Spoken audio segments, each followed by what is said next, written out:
Hello, hello, hello, hello.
So today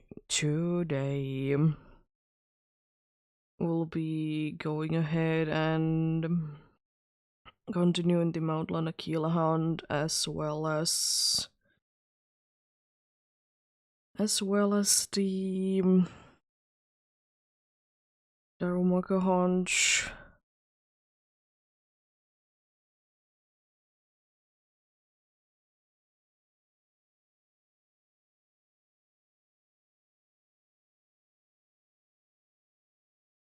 It will be maybe slightly over odds on both of them, but better late than never, right? When it happens, it's gonna be probably quite nice, I would like to say. I think I'm always assuming, like, when a hunt has been going on forever, that the reaction will be very cool and interesting, but honestly, more than anything, it just feels like it's more of a little relief than anything else.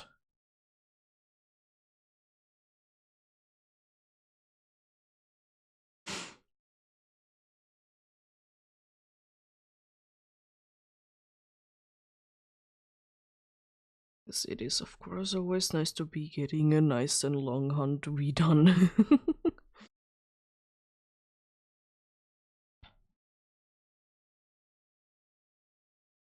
Let's hope that I'm not gonna be having too many internet issues today. I shouldn't be, but unfortunately for today and tomorrow there is a chance that there's some internet issues because everyone is using internet in quotes. Like more people are gonna be using like nearby the internet, so it is for that reason likely that it's gonna be, you know, or can be, laggy. But hopefully not.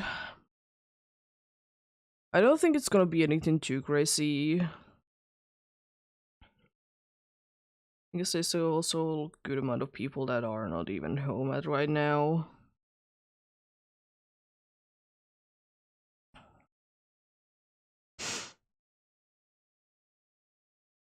But yeah, we'll be getting started soon.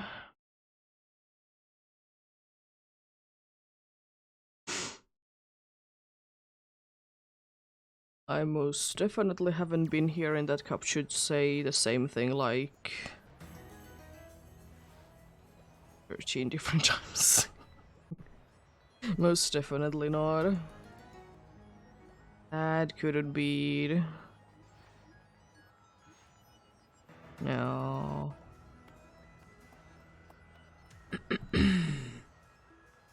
Oh, you're starting it again? Nice.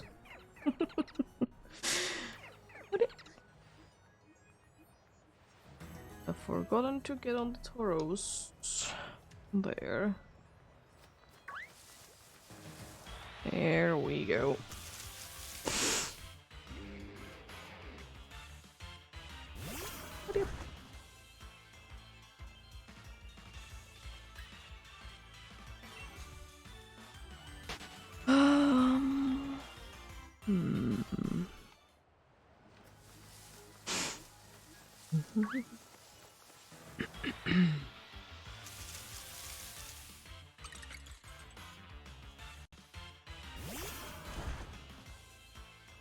Today is most definitely a day.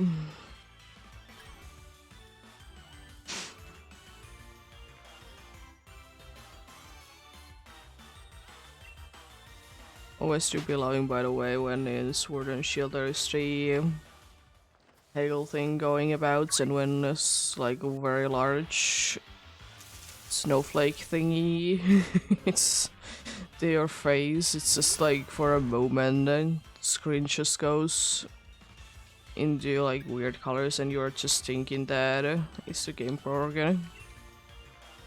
Did the game break?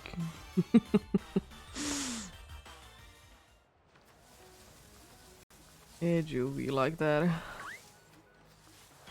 Do be indeed.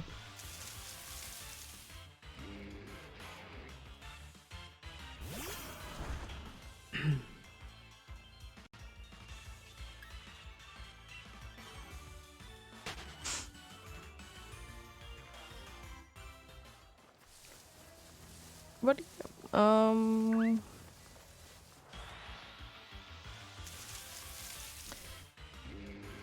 today indeed, I wonder how many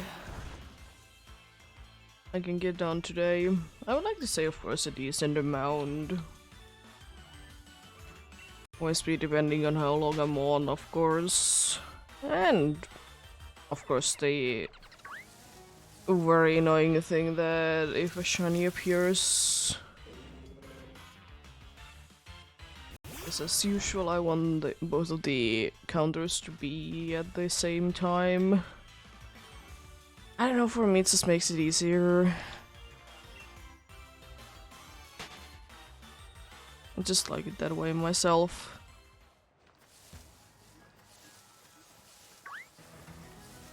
Yes, it's just nice to be ending at nice numbers.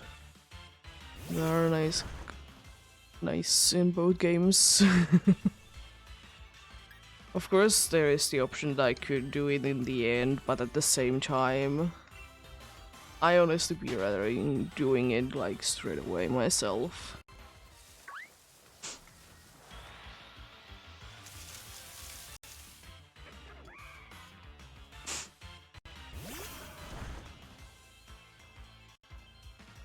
Oh yeah, I didn't check the Pokédex recommended thing. Guess I could. I'm assuming that it's gonna be there though, but might as well check it. It doesn't take too much time anyways. Yeah, it is there.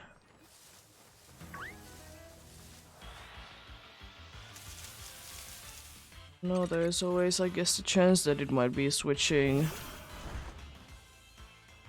I would be doubting it quite a bit though.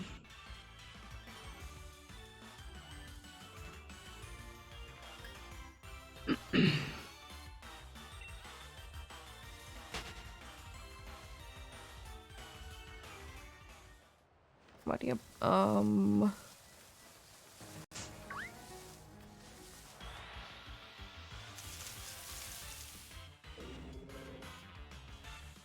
yeah, I will say one thing that is a little surprising to me, because of course, like, plenty of people are not at home right now, and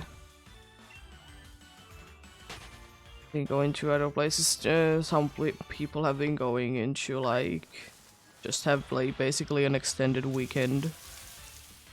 It's just weird to, like, see that, like, we needed to go to the store, like, in the middle of the night, and there was like no one there, and no one was anywhere. The unfortunate thing was that the store that we would have be going was unfortunately close to the reasons. There was thankfully another like 24-hour store that was still open.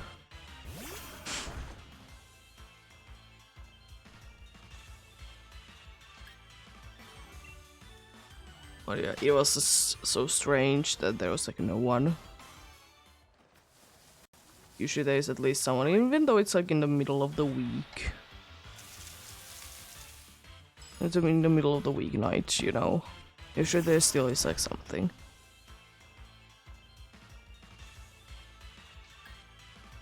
But yeah, hopefully everyone's having a good day today. I'm having quite a nice day, honestly, myself. I like actually get like a nice rest this night. Like I'm feeling like I'm rested, you know. Which is of course very nice. Be appreciating that indeed.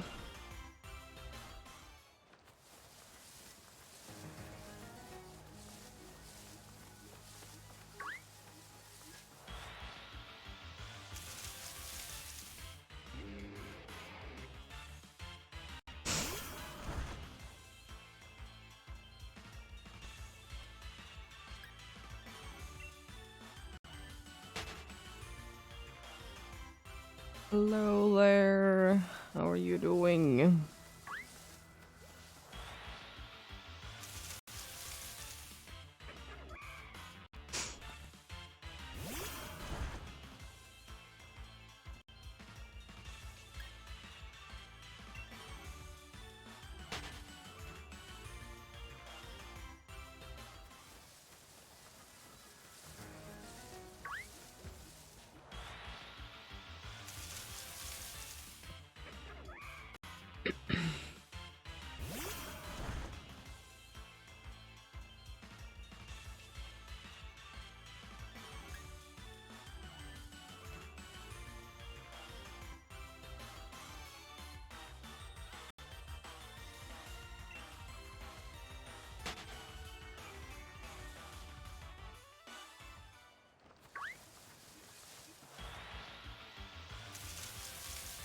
Another Dragon Organize.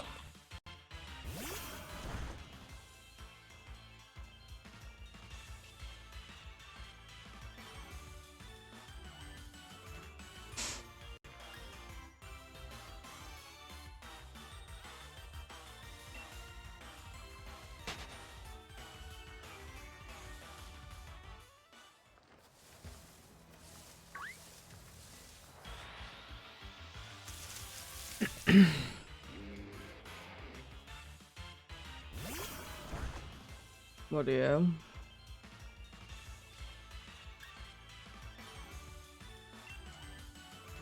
Apparently it was a thing that like almost nothing was honestly out of stock, which is like quite surprising to me. Like almost everything was still like there. There's like very few things that for whatever reason like people like, overall like recently have been buying them, so they were out of stock. But yeah, I guess people are smart enough. I didn't realize that it's, you know, only 2 days. You don't need to be preparing for 2 weeks. At least not yet. Well, we shall see. Hopefully things go well.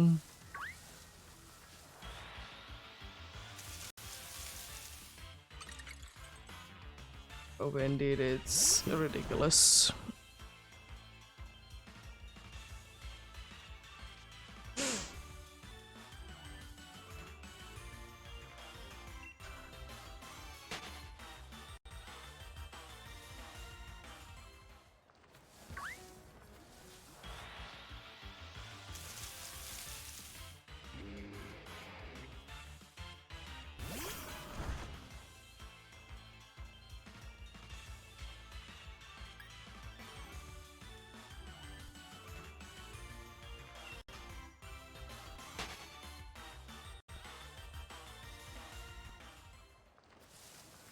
Oh yeah, the car thing also did go well.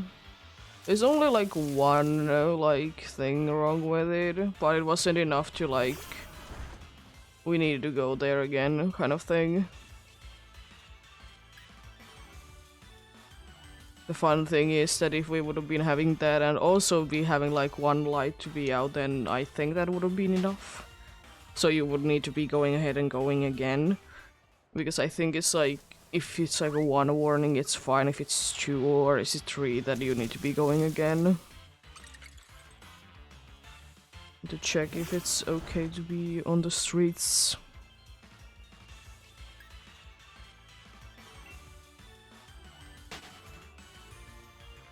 Yeah. But there's still like a deadline that the thing needs to be fixed for. It's like at the end of this month. So it's not that bad.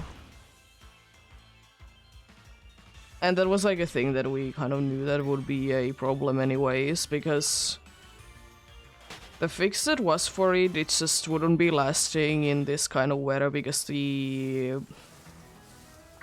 ground is very much flat right now and there is definitely not a lot of like different like heights that the car needs to be going through.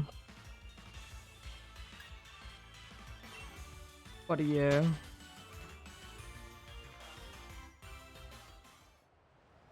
Yeah, thankfully nothing too bad. Which is surprising and kind of terrifying because if the car is going okay for a few years, you're always gonna be assuming the worst the next year. And you know, that's not, you know, that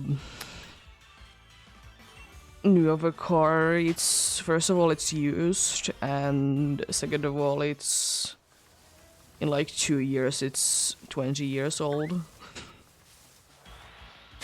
So you know, it is quite an old one.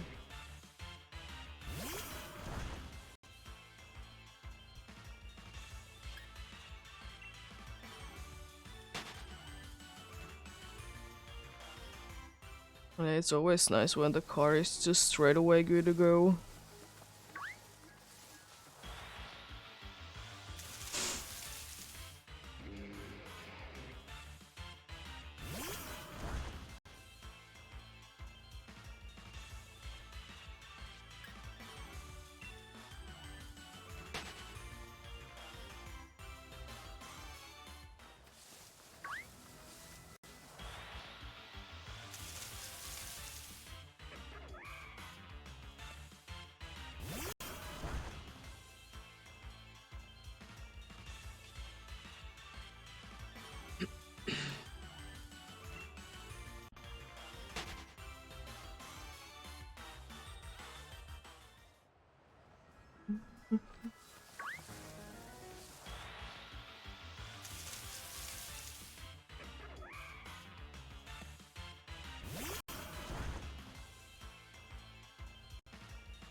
What do you...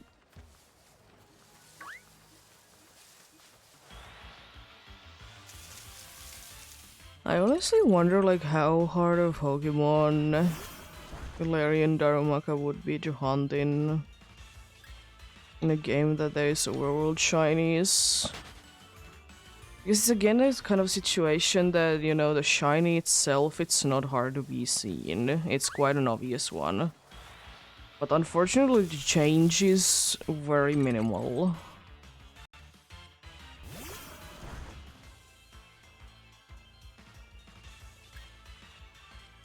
But then again, I don't know, because the thing is that, of course, like something like Flabébé is gonna be a pain, because, you know, it's small.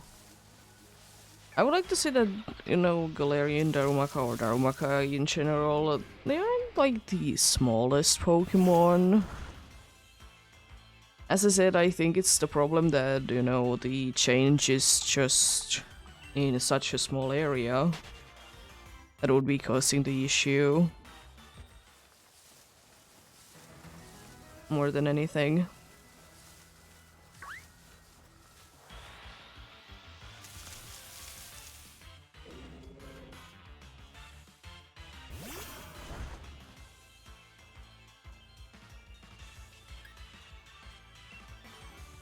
It's not like it's kind of like, of course, like Slowpoke has always been kind of a thing that it's hard to be noticing.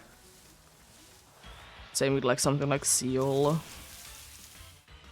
It's just it changes to something quite similar that it already is, so you know, hard to be seen as all. But yeah, it is a little unfortunate though.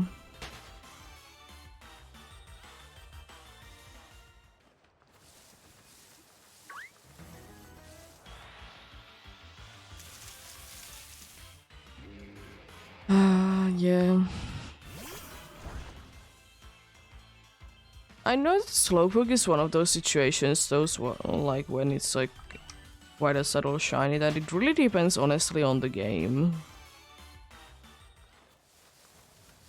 And I guess it also be depending on like how much of exclusively are you gonna be seeing the Slowpoke on as well. Like, let's say that there is places that you can be getting 100% of the time Slowpoke no matter what. I think in those kind of situations it wouldn't be too bad because, you know, you're always encounter one. But in a place like where it's like maybe third of the time there or something like that, it could be harder to remember because, you know, you're not seeing it like all the time.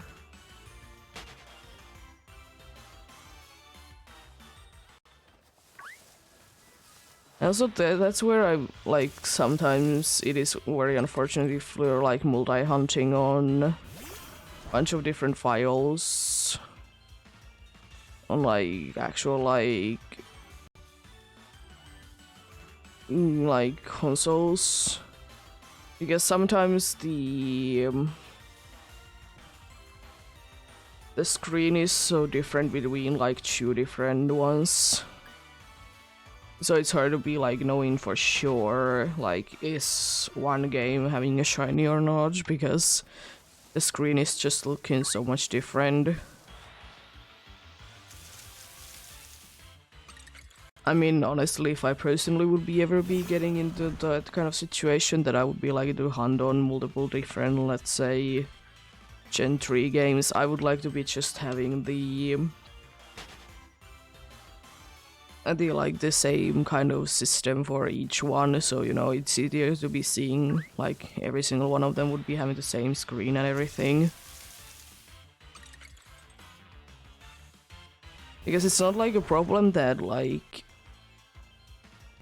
if they're the same and it's bad, like overall it's all of them are gonna be looking bad. But let's say that one screen is a lot more brighter than another one, it might be an issue to be like easily be able to notice the difference.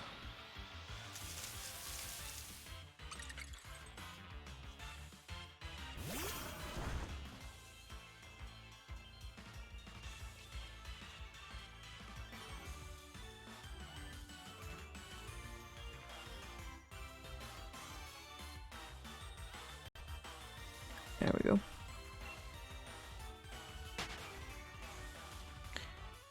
Hydrating. Hello. How are you doing?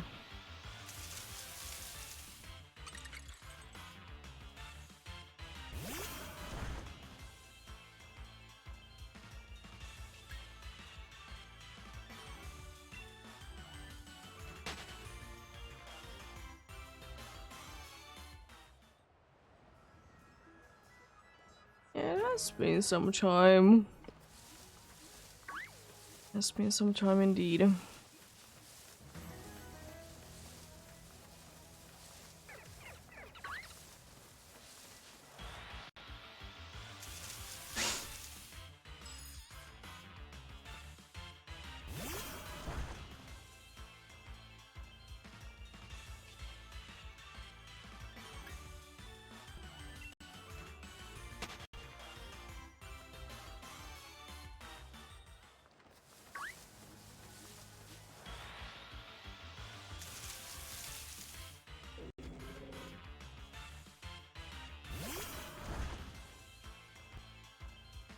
What are you up to indeed today?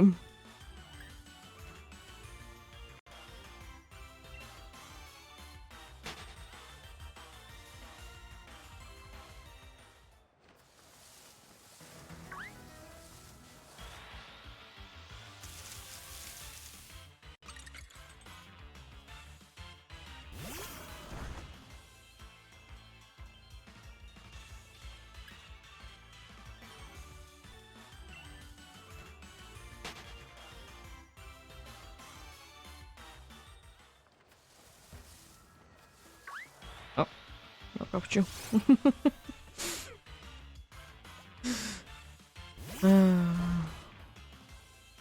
Was going to be running into you at some point anyways today.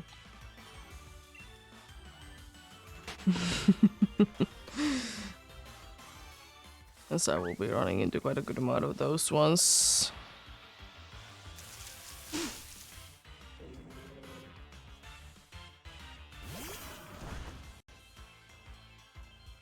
I will say though, one thing that is nice about this place to be running about is that if you would really like to, you can easily be running away from a Sneasel. And of course, like this place is like, I can't be doing it in here because it's just impossible. In too small of an area, but like if you're like pretty much anywhere else, you can easily be running away from a Sneasel. I guess I will say that in wild areas it's quite a hard thing to be doing because there's just so many Pokemon spawning in such a small area. And when there is like, I don't know, sometimes it feels like there's 30 like Sneasels running at you. Yeah, good luck with trying to be avoiding every single one of them. It's not that easy to be doing at all. It really isn't.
Also, one thing, even though it's definitely not gonna be happening today, is that if I would be hitting 11,000, that would for sure be my longest hunt. Like overall. Whenever that finishes is another question, of course, but no matter what, that will be the longest hunt. 11k is easy to be hitting. Probably not today. Gonna kind of see how I'm feeling today. Cause I'm not feeling like I'm like getting sick, but I'm certainly like I'm certainly like seeming like my hearing my voice is down again. It is annoying. I'd rather be like actually like fully sick than like this.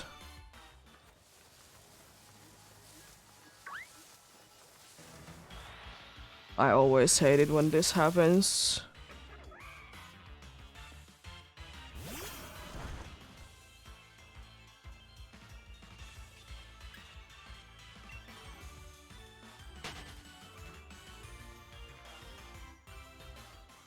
But yeah, what did do we?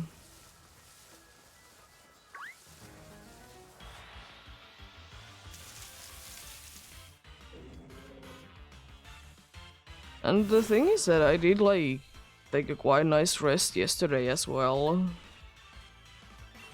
Like after being done with everything that needed to be done yesterday. It's like just sleeping because, or like taking it easy because I knew that I wouldn't.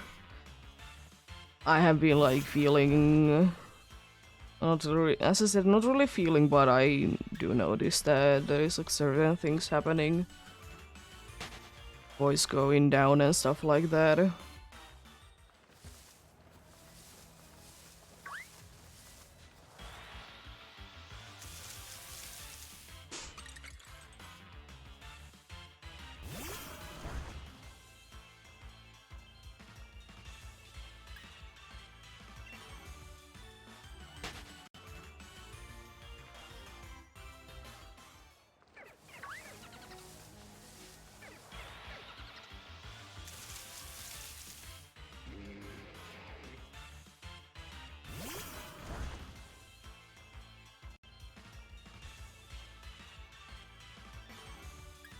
But then again, it is kind of this time of year, so it is quite usual.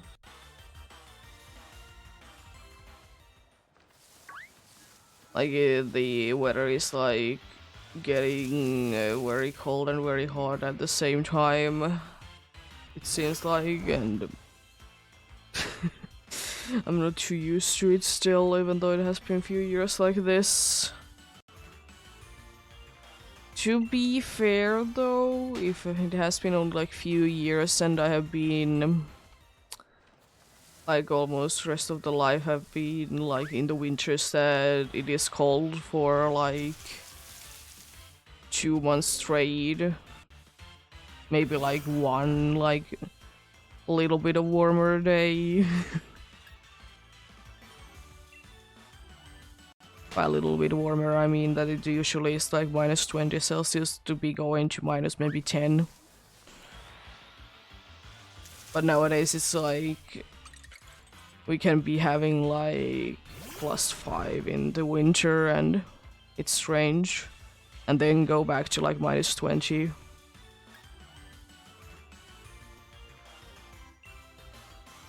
It's insane. But then again, it do be what it do be.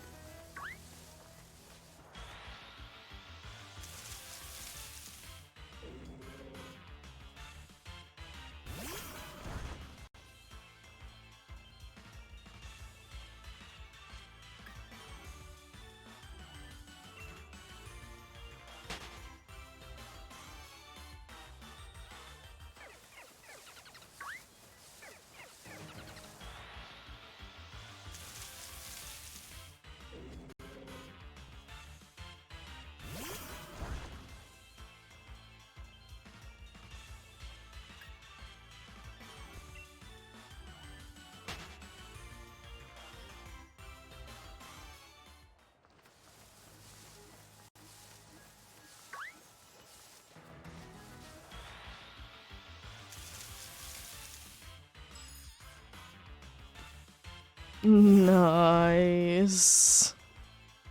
I mean, at least you did get something while you're hunting Zygarde. It's not the greatest shiny of all time, but it's something.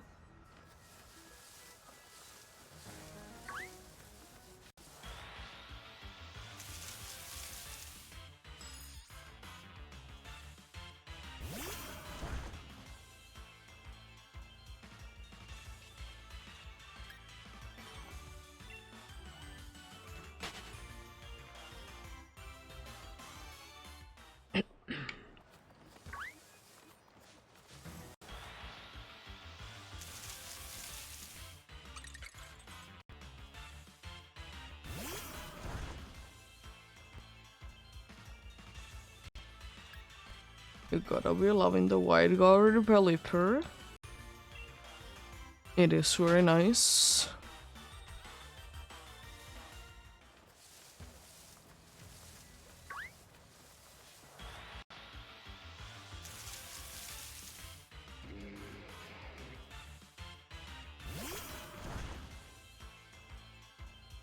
It has I think the moveset is like quick attack, weather ball, and then like dual wing bang. It has a flying move, I don't remember what it is. I think it's dual wing back. Oh, it's Hurricane. Oh yeah, Hurricane spam, of course. Of course it's gonna be spamming Hurricane.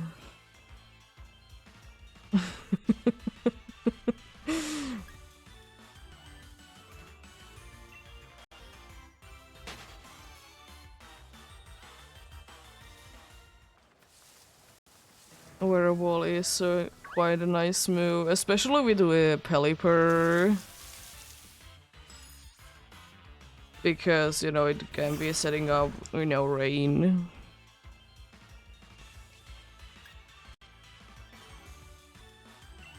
Of course you're gonna be spamming Hurricane. That's always a good thing to be spamming a Hurricane. And a Weather Ball.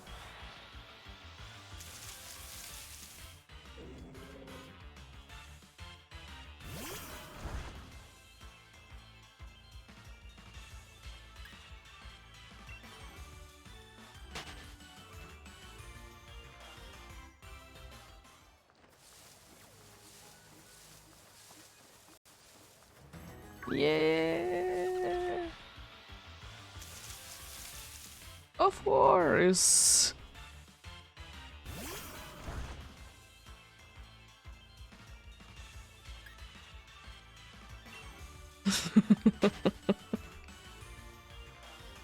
What is the accuracy on the Lance Wrath then?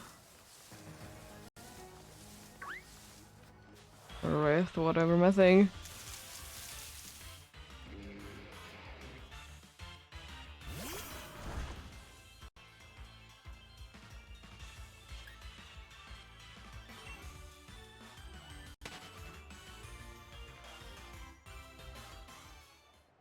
Of course. Imagine not trying to finish it all with a move.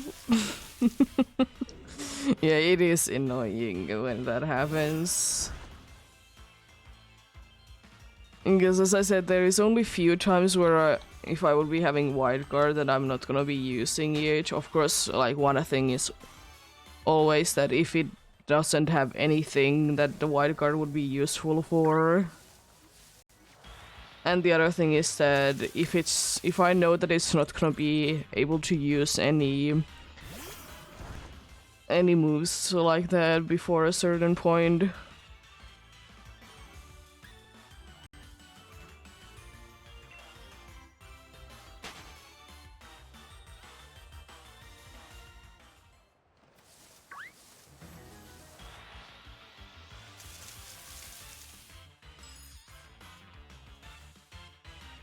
Yeah, it is strange how some people are in the DAs indeed.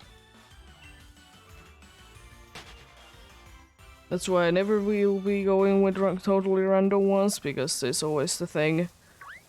And like, I don't know.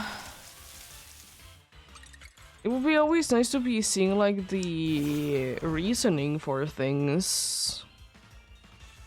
Or here, I guess.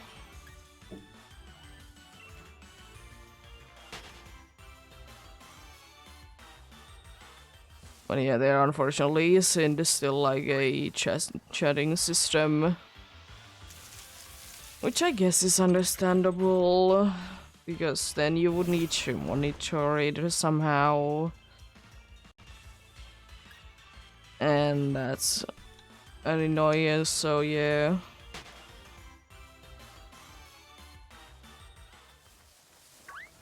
It is interesting, very interesting indeed.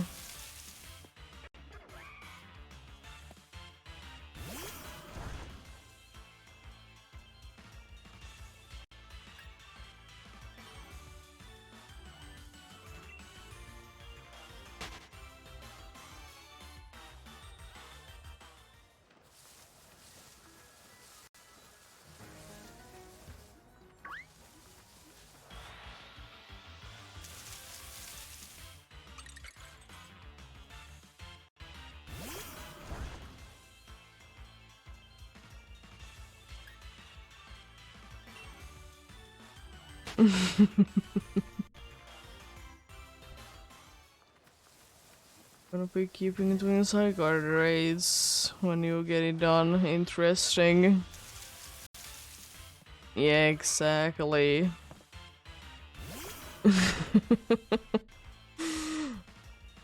Yeah. It is strange.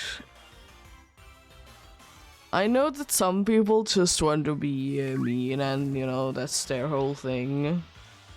Be going there and like messing up people's run because it's fun like that. But yeah, it is annoying.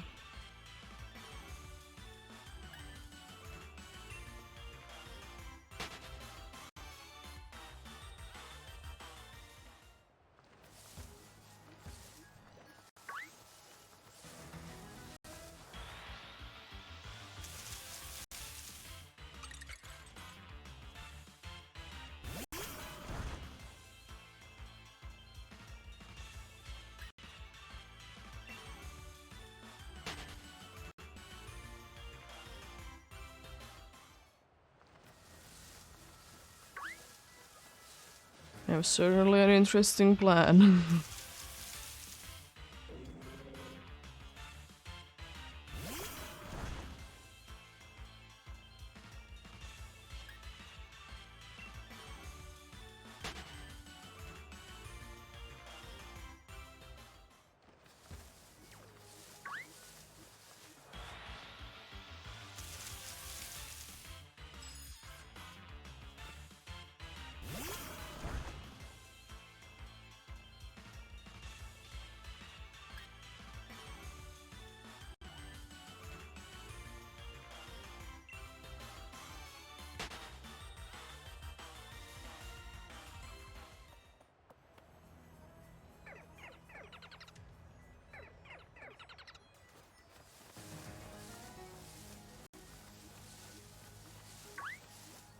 I mean, I have like once like I needed to be disconnecting because the game was like literally not moving.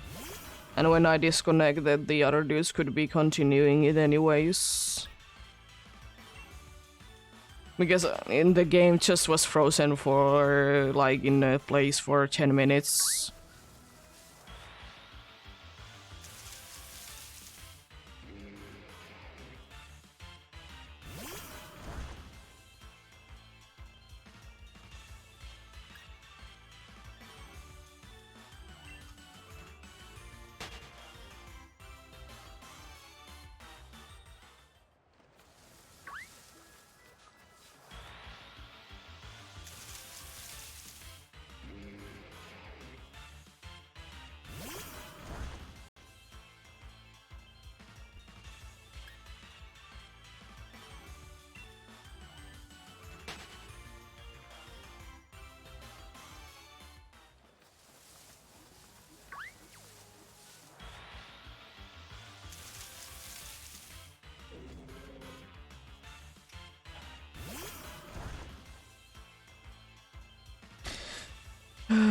Gotta be always hating on the internet online things when they don't work.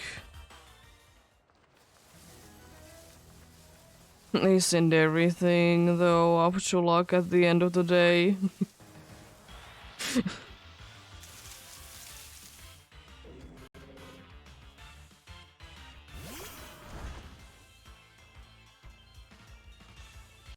Yeah, it's always the problem with DAs, like... Do you go for a good team or do you, like... Do you want to be going for a good team? In the case that it's like...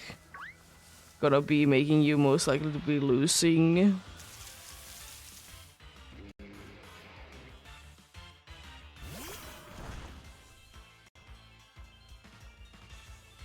That's the thing.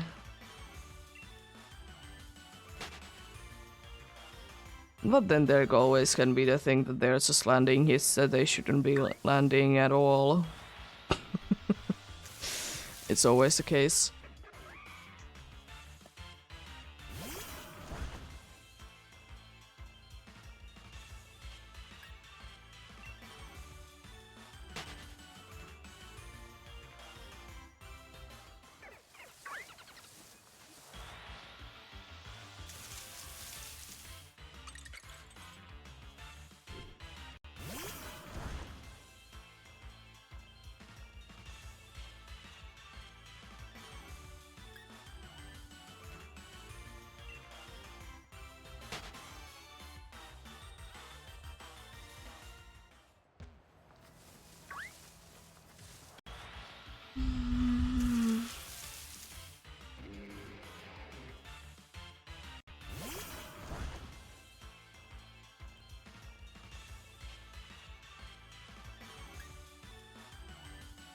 But I will say one thing about Dynamax Adventures is that I understand that of course there's always gonna be like new people for it, like that have never been doing it.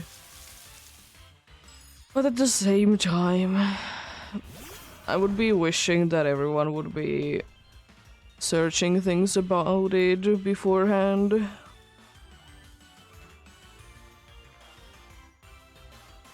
I understand that you don't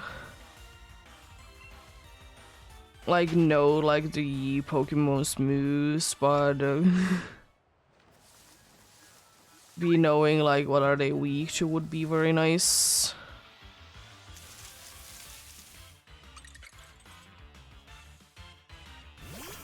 I mean, of course they're gonna be hunting for or looking for more side guards if they want to be getting the side guard. That's the unfortunate thing about it. And of course they're not gonna be searching again. Because they also want to be getting the side guard. Either just to be having it or to be hunting it.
But yeah, I will say that I do be always be liking when people are just doing like random ones for Dynamax Adventures. They're never like looking for anything specific.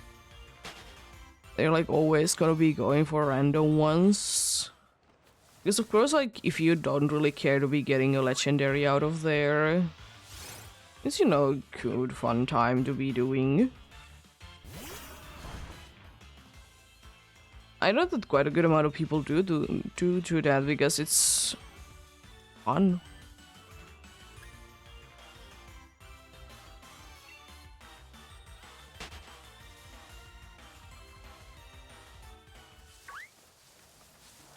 I wonder how long it would be taking to be getting every single shiny in Dynamax Adventures.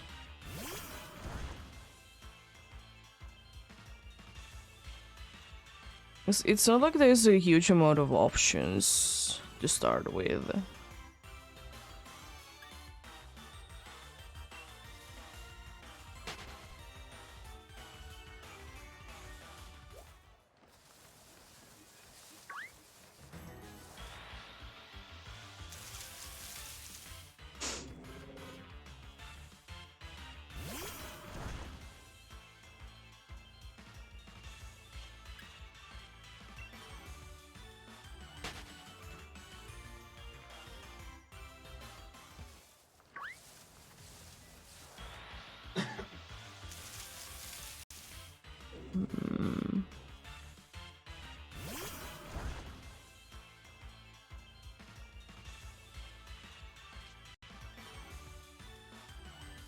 I wonder have anyone even tried it. I don't think so because like there is indeed quite a good amount of options even though there is not that many options. Well, you never know. Would be an interesting thing to be doing for sure.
Yeah.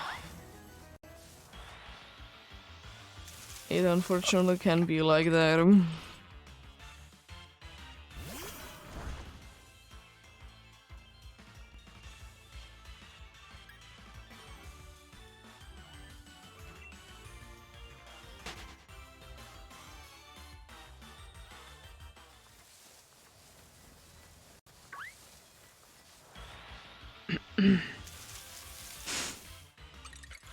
Also, speaking of Hunter, I always do be hating the dudes that do be getting hex,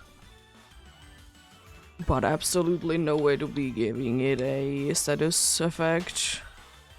It's so bad. Why do you even have hex? You could be having anything else. I mean, it's not like hex is a bad move on its own, but you know, it really needs the status effect.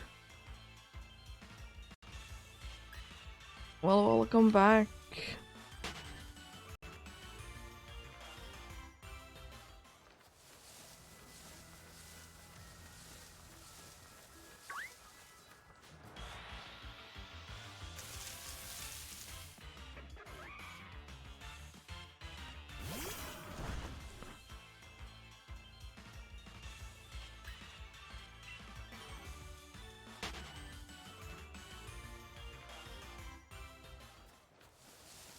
But then again, I will still say one thing that I always be hating on the moves that are too situational. Like, surely they can be doing a lot of damage, but there is this, and this needs to be happening beforehand.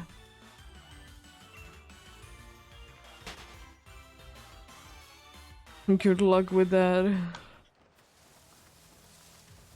What are you doing it on? The trading, though?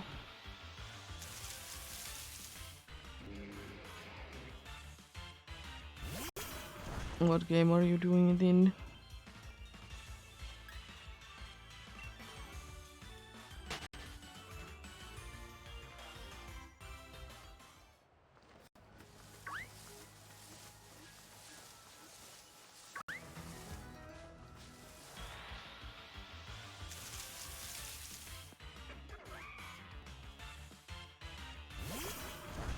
Yeah, what game are you surprise trading in?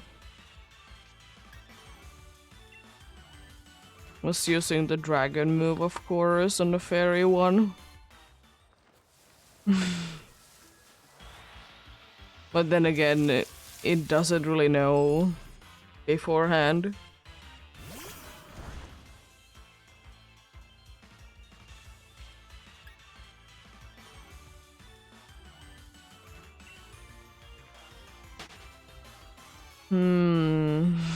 Like it's holding one. Interesting.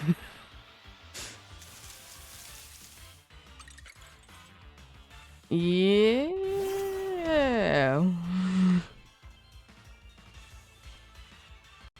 It is still so stupid how many there are in.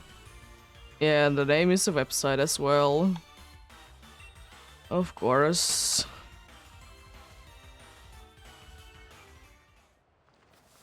You can't even click it because it doesn't show because I have disabled links.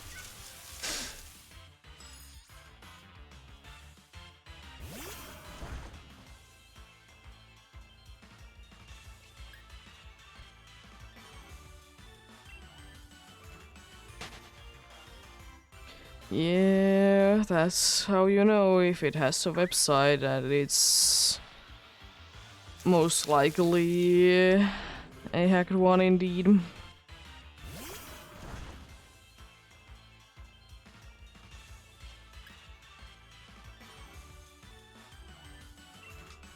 Good morning, I guess.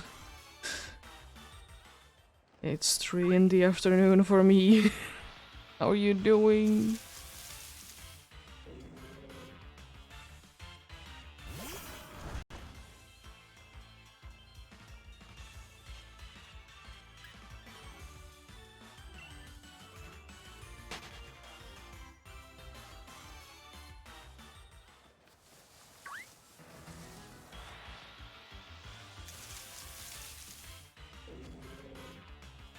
Nice. Hope you have a good day at work then.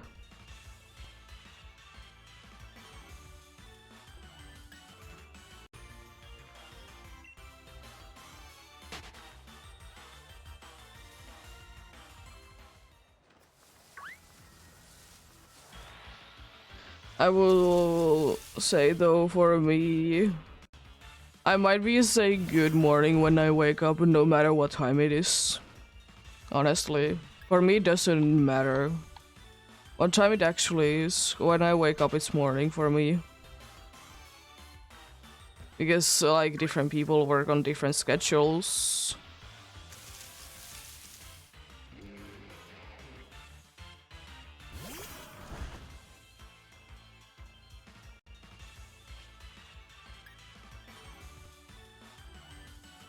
It's a decent amount of faces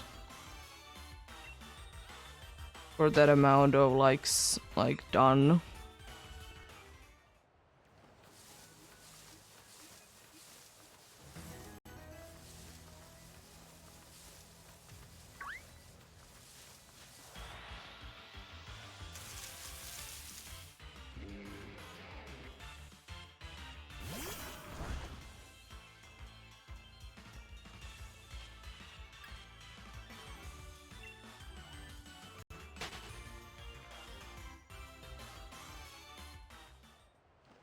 I haven't gone for too many of the genies or the buff cloud dudes, whatever my things.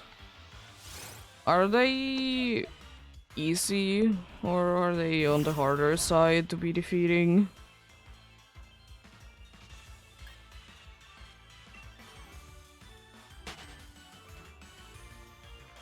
So with that red, it seems like they are pretty easy, or at least Tornadoes is.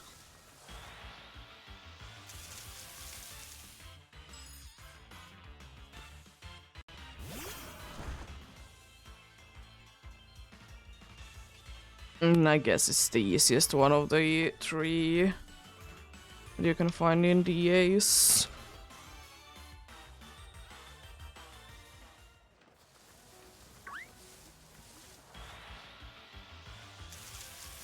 Yeah.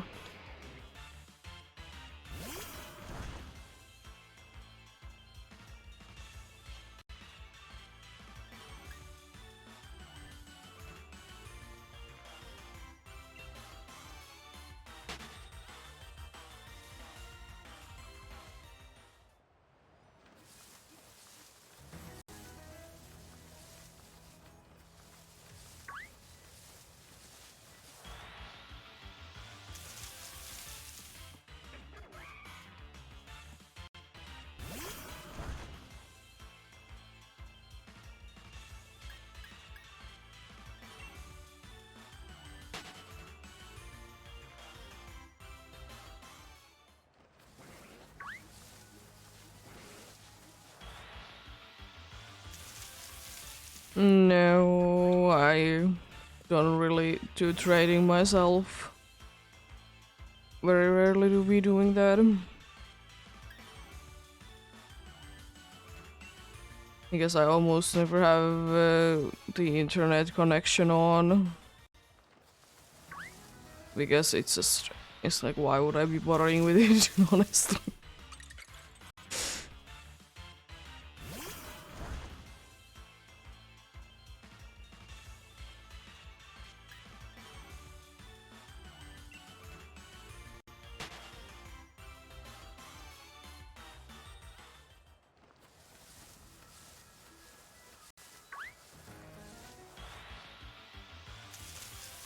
Honestly, I'm always almost never connected to the internet in any of my Pokemon games.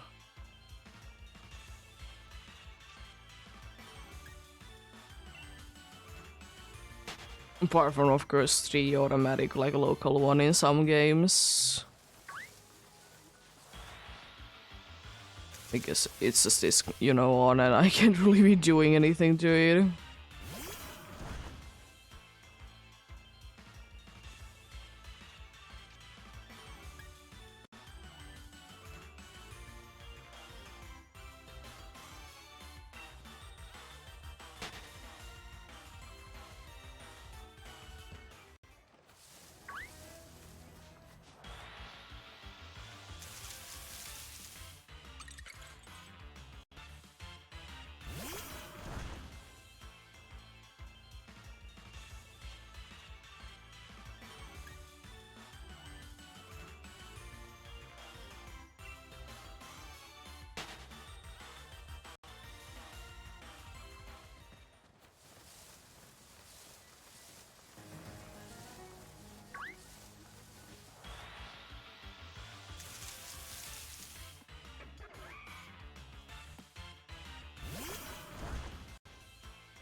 It's an ice cream once again. It's like it's the most common thing in the year. Or something like that. I hate how... I don't know, I would be wishing it would be like something else more interesting.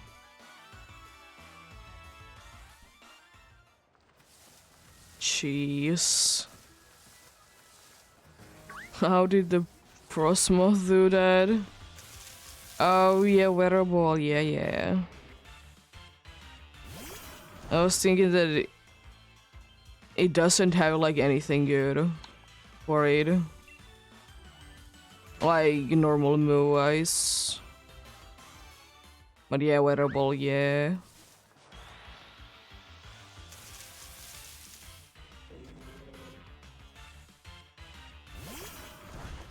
It is always lovely to be doing ridiculous amount of damage. Jeez.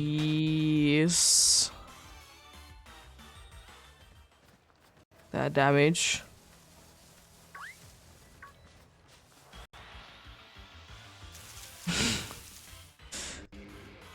You love to see the damage. And it's always like frustrating, like sometimes you don't like set up at all and then you do like ridiculous amount of damage. And when you like try to set up and then you like attack and then you're like doing nothing. And then you're like, why? Why couldn't I be doing more damage? I did set up for the last 3 turns. It's insane.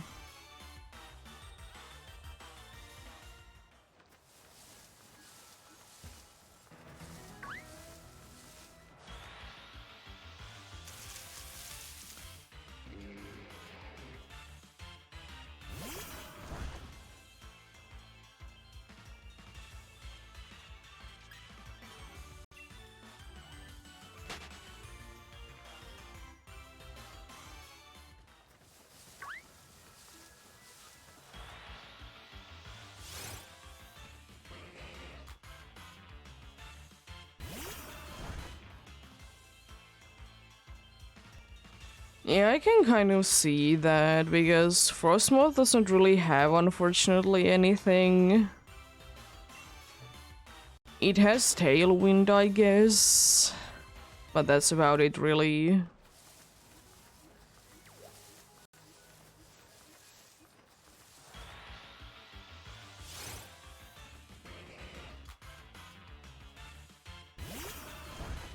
We're getting the birds.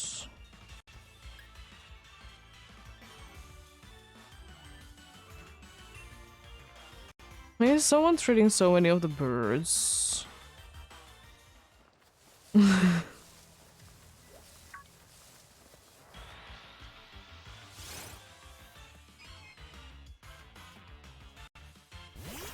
I mean, honestly, what Pokemon doesn't have a bad moveset in Dynamax Adventures?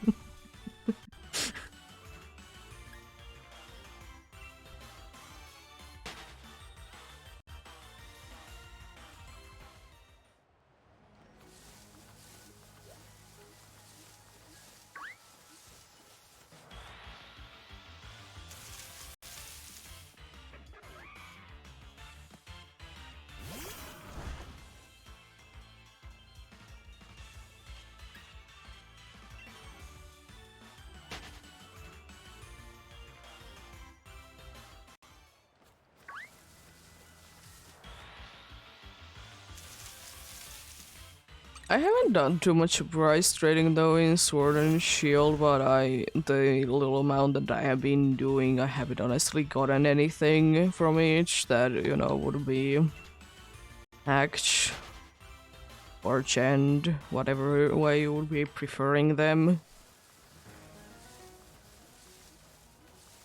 But then, like, the few times that I've been surprise trading in Scarlet and Violet, I've been getting like 3. It's insane.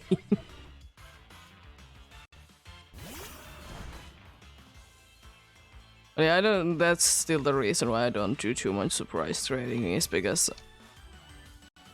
why, people, why?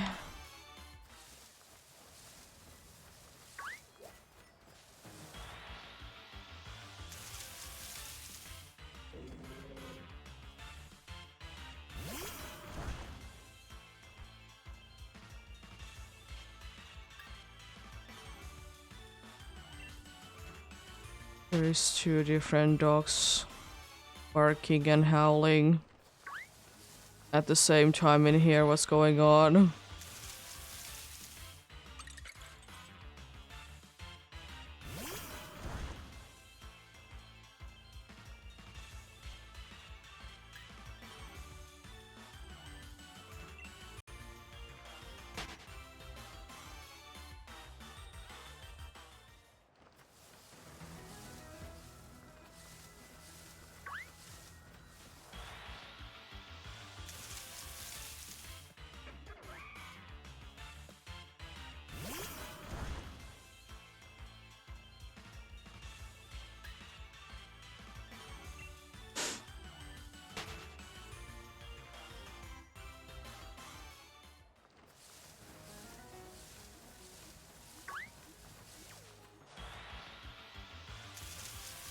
Oh, Stone Churner finally.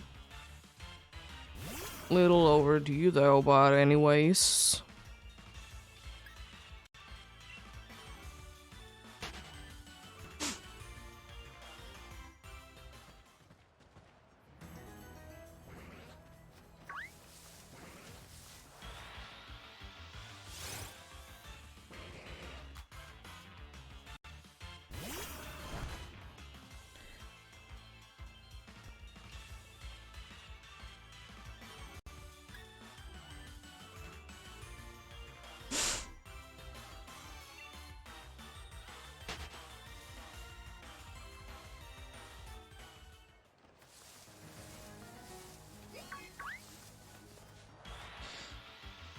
Sneasel, why are you running so fast?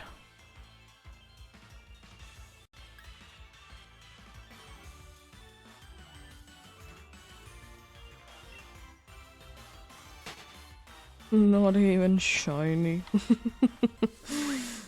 What's the big hurry then?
Oh yeah, I watched few things yesterday about my streams and such.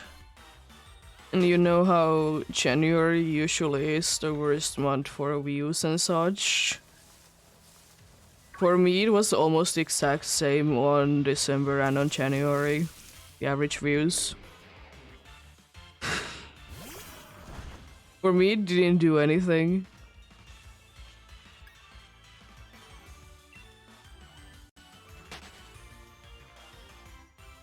It's insane, honestly.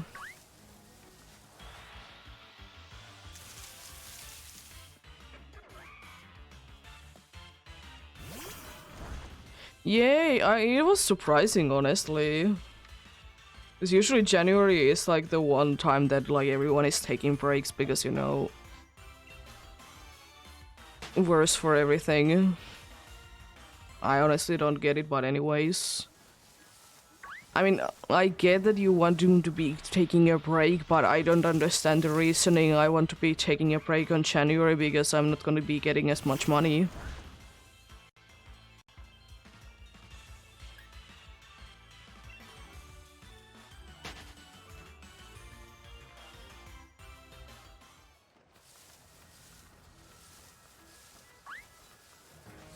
But yeah, if I remember correctly, like my difference between December and January was like 0.2. So like nothing.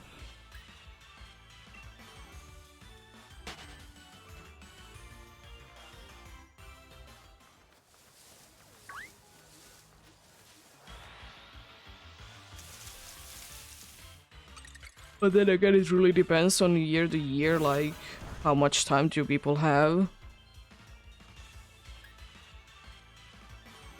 And you know, different people have different things going about. Like even though there is usually a bunch of free time like at the end of the year for people, but then again, usually people want to be spending that time with family, which is understandable.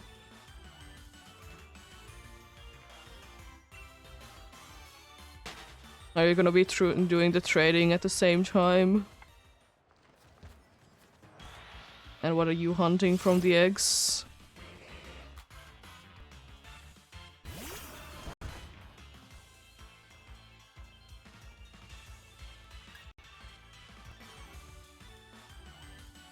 Oh, good luck with Riolu then. Yeah.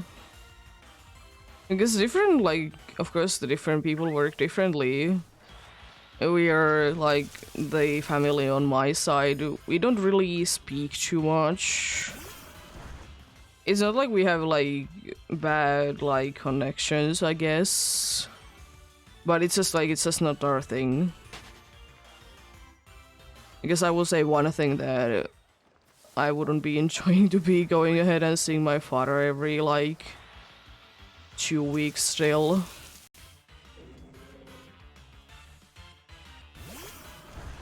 Riolu is a good Pokemon.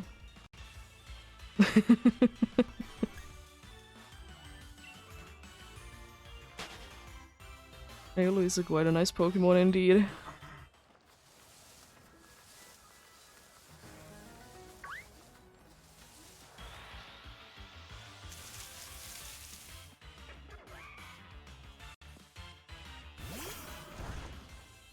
I mean, I will say that we do be tending to be having a deeper voice because most of our family, at least at some point, have been smoking, so which is unfortunate. Some have stopped, thankfully. I've never touched one myself because I just don't care.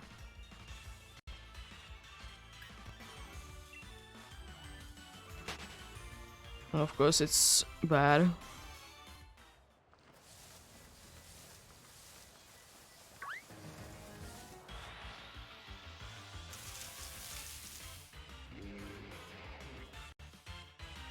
I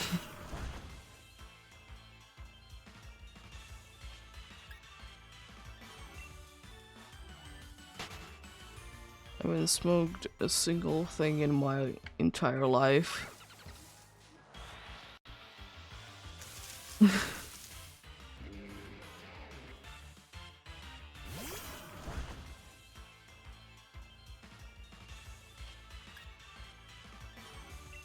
Because first of all, I know that it doesn't do really anything, and second thing is that, you know, I'd rather be having a house one day or a car. I'd rather be, like, not spending the money on that.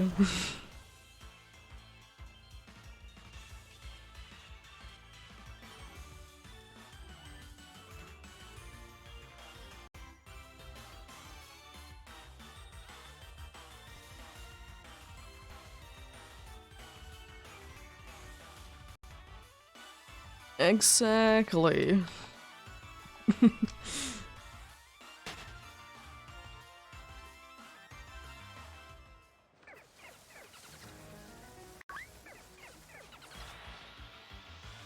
There is honestly in some places right now ridiculously low prices for like quite good sized houses. Because they are kind of in the middle of nowhere, so you know people are wanting to be getting out of there. So you know they go for relatively cheap.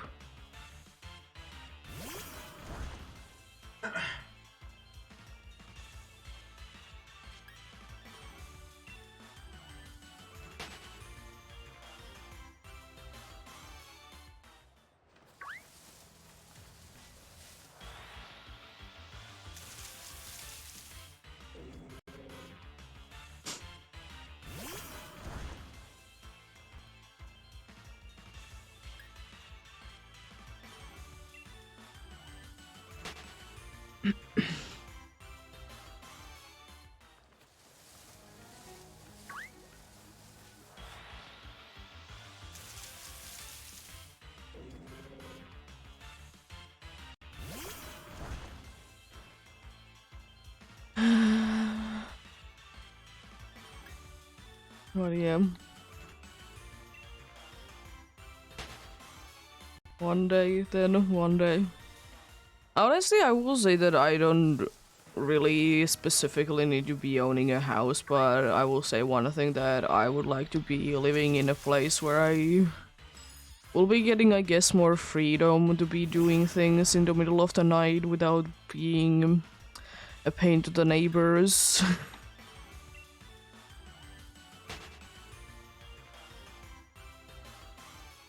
Because I'm the type of person that will be getting all the motivation boost in the middle of the night. I want to be building this IKEA furniture in the tree in the morning.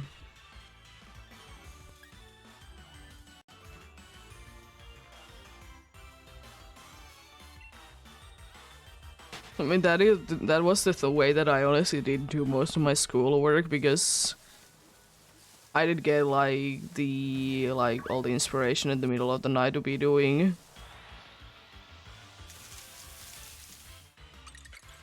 No.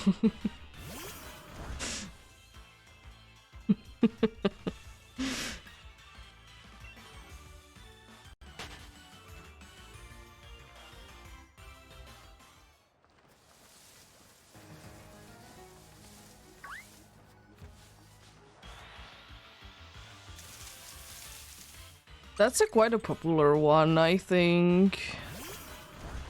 Gigalith. I don't know why, but that seems like a very like common one to be getting.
Too many to count, honestly.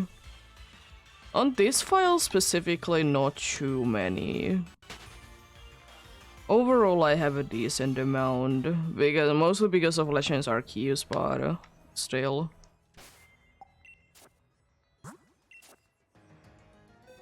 In this file, I have like almost, or I have a half a box, and there's of course bacon steak on the box. I have few on the other one, but I'm not hunting on it too much anyways. The Ultramoon.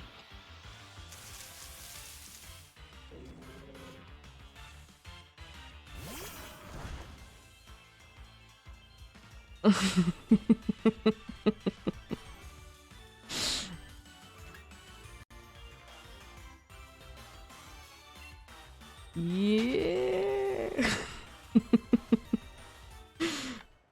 I will say honestly, I'm the type of person that I'm not even gonna be willing to be giving away like non-shiny legendaries because I want to be having them myself.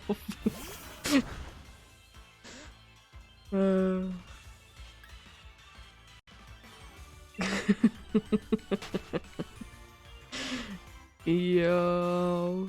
Honestly, I will say that I probably will be hunting Polton at some point because it's quite a nice, easy one to be hunting in few locations because they're just literally gonna be running into you. Jigglypuff, I don't know. Maybe at some point I will be getting it. On like older games specifically. I don't think that I will be specifically hunting for it.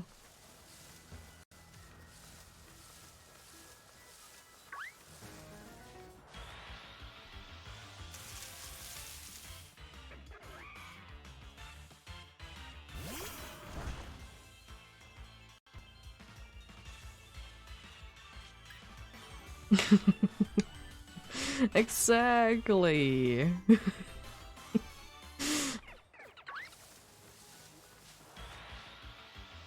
That was fast. It'll be in like 2 minutes. We'll be getting the second one, no, the fourth one. Second one in the last 2 minutes. That's so disappointing as well. To be getting that.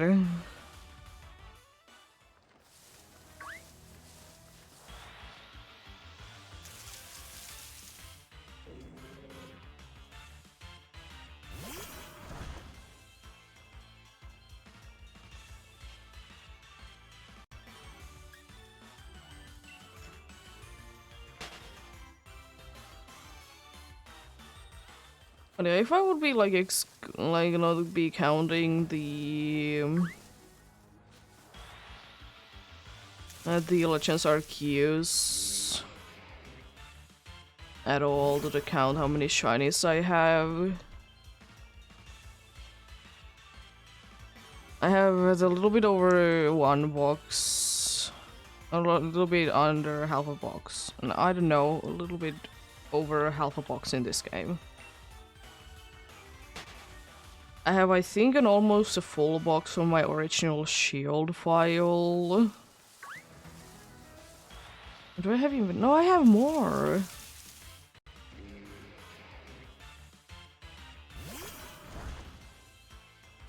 I have more than that.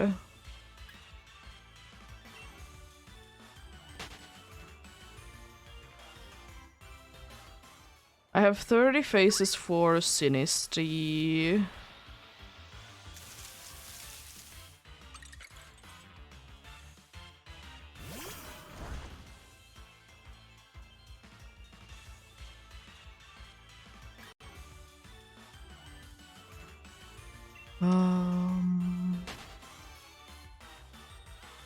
I think in Heart Gold and Soul Silver both combined I have, I think, 12 shinies.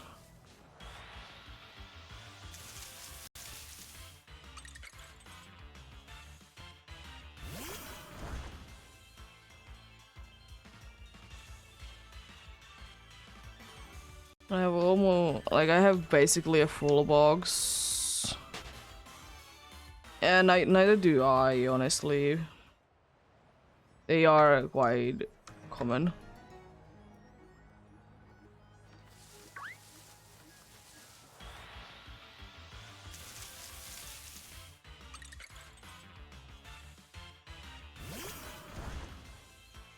Nice.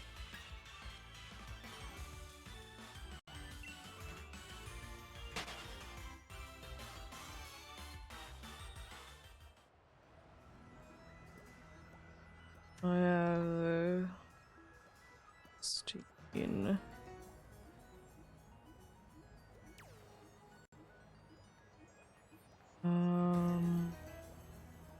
All in there.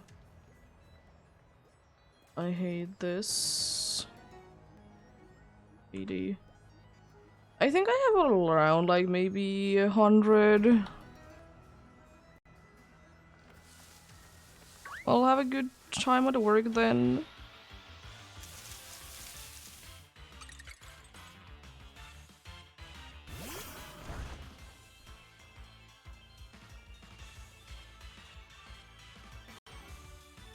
Oh, Scraggy. Scraggy is unfortunately quite a disappointing shiny, I will say that much. It gets a very nice evolution shiny though.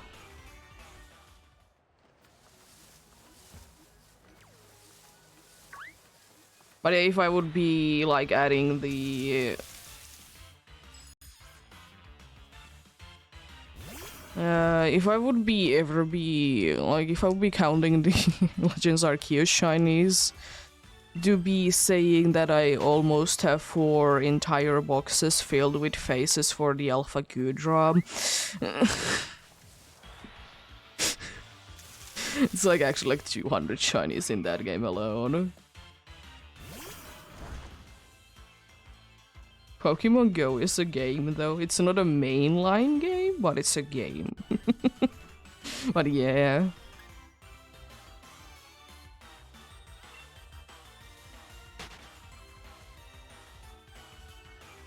Yeah. Some people get a bunch of shinies, some don't get too many.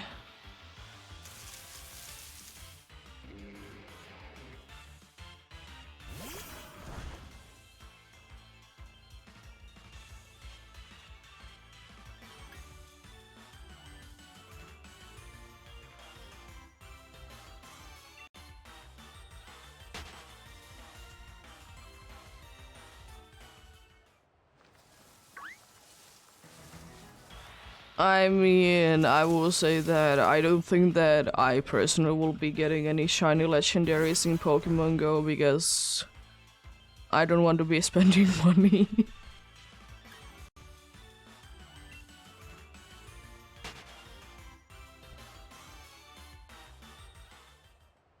They do be.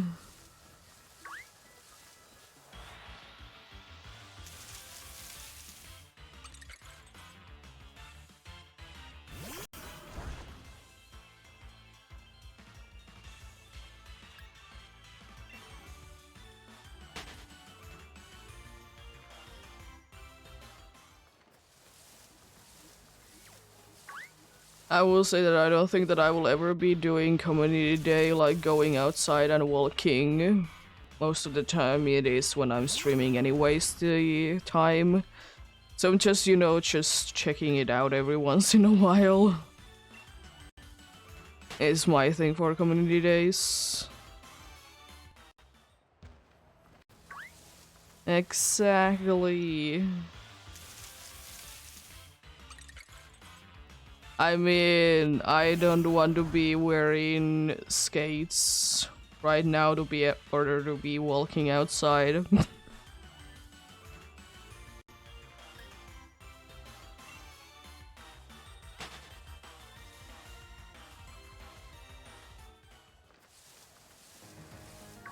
Or specifically ice skates, I guess, but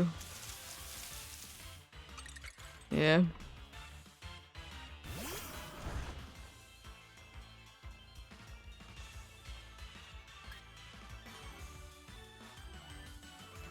I will say though that I kind of do be disliking sun because I'll be getting very easily sunburns. I've always been that way. It doesn't matter sometimes how much I would be putting like sunblock. Or whatever it is.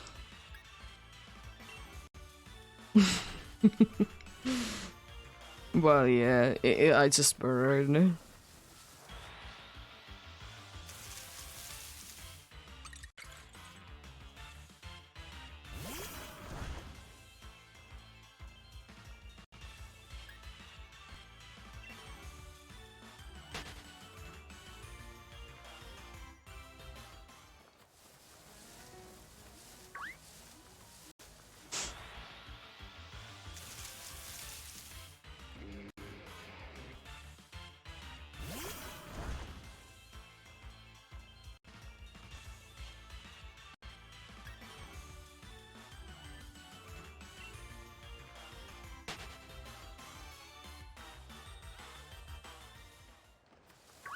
It is kind of strange though how you're feeling from like going outside does kind of like change once you get older.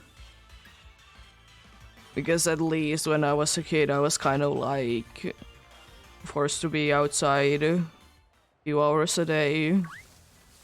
Which I understand, and you know, when you're a kid your imagination is a lot better in that you figure out like things to do easier. But then, you know, as an adult now I don't really care too much. It's just I don't find there anything useful to be doing outside. I will say that if I would be having like a place outside that I could be going and sitting for a while, I could be doing that.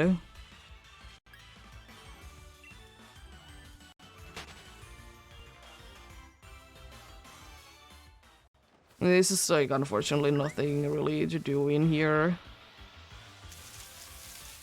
Of course people are different, some like to be outside more than others.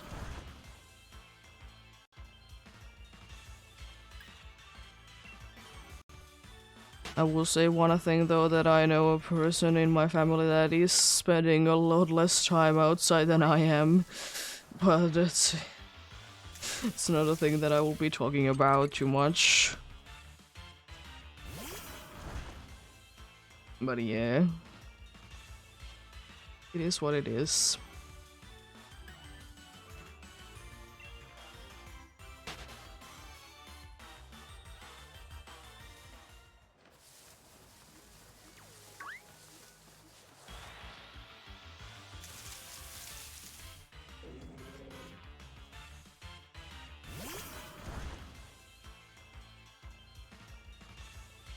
Yes, I will say that I will be spending a decent amount of time outside when it's summertime, and I'm on my boyfriend's parents' like summer cottage. There I'm like, if it's not like too hot, I'm like at least like 14 hours there outside. Because unfortunately the place that the thing, like the place is, it's like, again, one of those places that it's just in the sun the entire day, so it gets too hot.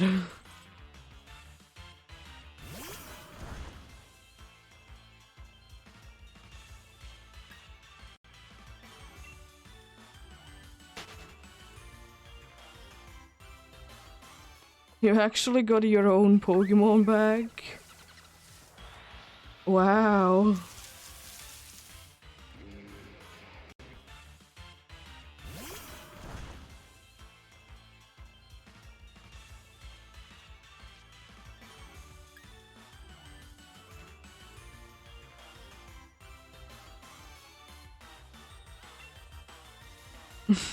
No.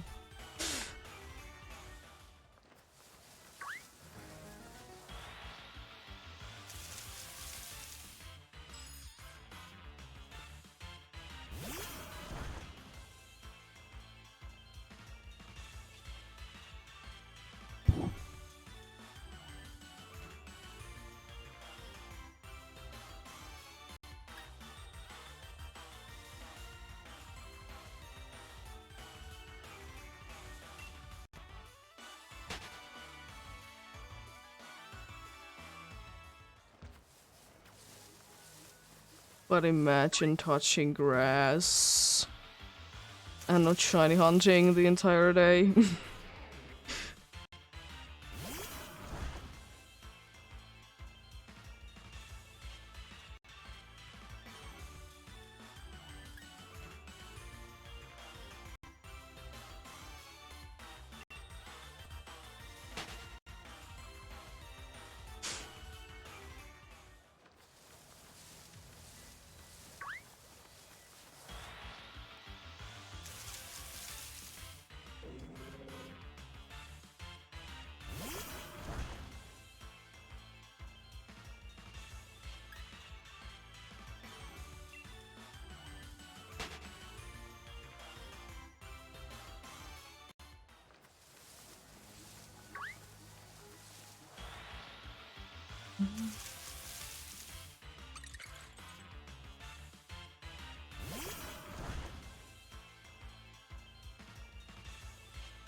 I mean, I would be doing that, but it's kind of impossible right now. There's snow everywhere. Like, there's like nowhere nearby that there is like grass visible. Grass is hiding.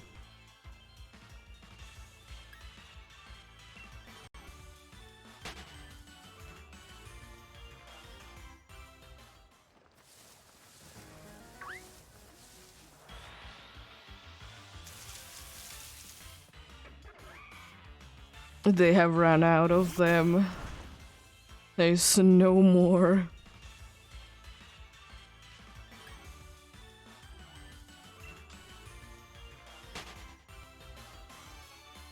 The servers have shut down. They can't be doing it anymore.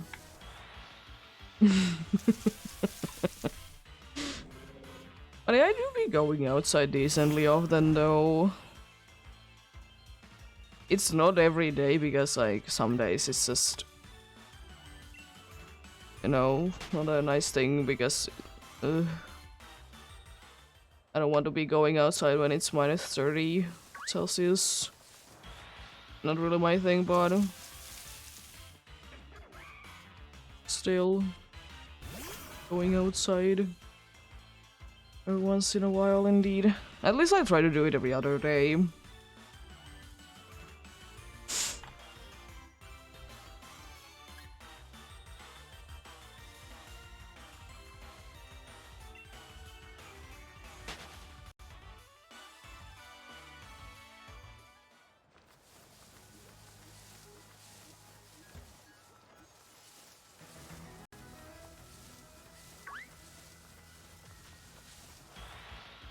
Yeah.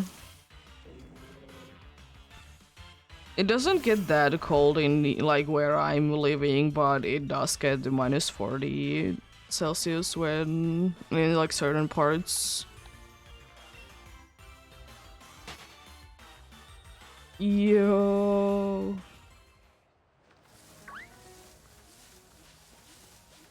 You got a road on.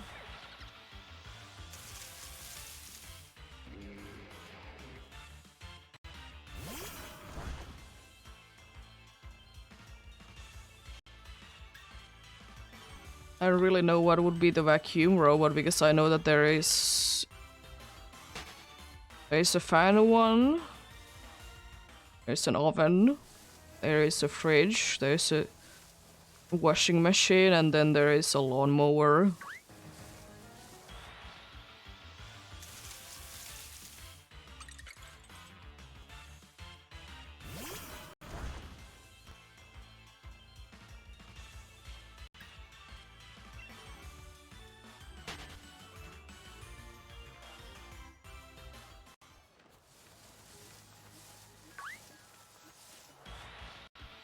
But yeah,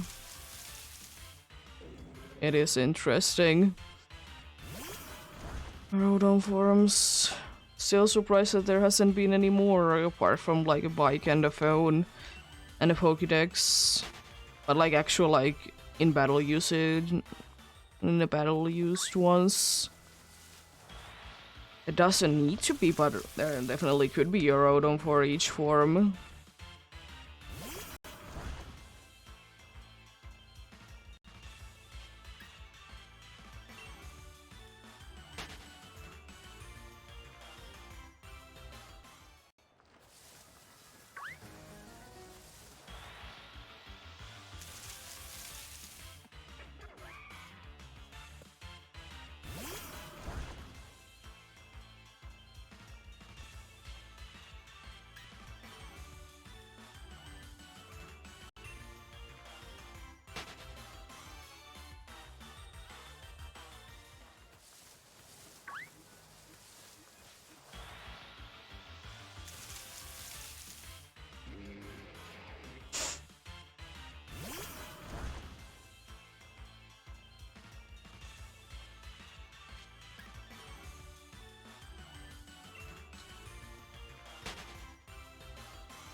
There is still so ridiculous amount of fake leaks.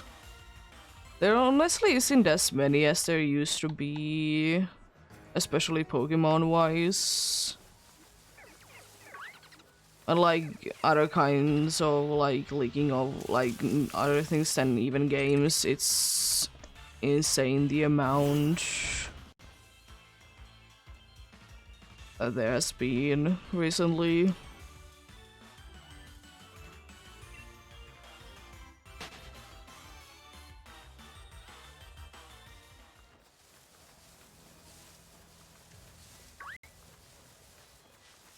And it's so stupid, always.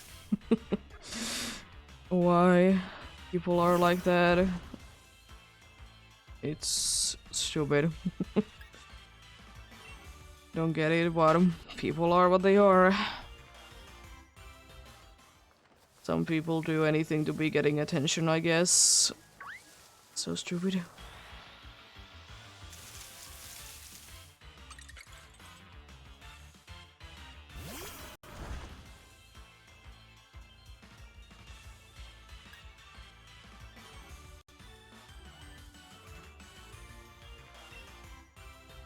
I guess they are not always that common,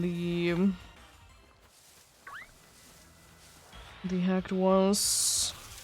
Because as I said, I like almost never be getting one of them. But then sometimes you just get lucky and be getting like 2 in a row. uh, insane. Indeed.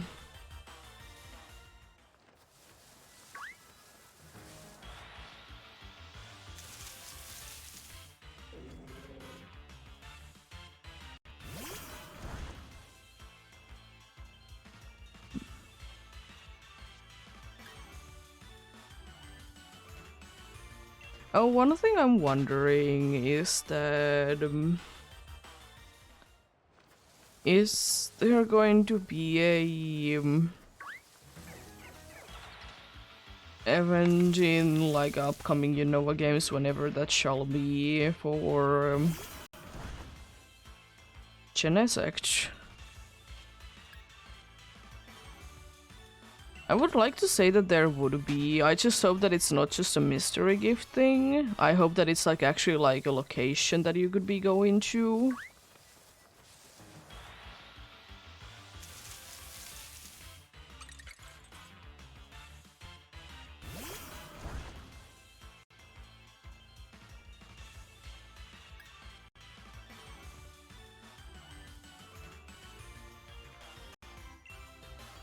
Yeah, but Meloetta isn't even huntable.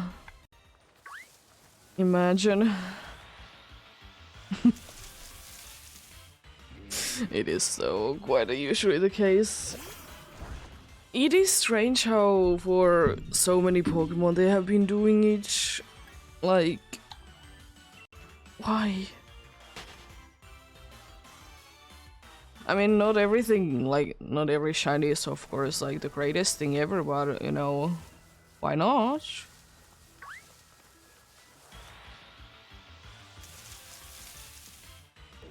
I know it has become a bigger thing that people are doing, in quotes, DLCs to older Pokemon games. Which is kind of a cool thing, honestly. I quite like that. It's just, it's unfortunate. You know that needs to be done.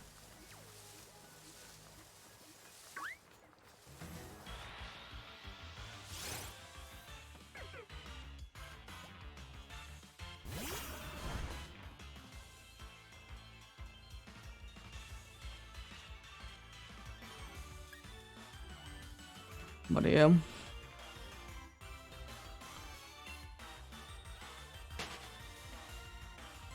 But hopefully indeed in the Unova remakes, if we get ever. If they would be ever be there, you could be hunting like Meloetta and some other like mythicals and legendaries that you couldn't be hunting for before in the Gen 5 games.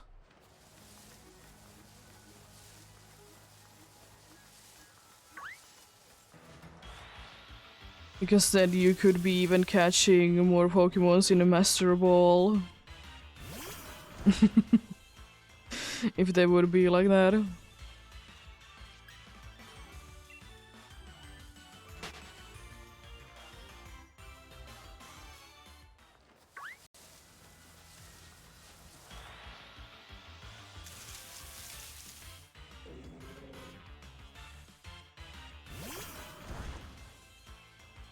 Exactly.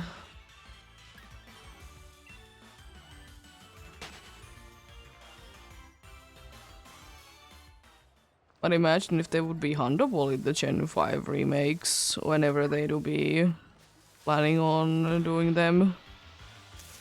Or I guess more to release them. I guess I would like to say that they most likely are already working on them.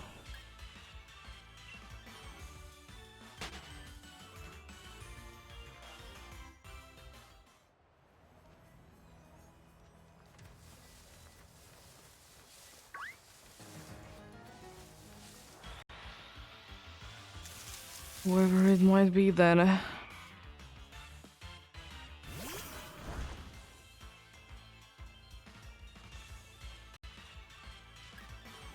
Of course they are.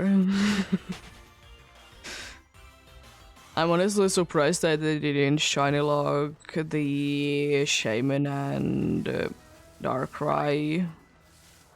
And Arceus, I guess.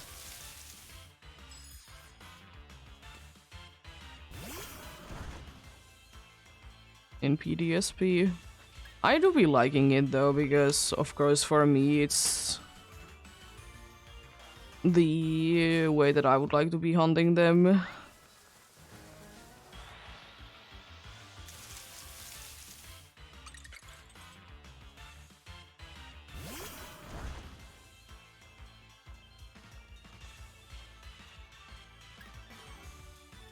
Yeah, I will say that people selling shinies is stupid.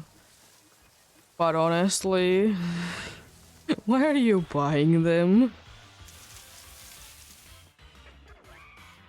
That's like even more stupid to be buying them.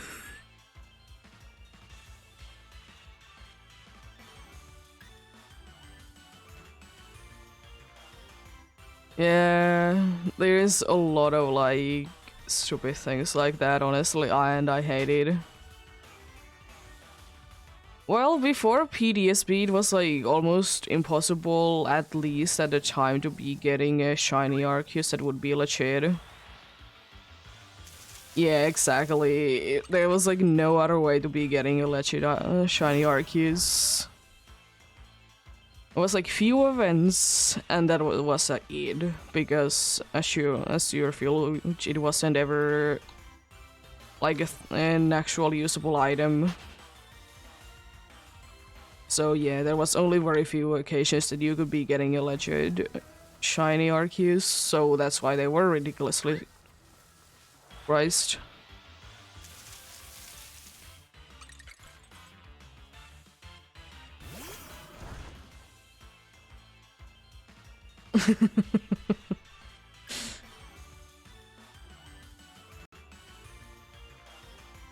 But it is interesting to think about that there is quite a good amount of like nowadays Pokemon players that wouldn't even be born at that point.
Okay. 2 ice moves, that's a good start. It's better than nothing. As long as they both are in like blizzards that have incredible chance to be like missing. Celio is an annoying one to be having on an NPC because they will be using swagger on the wrong person. That's kind of my hate for it because NPC is so stupid. But Hitmonlee would be quite nice. Yeah, I know Hitmonlee has wide guard.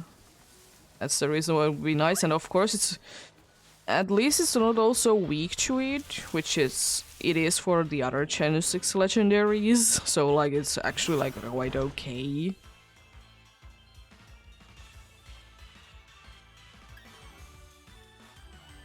Yeah, Celio is a nice one, but as long as it's not with an NPC, because they will be using all the good ones before you actually do be getting to the boss, and they are using swagger on the dude, and it of course is never gonna be hitting itself in confusion. I mean, there is, I guess, a chance that they might not be using swagger on the Zygarde.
But yeah, there was once a situation that there was a very smart NPC that did decide to use all the good moves against the boss.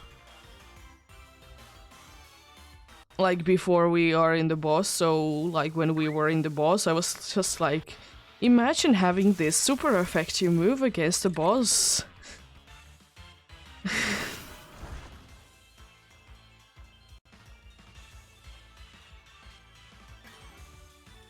Metal Screech.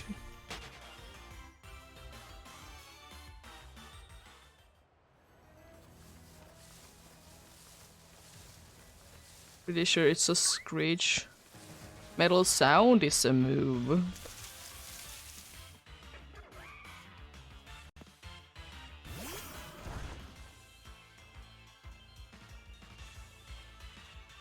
Metal Screech.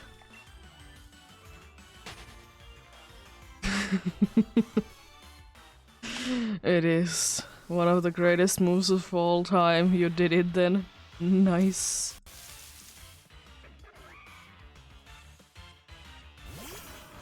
Yo. I mean, I will say, as I said, Celio is a good Pokemon. As long as you can be actually be using the moves.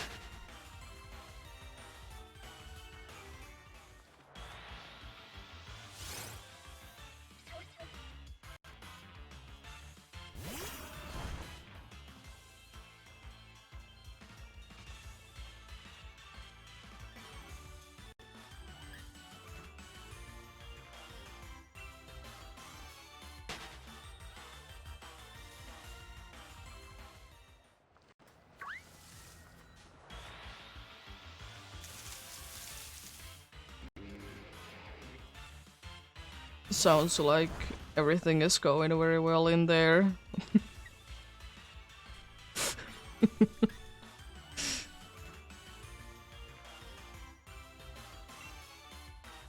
Yo.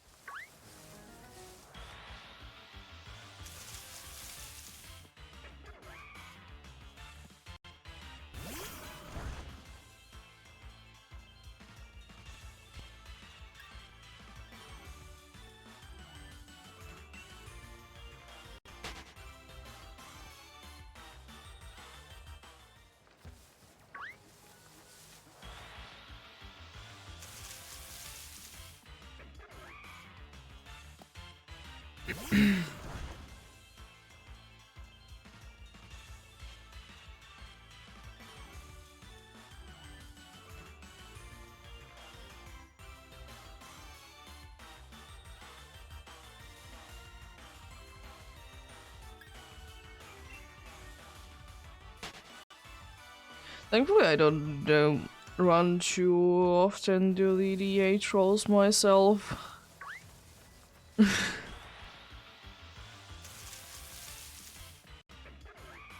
I mean, it definitely is, I guess, helping that I'm not doing like with random ones. And, you know, I'm usually doing them either alone or with whoever is watching the stream, and I will say that usually people don't really want to be trolling at that point.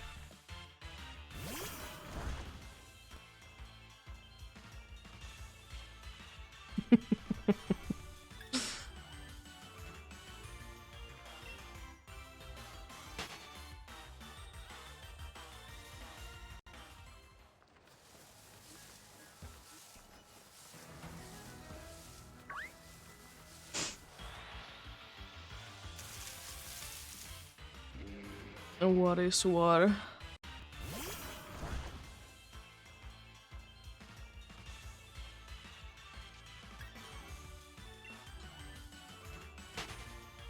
It is a cool icon thingy.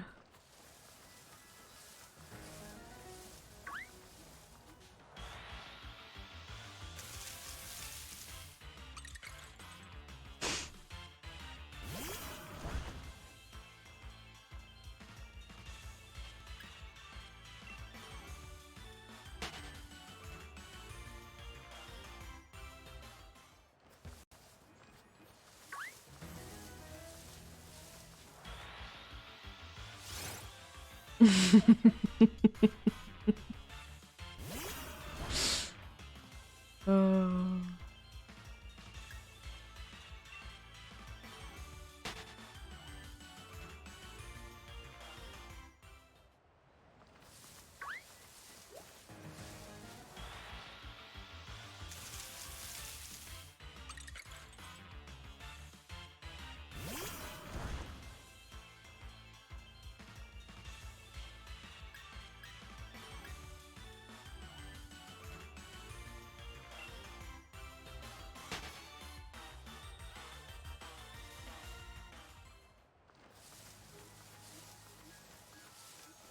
Yeah, I know you can just toggle those on and off. They don't necessarily mean anything.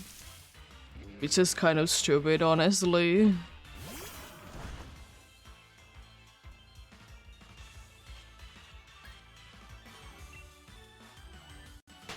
Because, like, I understand, like, the idea for it. But at the same time, I will say that one thing I never understand, thankfully it doesn't happen too often, is sometimes people are just typing in my chat something and then they say that they're not having sounds on. Well, you know, I'm not gonna be responding then to you because I'm not gonna be writing a message. Like, I appreciate you being there, but why?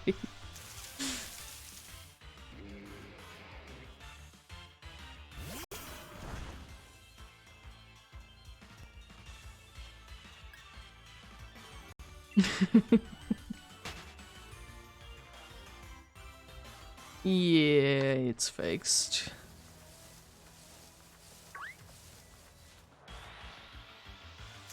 It is quite nice though that you can be toggling that on and off if you would actually be having those things to be the case. Like you don't have sounds or you are not watching. But then again, as I said, it doesn't really mean anything.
Thankfully, Veltal is decently weak to like different things. It's weak to more than, you know, one or two things. So Veltal for that is not the worst thing ever. You can easily be getting like moves that are gonna be super effective against it.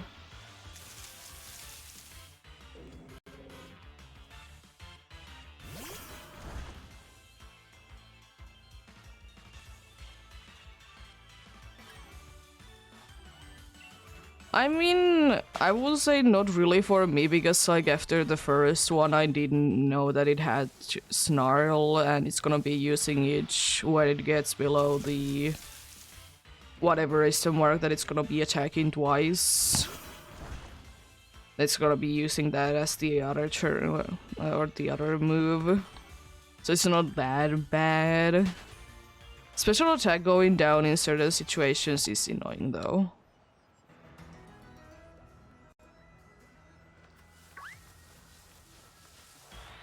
But yeah. I guess I just did do it for like... And I did do it for so long that it was like okay to me already.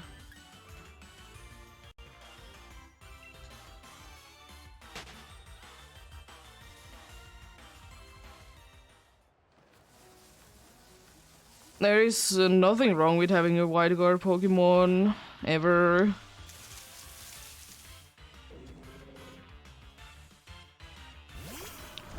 For of course, for some it's not useful, but it's still something, I guess.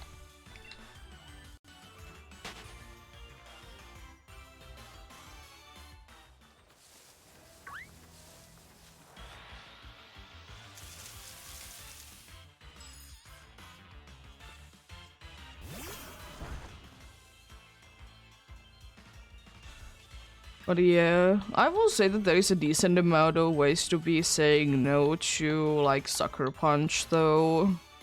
That are super effective again. There's at least one that is super effective still against the Yveltal. So it's not like that bad.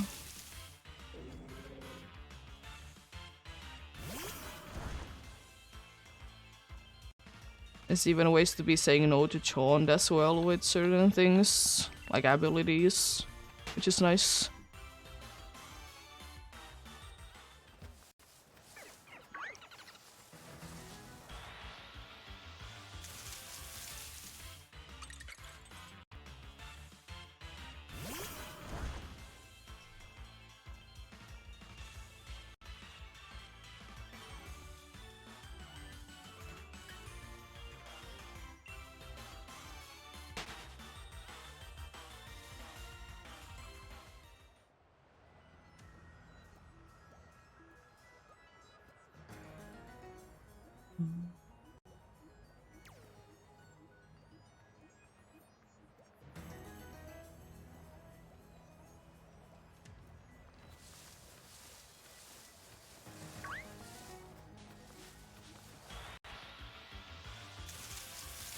I mean, if there is not neutralizing gas, the choke, it will always be the Dynamax one.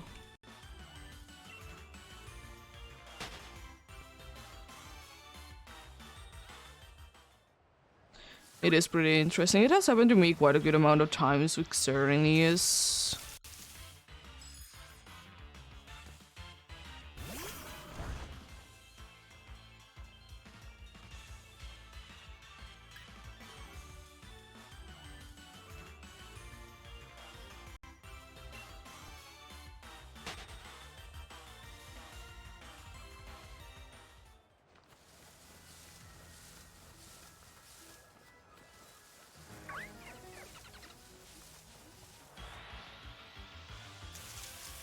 Surely.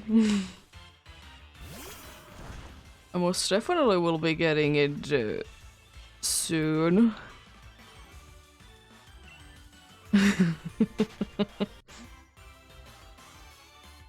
It is.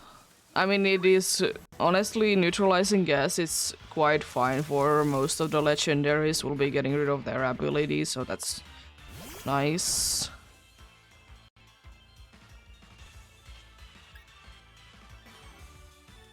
Also, another thing that is nice is to be getting, if you can't be getting that, then have someone with gastro acid to be literally saying that it doesn't have an ability.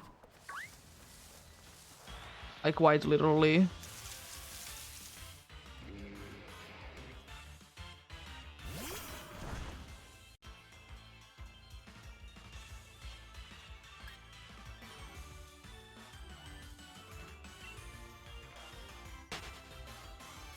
Yeah.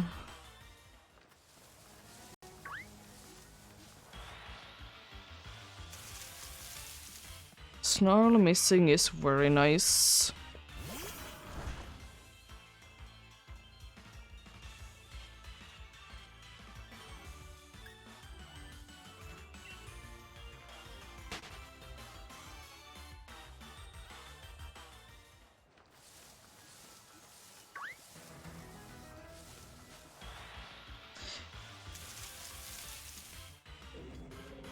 Exactly. Let's try to remove Zygarde's ability.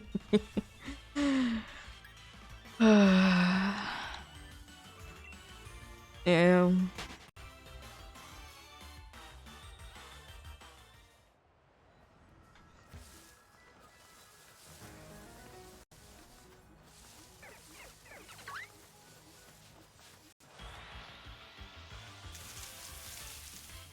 It would be very nice if you could.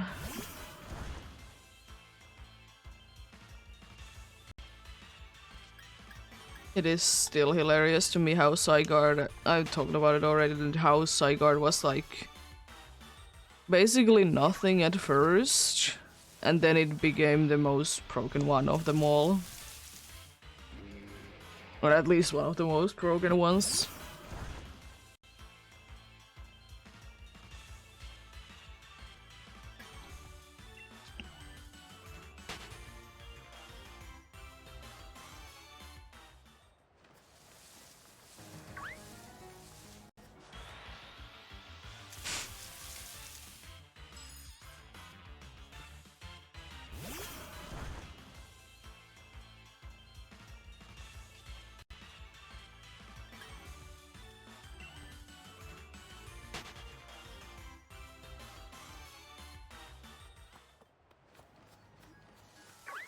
Yeah. It is unfortunately seeming quite likely, at least right now, because none of the Gen 6 legendaries are in the game. Well, there is, of course, always a possibility. There's always a possibility. Yeah.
Interesting that it's a Ponyta, not even a Rapidash.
But yeah, it's interesting to me, like what Pokemons were, or specifically legendaries, were included to be able to transfer into Scarlet and Violet. Because most of them they do be making sense, but then there's like some like, why? Why are they there, or why are they not there?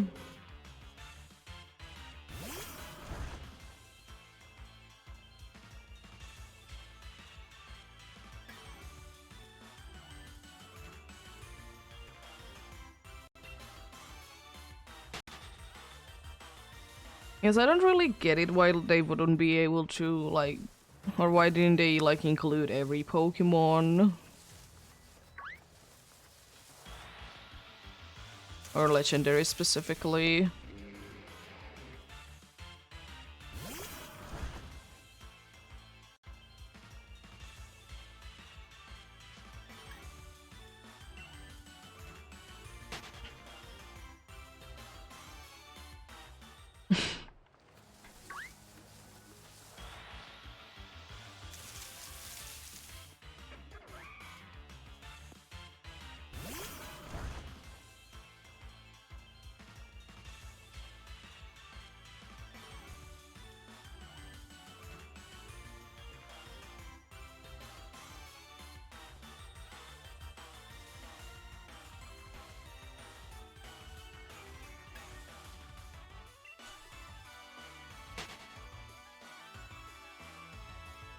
It did do that.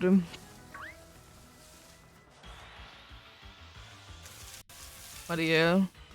I honestly don't really understand like why, because usually it's the case that you can at least all the legendaries to be transferring into the games. Not, it has, I guess, never been really everyone, but still, you know, most of them. It's just strange.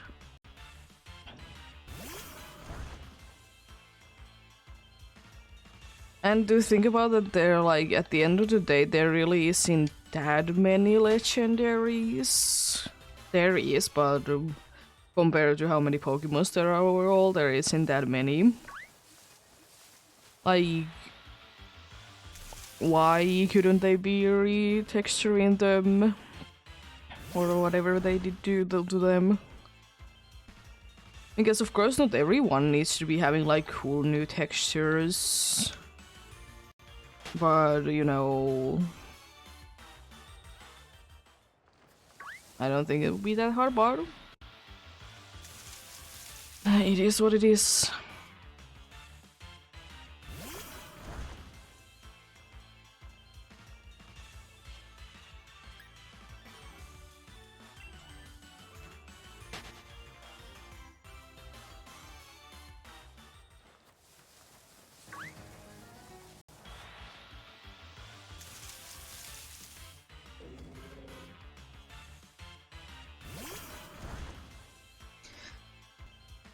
I mean, technically you did spend money to be getting the game, so technically you're paying money to be getting a shine.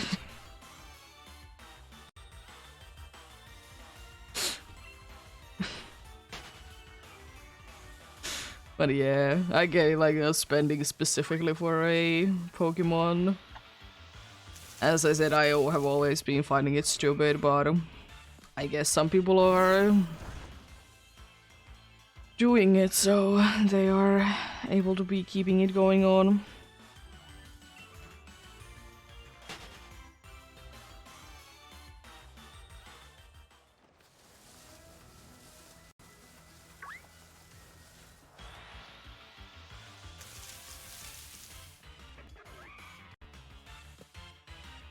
But yeah, do we? What do we?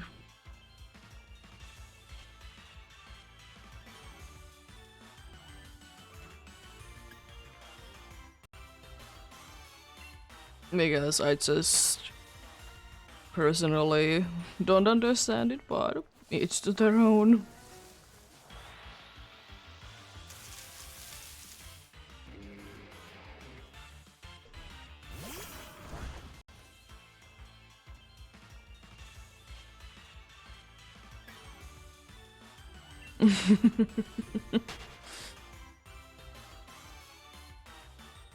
I guess for me, like specifically Pokemon Go is like okay. But yeah, it is ridiculous the prices for some shiny Pokemon.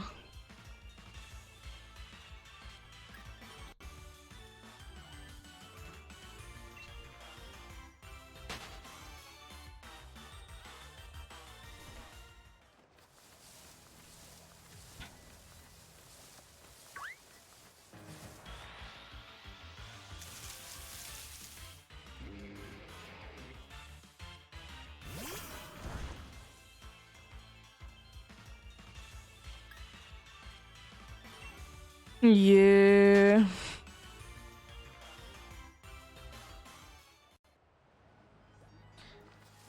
Are you talking specifically about Pokemon Go? Or overall? Because Pokemon Go, I understand that they will be going for a decent amount of money. Because you can't be getting Master Balls. Too many of them.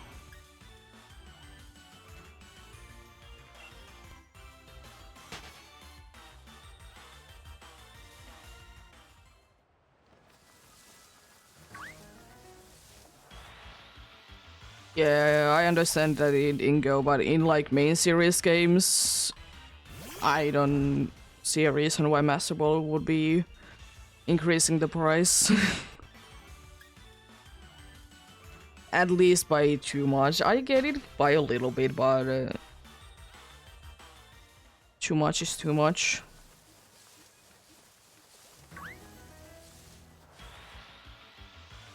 I mean, some people are selling them for a ridiculous amount of money anyways. So...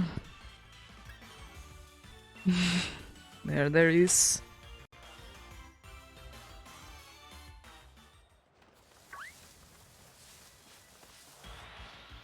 But yeah.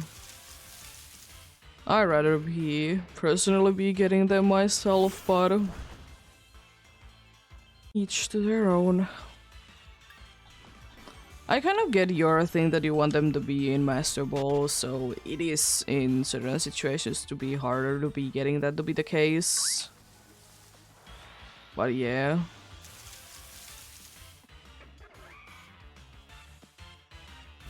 Well, have a great rest of the day then, if you don't come back. Thanks for stopping by.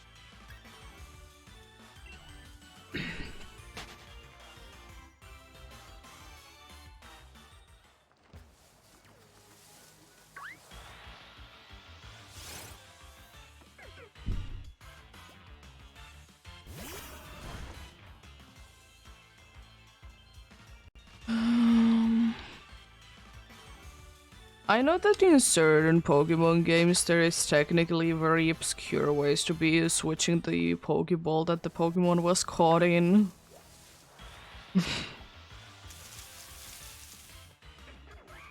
But you know, it is quite a good amount of work.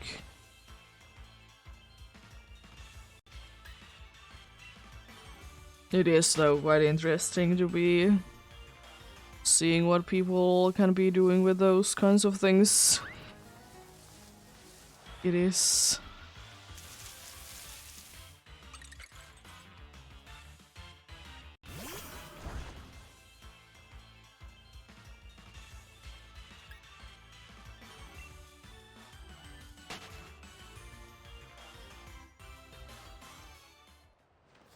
Hello.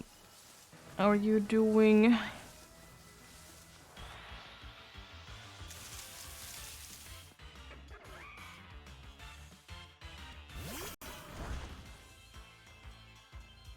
Yeah. I will say that I still will say that I don't honestly understand buying shinies, but as I said, each to their own. It's just, I guess, another thing for me, really. I want to be preferring to be like hunting them myself. Oh, jeez, that's ridiculous.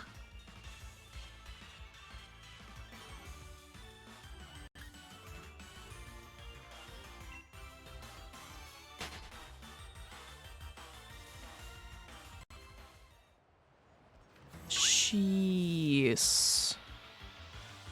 I'm doing quite fine, thanks for asking.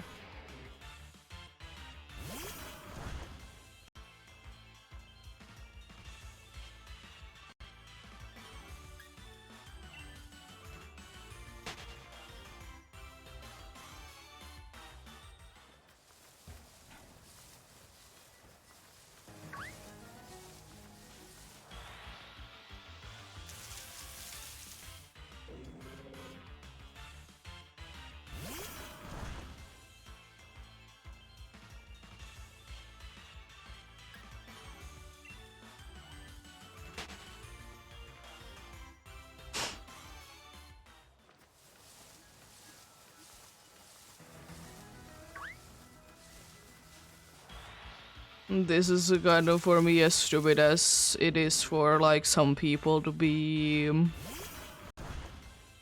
like buying slash selling the accounts for some games with like good stats or something like that. It's ridiculous.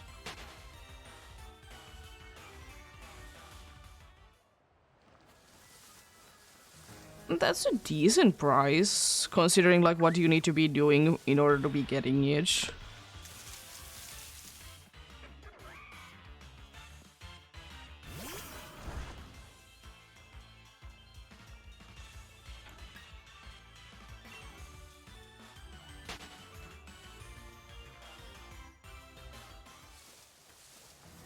Because of course it's gonna be helping you to be like having good stats in a game if you don't know how to play it. And you're going against like very good players. Of course.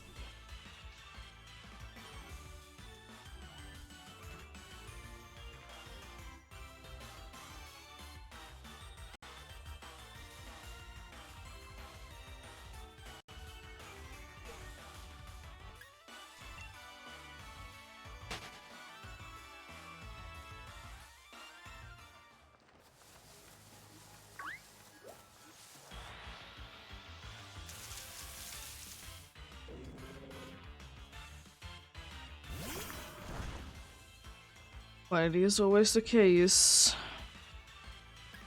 Still, if someone is gonna be buying it, it's worth to be selling it. I guess.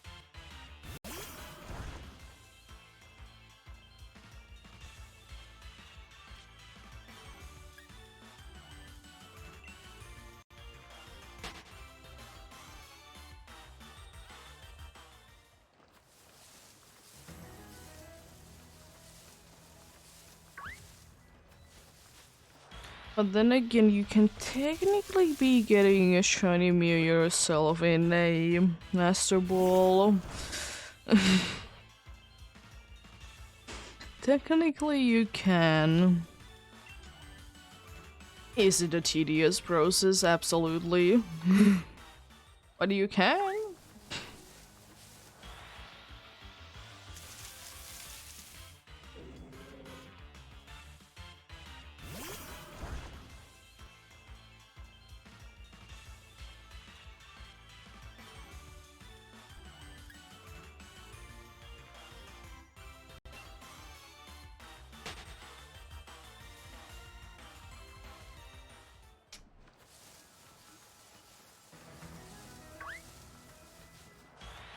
You can be getting a shiny Mew or a Mew, I guess, in general. If you want it to be an actual legit one, you need to be having specifically a Japanese version of Emerald that has the event.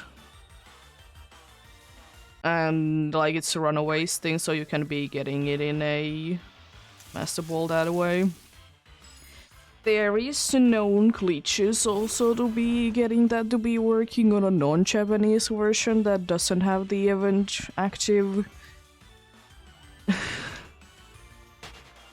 But yeah, it is a very obscure way, but it would be, you know, legitimate.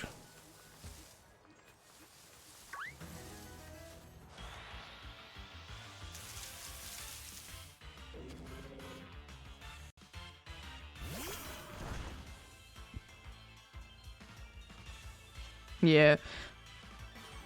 Shiny Jirachi in a Master Ball, yeah, I think it's, apart from Pokemon Go, it's impossible. Or is it even possible? Yeah, you said that it's possible in Pokemon Go.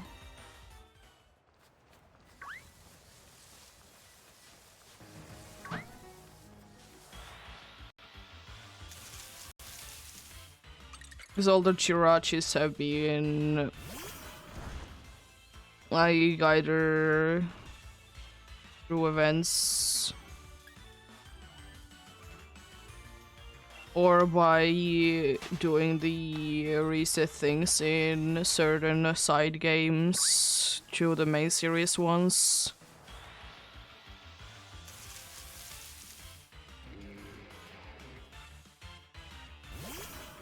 It's very tedious to be getting it.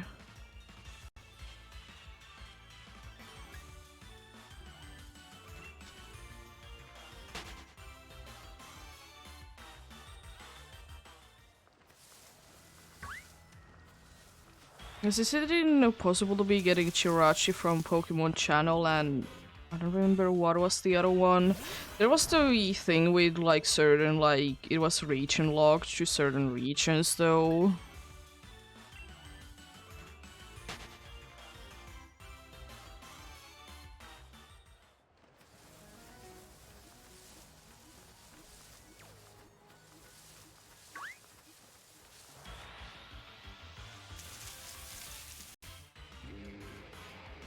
I think there was another one, but I don't remember what was that, but yeah.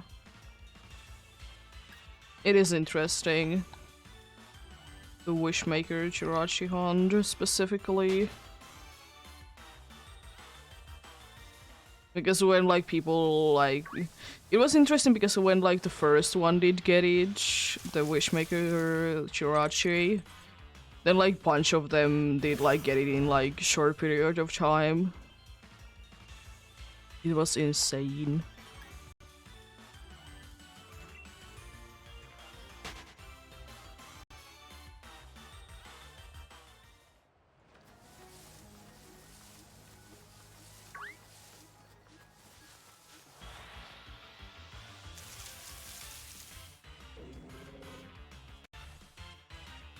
But yeah, people don't tend to be liking to be hunting the Mew the legit way too much though. In Emerald, because you know, Emerald kind of being broken with the orangey.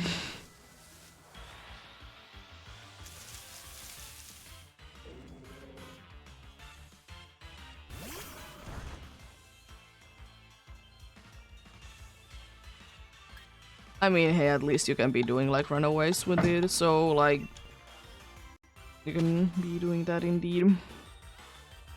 So you know it's not broken.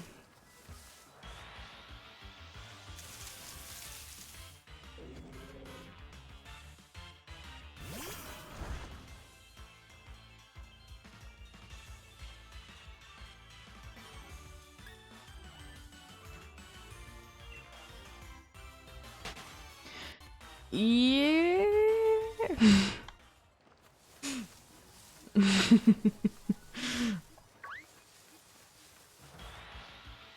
Just like suction cups in any of the Shino games, right?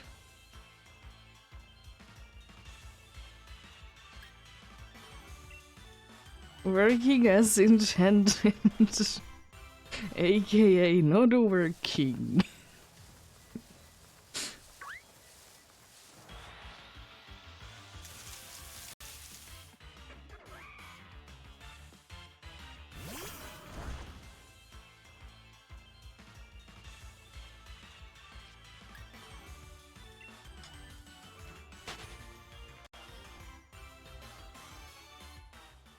Imagine hunting, like actually be able to do the hunt for Phoebus in EDSB.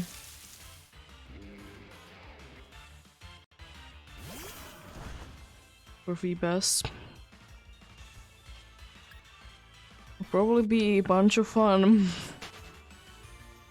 It's like trying to even find a Phoebus in like PDSP, it's pain. I know that there is like certain jewels that you can be seeing like which tiles are it, but still, you know, changing daily. Lovely.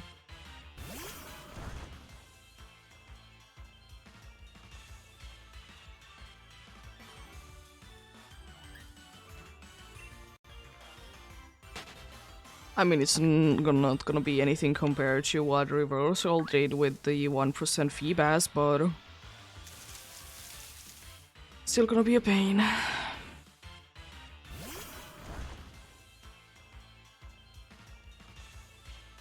Because suction cups indeed don't work. You can be using other things for it though, which is I guess nice.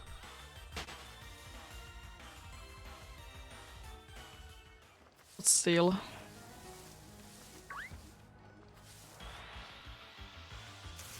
But that'll always be reminding me talking about time-based things.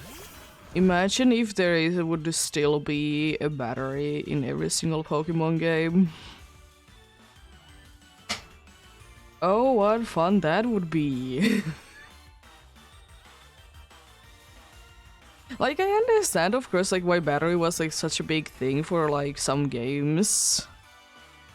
But, like, nowadays, oh, jeez. Like, I'm very glad that, you know, the system has been made to be, you know, be keeping track of the time. Instead of the cartridge itself alone. Or if it's a newer game, I guess, also the downloaded version, but anyways.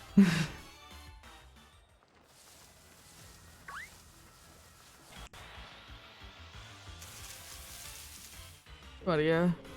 And it was also with Pokemon games specifically, it was very unfortunate because there was quite a good amount of like places that you couldn't be either accessing or Pokemons that you couldn't be accessing if you would be like having a dead battery.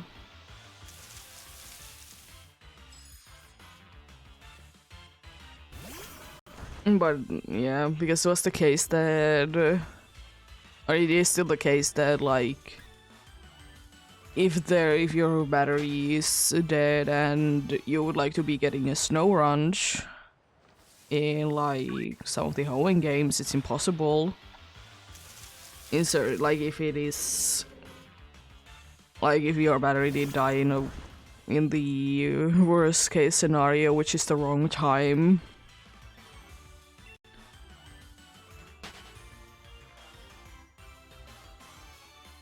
But yeah.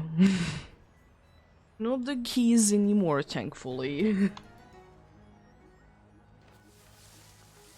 There is still time-based events that are based on either real-life time or whatever is the day cycle in the game. But it's a lot easier to be managing that.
Yeah, it is nice.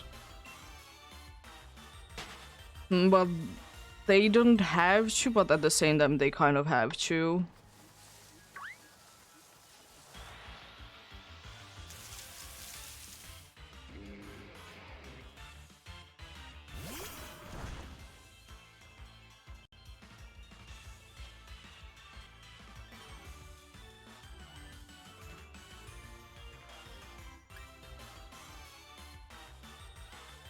Yeah, I understand it, honestly.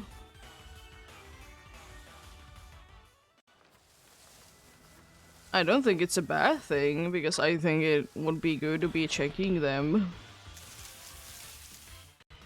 And as usual, if you have not done anything wrong, you don't have anything to worry about, right? So, like... Yeah. I don't get it, but then again, there is always gonna be cheaters, no matter what. So, better safe than sorry with that.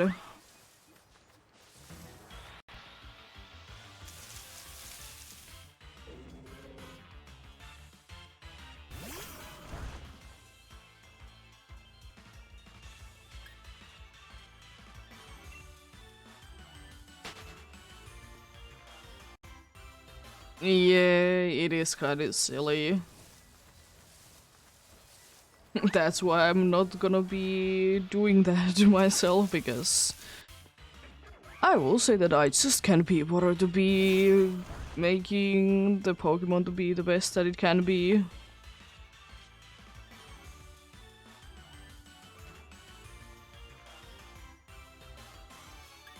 Yeah, that's a very good excuse.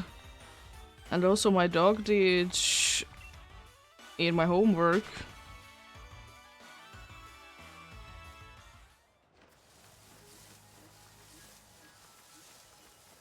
Yeah.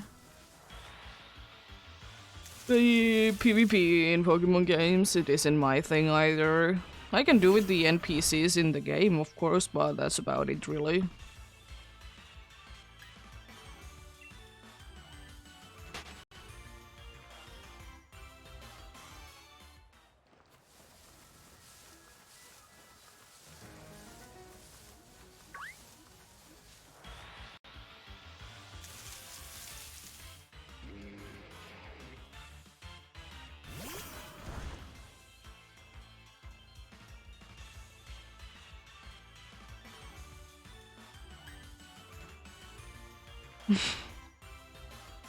I mean, there is some people that shiny hunt competitive ready Pokemon. Some are breeding for them, some like hunt them other ways.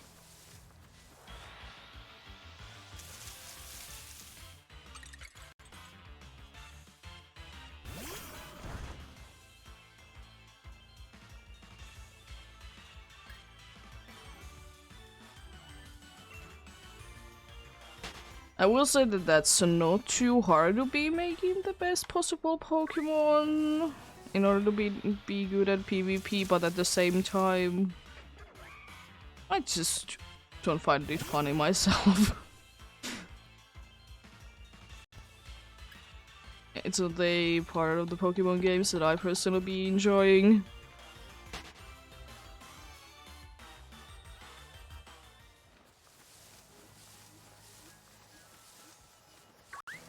Even though, as I said plenty of times, that thankfully there is nowadays a lot easier ways to be getting them, you know.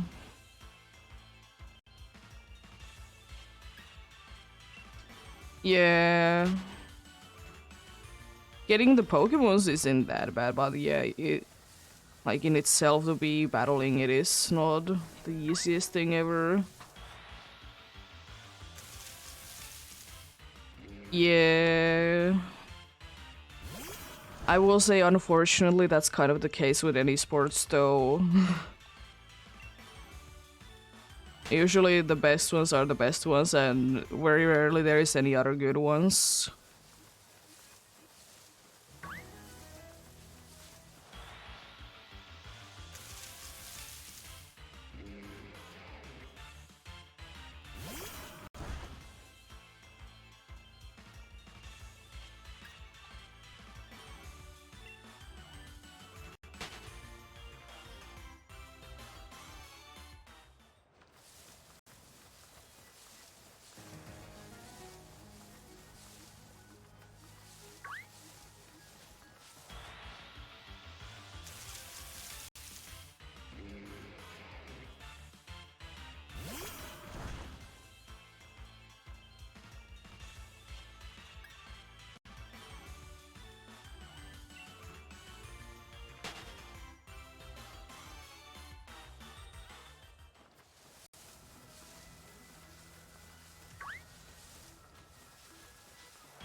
It is very much of a skill-based thing.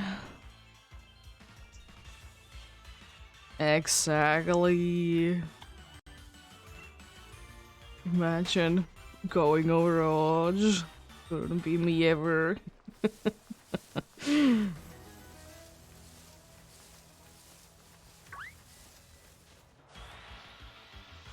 It's fun.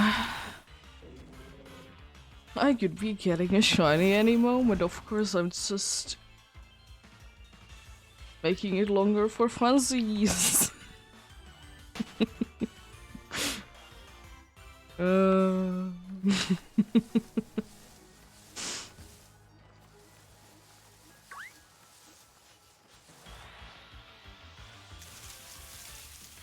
Oh, thank you. Good luck to you as well.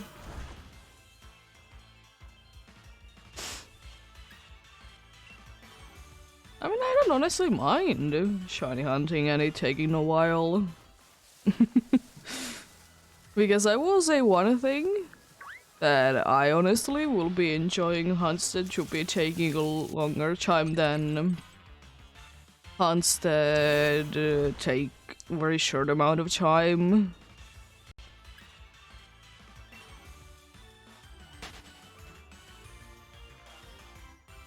I mean, I don't mind the shorter hunts every once in a while, but I personally be liking more of the ones that I really need to be working for.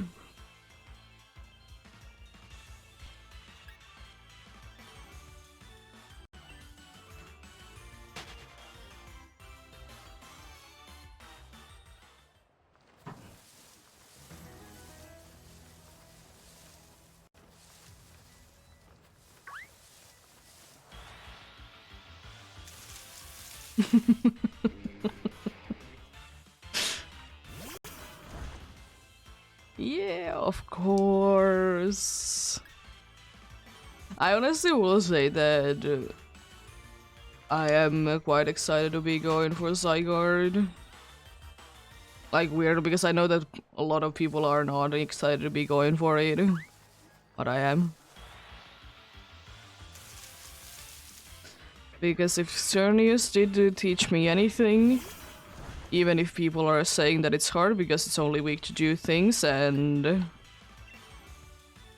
you know, it is hard because of that and also being fast, it honestly isn't that bad.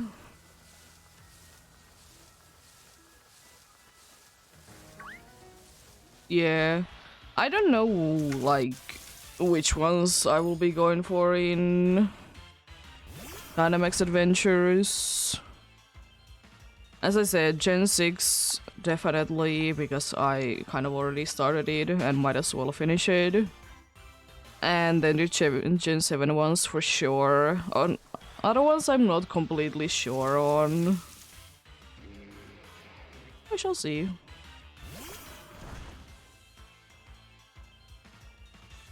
I know for one thing that I'm not gonna be going for the Ultra Beasts in a while because I still haven't been completing the thing for it. Because I may or may not want to be hunting for the legendaries. And also, like, I don't know, I think I would be preferring to be doing soft resets for the Ultra Beasts instead of Dynamax Adventures. Because of speed boost.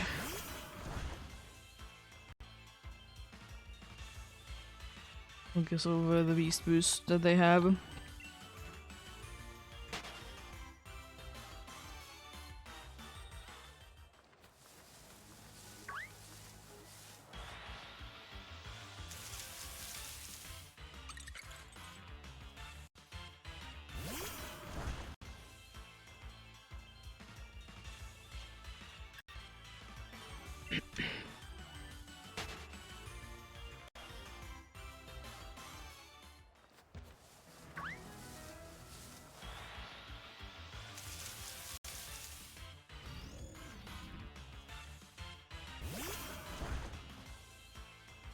Yeah.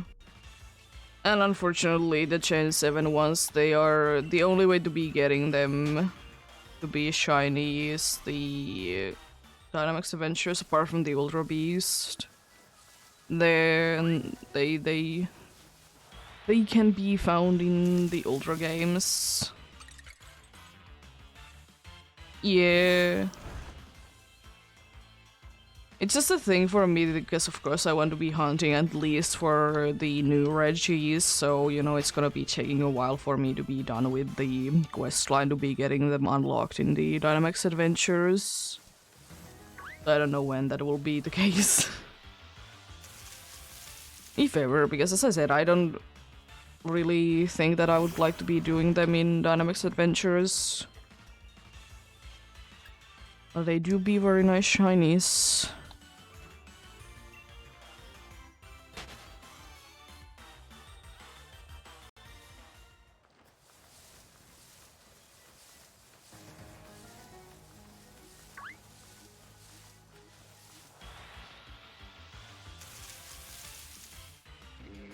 And the funny thing is that you can be hunting them as many times as you want in the Ultra Wormholes.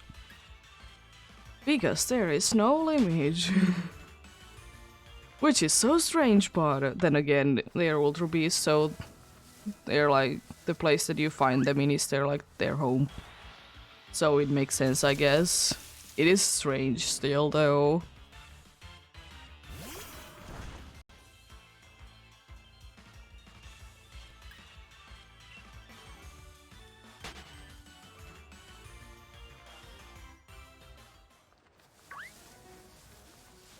But then again, the good thing is that I can always be spending as long as I want to be starting the hunts for any of my hunts, because as I said, I don't care.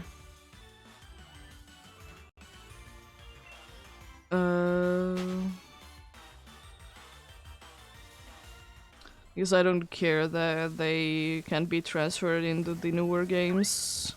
We'll be keeping them in their game anyways.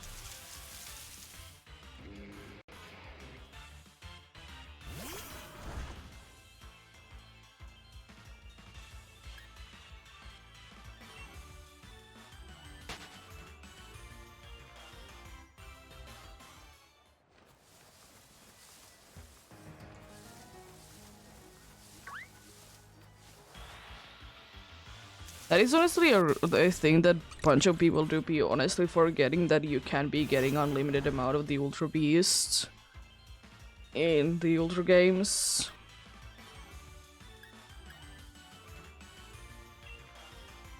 Because because a bunch of people didn't buy them and they're relatively old games. And usually people are not gonna be trying it because they're assuming that they're only once in a game thing, which is fair enough. Because, you know, most of them are. I mean, if you have a homebrew 3DS, though.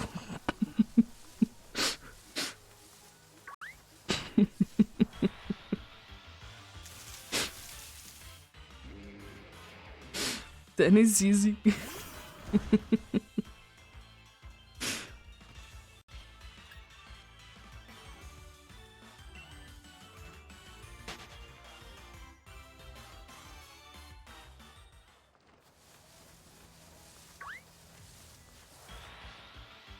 Well, yeah, I understand it.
It is quite interesting, though, that there isn't a Pokemon game yet that would be forcing you to be using your Master Ball on something.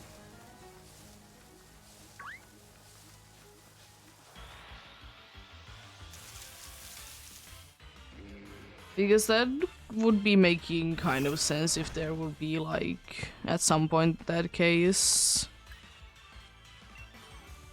Because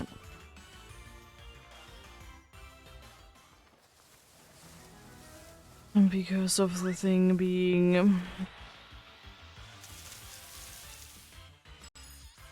that I think that the way that they are intending the Master Ball to be used is to be using it on the box art legendary.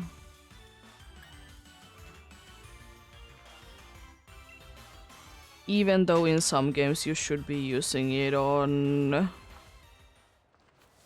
some other legendary Pokemon instead of the box art one specifically. Especially if you know how the games work. It is. But especially because it's a kids game, that I'm surprised that they are not like saying that you should be using the Master Ball on the legendary.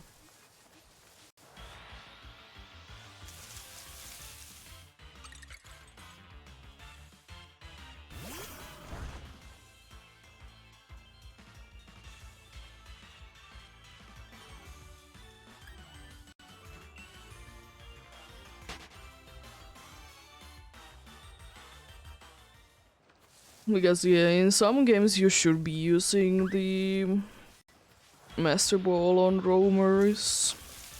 Because they can be forever gone.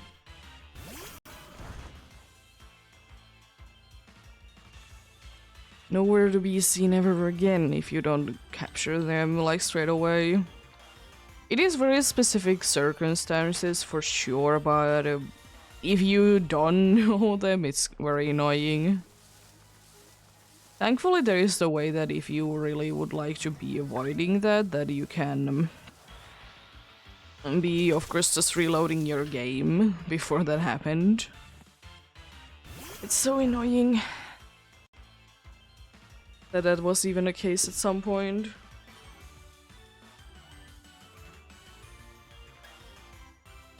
Because it was the case for, like, in some games for the legendary beasts, that if they would be using Roar, it would be the same thing as you would be fainting them. So, you know, if they use Roar, it is goodbye to them forever in that game.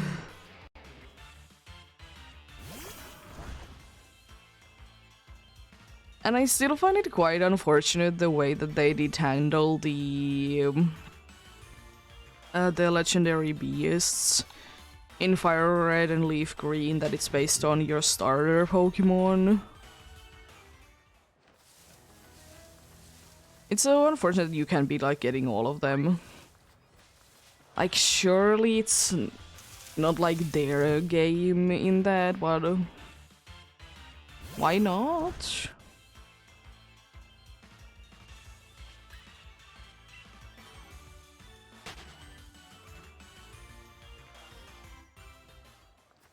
I mean, does it really matter too much at that point? Like, when you do be getting the one of the legendary beasts? Not really, because, you know, you are at the post game. But still, it is interesting.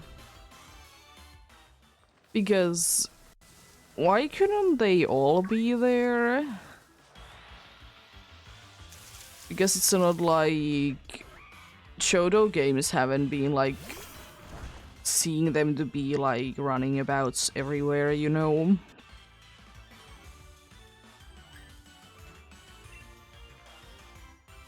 Yeah, yes. It is something else for sure.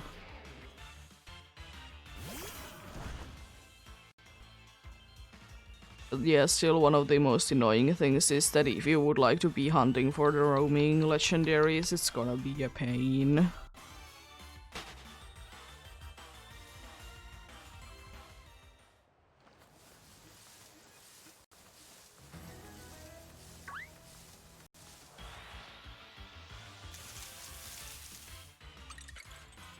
Depends on, of course, what are you going for? There is like somewhere a lot easier than others for sure, but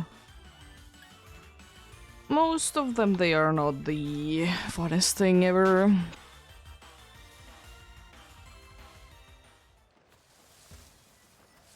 Understandable, I guess.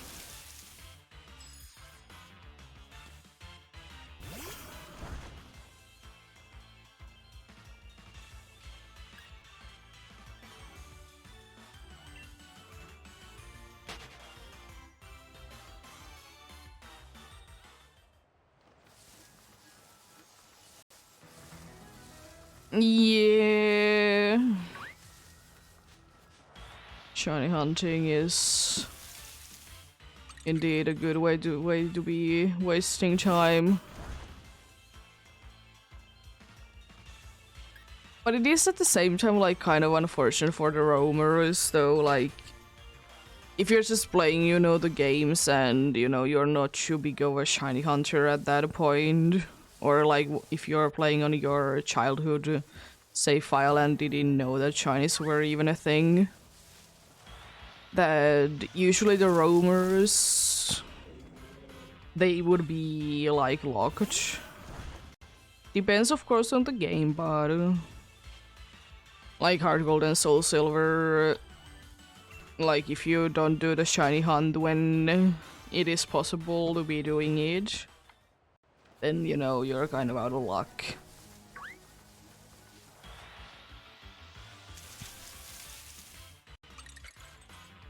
It is a little unfortunate, but it is what it is at the same point.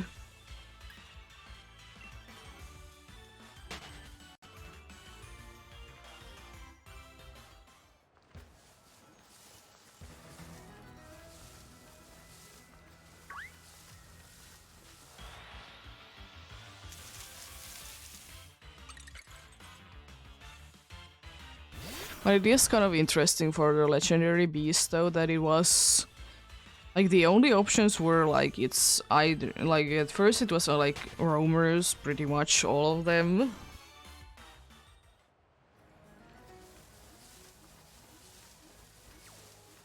And then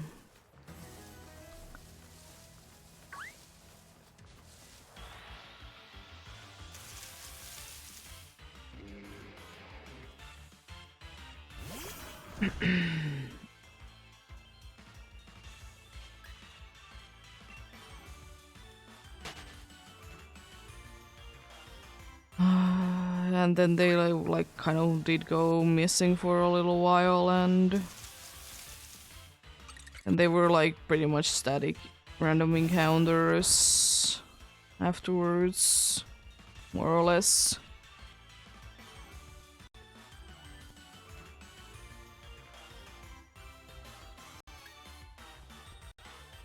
I mean, personally, I'm waiting for my Master Ball to be using on a Pokemon that would otherwise be pain to be capturing, and I wouldn't want to be failing each. Like the Dialga in Brilliant Diamond. I didn't want to be missing it, so throwing the Master Ball.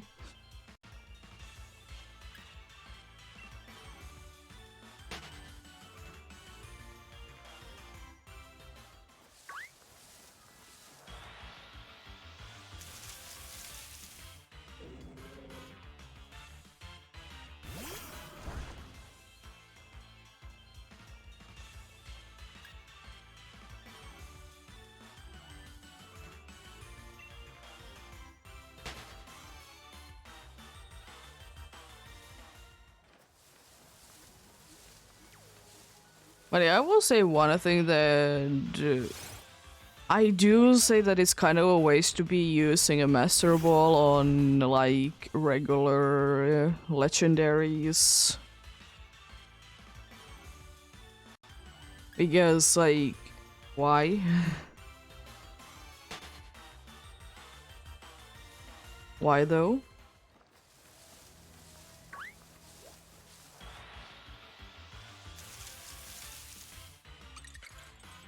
But then again, I guess making it easier to be capturing. As I said, like I guess well, for me the only exceptions would be the like certain roamers in certain games that you know they would be gone forever otherwise, and you just want them to be collected to your decks.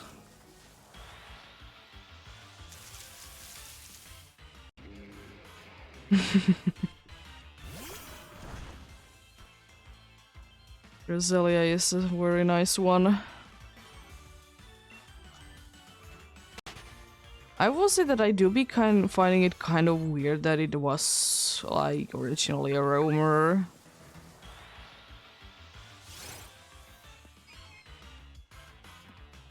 I don't like 100% understand that, but sure. Because the whole story with Darkrai was that like someone was having nightmares. And like Darkrai is causing them in the middle of the island in like not that close even. So what do you mean by that?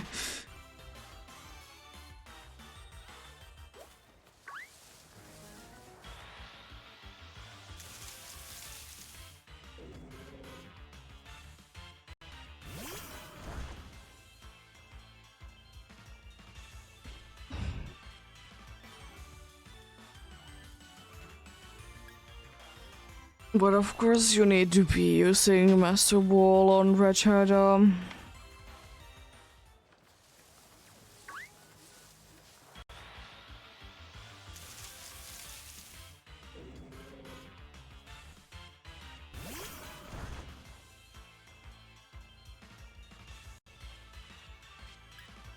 Yeah, I can see that. Like Rosalia would be helpful against it.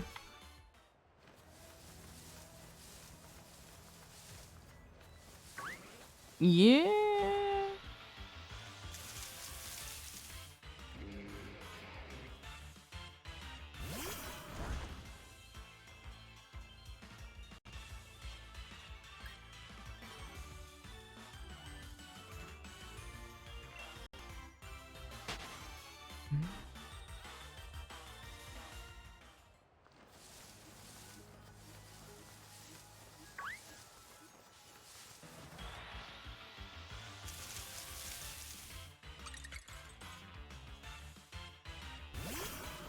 Yeah. I guess thankfully there is like one place that you can be finding, or actually there's two places that you can be always be finding Crobat in. There's the guaranteed alpha one, and then there is the one that is flying.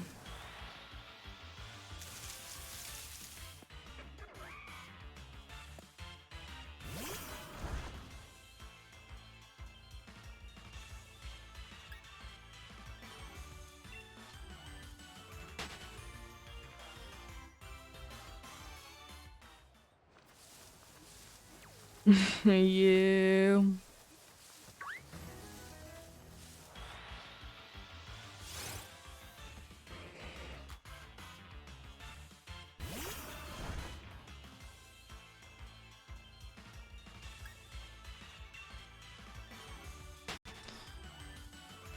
Bonnier is definitely one of the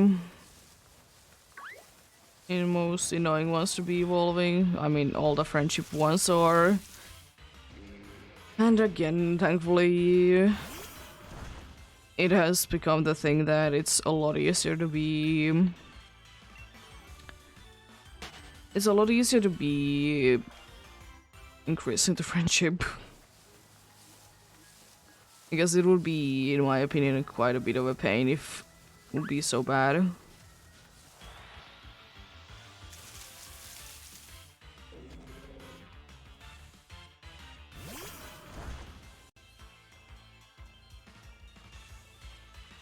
I will say that in my opinion, friendship evolutions in Legends Arceus are one of the more easy, on the easier side.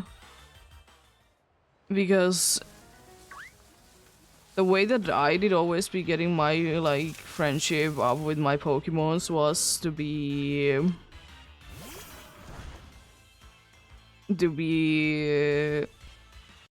throwing them at the trees, and then it will be growing with that quite nice and quickly.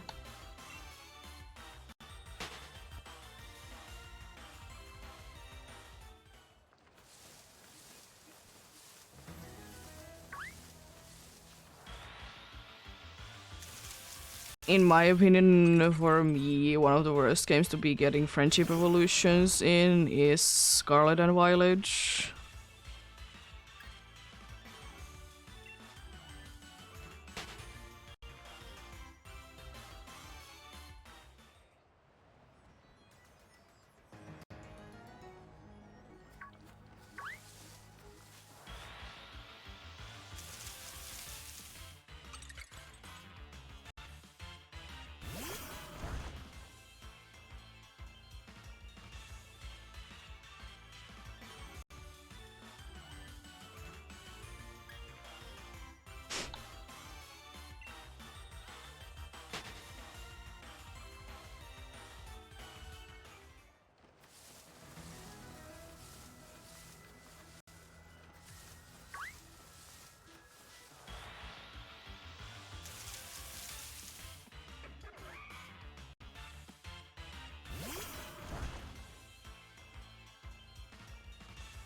Nice.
It is honestly quite interesting, like, how berries in Pokemon games, they were first that, you know, they were plants that you would need to be growing over time.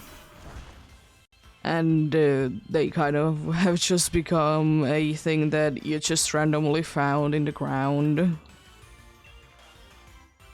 I wouldn't be minding if there would be a way in like Scarlet and Violet and Sword and Shield to be growing the berries as well. Like maybe you could be getting only like 2 or 3 at a time, but would be quite nice. It would be a possibility at least.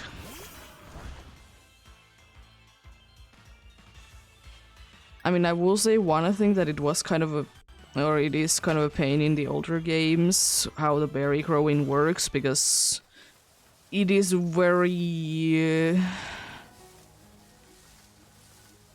very much caring about the time in between of them growing and you collecting them, which is annoying. Yeah, Sword and Shield has the trees. It is just weird that there isn't a place in Scarlet and Violet that you could be just growing them in. Honestly, why couldn't they be in your dorm rooms? Because that would be making them to be more useful.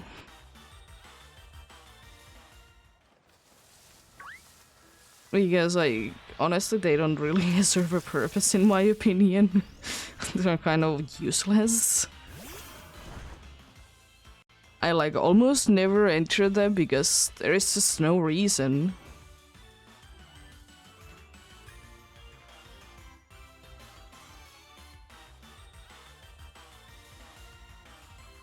Because I honestly can't be figuring out like one reason why I would be going there. Because the only reason that it could be, I guess, useful for is sleeping. But it really isn't good for that either. It really isn't.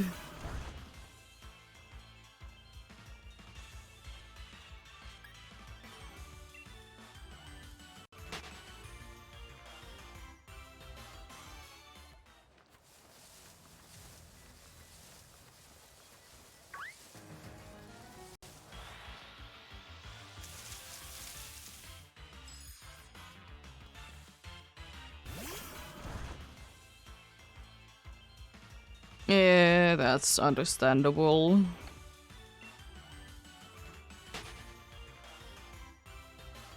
Because there just isn't anything in there. I understand that they are nothing like special like most of the time anyways, but still. And the thing is as well that you get a second one that still has no purpose.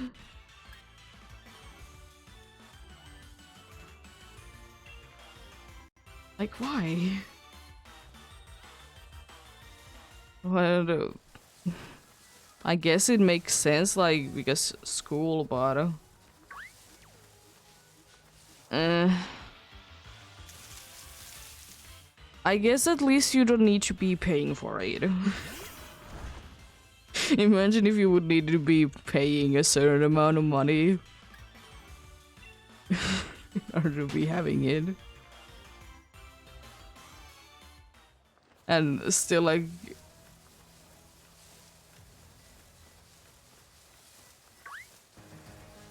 And the thing is as well that, you know, in Paldea, like, if you would be, like, realistically, if you would be walking that way in real life, your home is, like, 30-45 minutes away. And of course, because it's a Pokemon game, there is nowhere else in the near nearby any places that the other dudes are living in.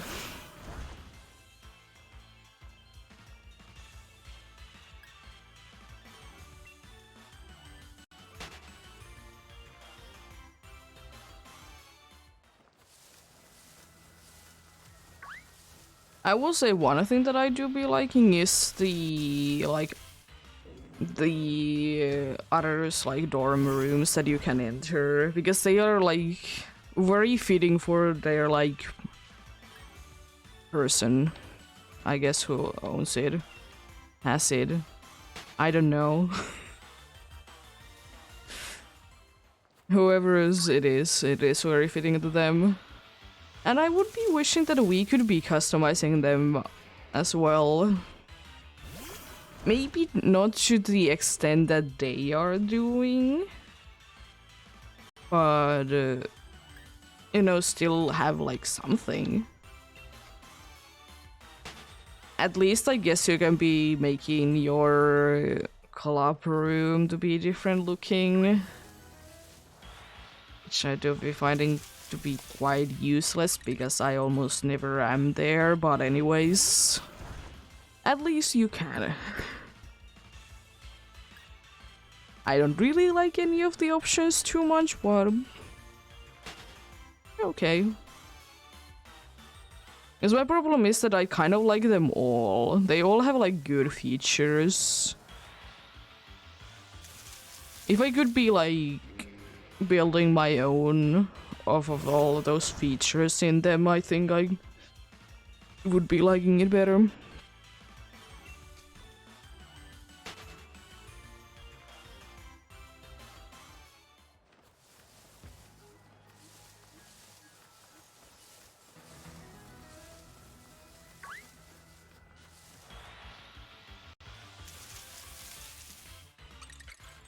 But hey, it's something. You don't need to go there. And honestly, there is still no reason to be going there because that is the only useful thing in there, and you know, you can heal somewhere else.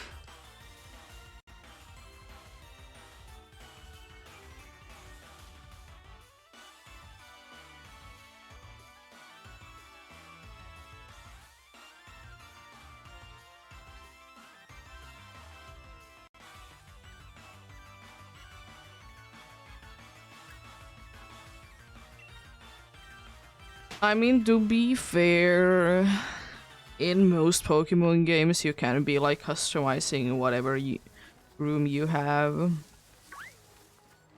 But then again, there has been like good amount of like secret bases that you could.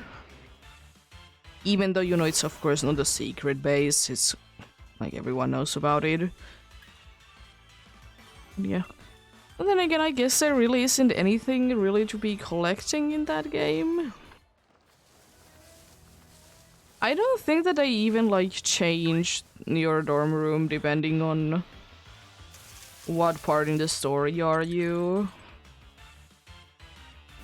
Because if that would be like changing, like maybe there would be like a picture of something once you have done this and that. Actually, why couldn't like all the badge pictures be there? At least on the Paldea one. Why couldn't they be there like that?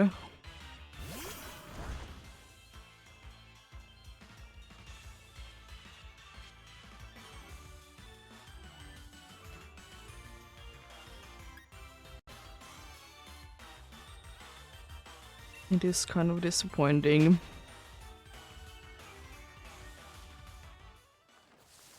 And maybe from the blueberry one there could be like,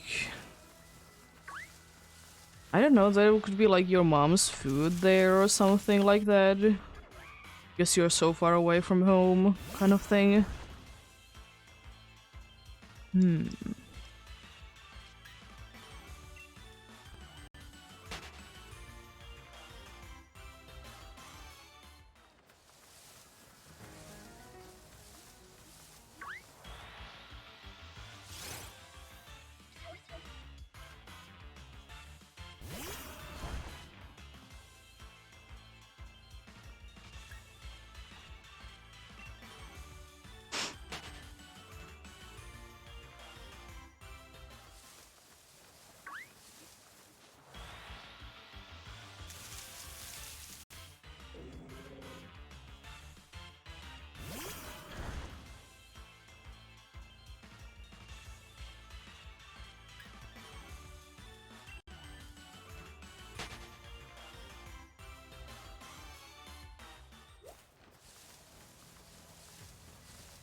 You managed to get a space-time distortion.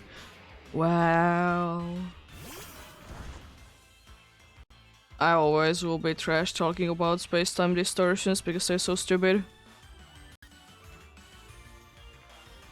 Oh, nice.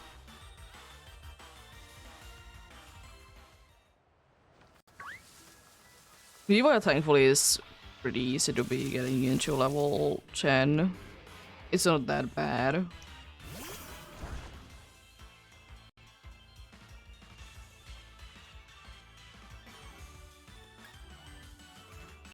Jeez. Level 70. I like almost never be getting any alphas from the space-time distortions. Yeah. Friendship one of that even, which is nice.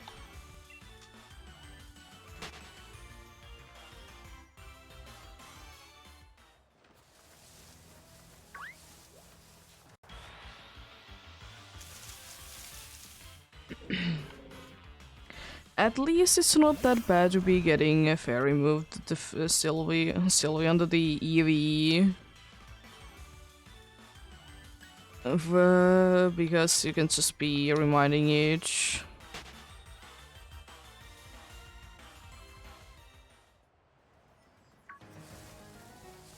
Yeah. I will still say though that in my opinion it's not too bad to be getting the evolutionary items in Legends Arceus, because if you do decent amount of space-time distortions, they are gonna be dropping it. Which is honestly very nice. Of course I understand that they are not supposed to be too easy to be getting items.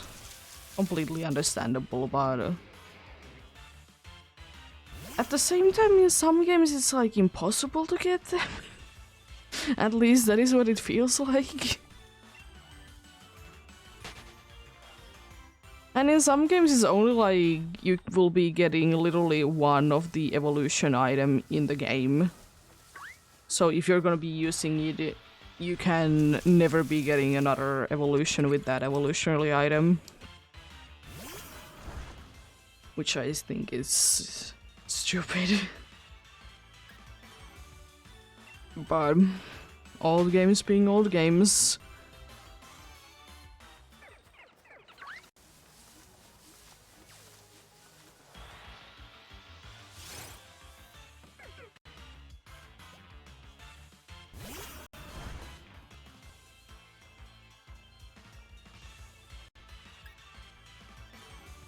Because still probably the most hilarious thing is that you will always be only getting one moonstone in the entirety of the Pokemon Emerald.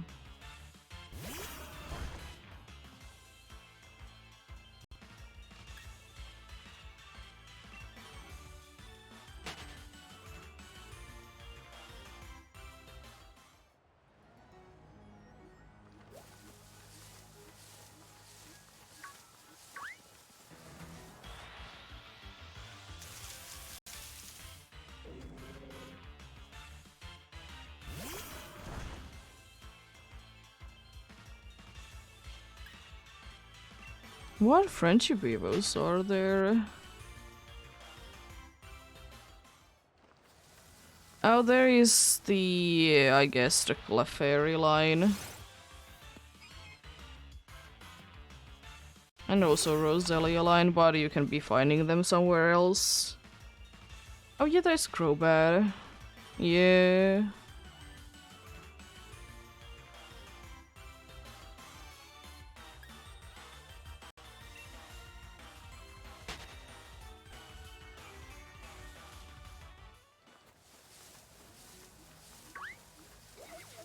Oh, come on.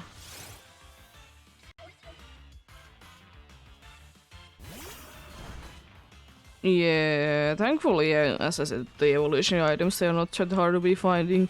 And of course, if you're struggling with them, there is always the thing that you can be collecting other people's statues and be returning them. But there is also a guaranteed Alpha Rose raid. You don't need to be using a shiny stone on it.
And thankfully the thing is as well that the...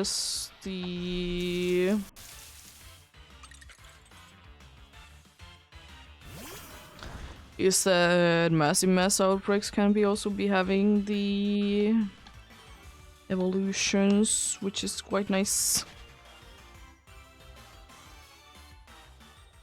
Yeah, if you just want to be completing the Pokédex, it is definitely worth to be going for the alphas for sure. To be just, if you don't want to be using the items, that is, it is quite easy. Yeah.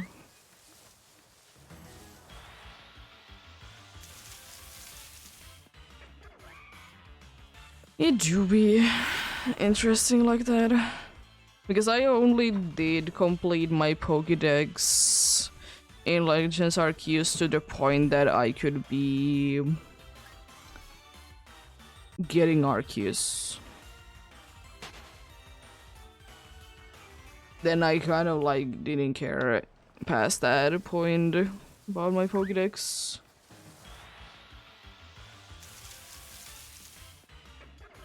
If only.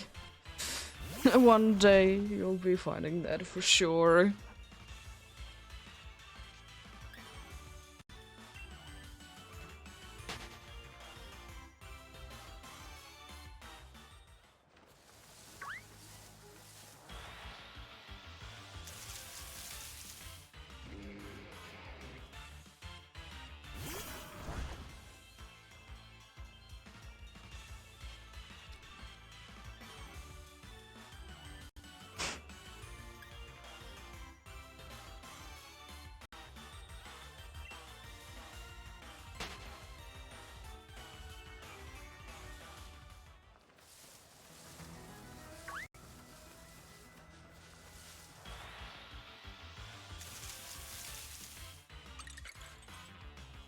But yeah, it is always interesting to see though some people be hunting, by the way, for Riolu and Lucario in Scarlet and Violet, and then they use, you know, Steel Sandwich.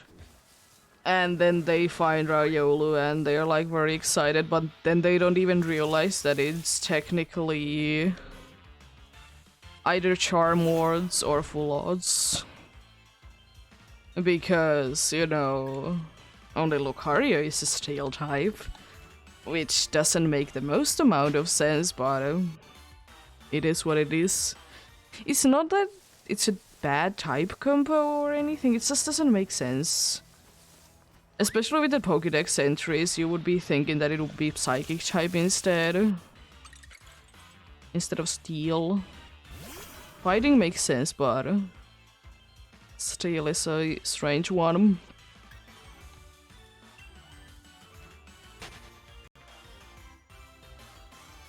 Because it has so many features in the design.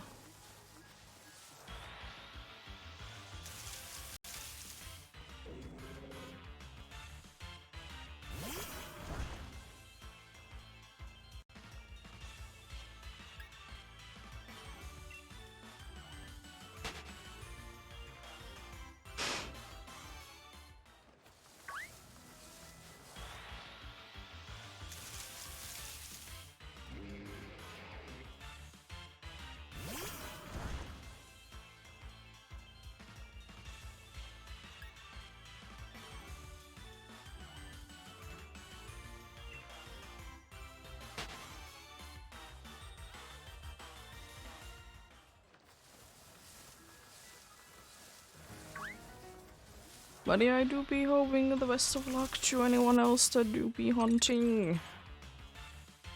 Hopefully you'll be able to find whatever you're looking for or get something.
Another like... Oh. Another interesting thing that I would like to know, Adam. Like, would have anyone done that is to be getting every single possible shiny from SOS calls? Because I know that some people are hunting for the rarer ones to be like called for. But yeah. So I always do be like into be seeing people to be doing, like, even though the odds are like decently high, to be just trying to be doing challenges like that.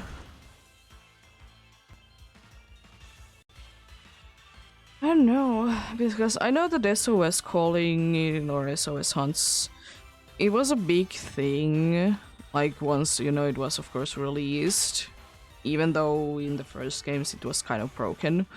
But anyways. Yeah.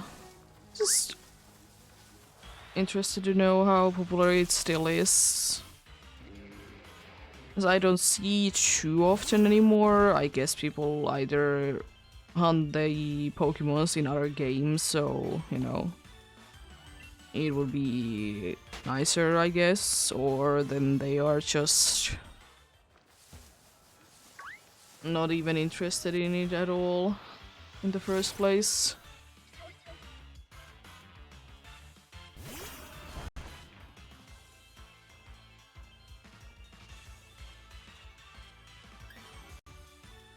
I will say though that I kind of would be wishing that some kind of like hunting method like it is with the with SOS calls, Poke Radar or something like that would be a thing again.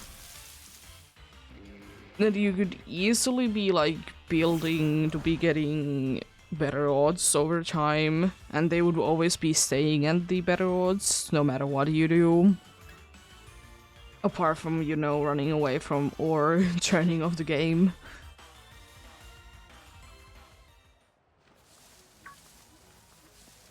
But it also would be like requiring like some kind of like, I guess, skill. And like, you know, would need to be doing things for each.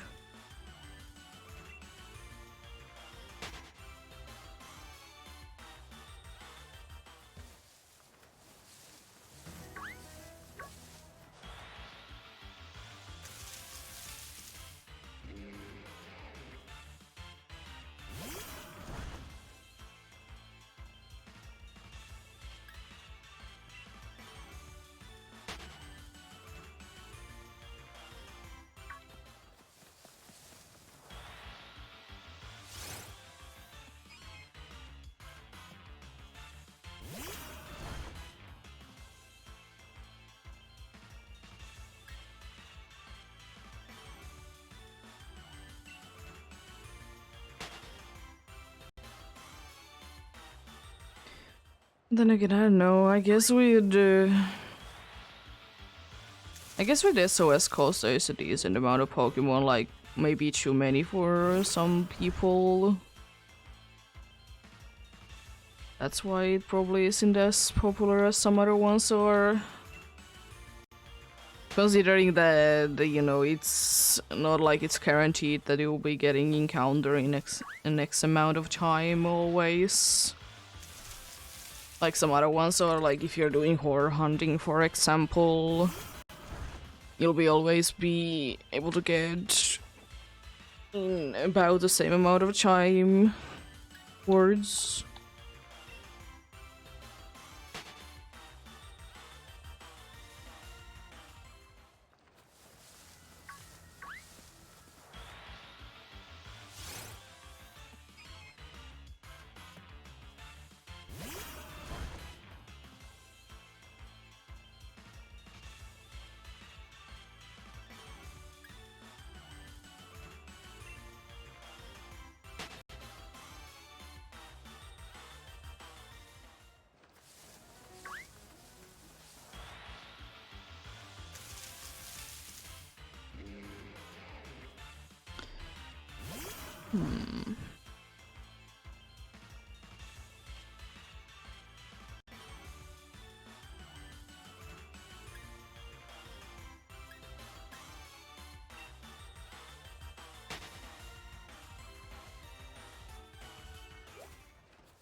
How did I get past you?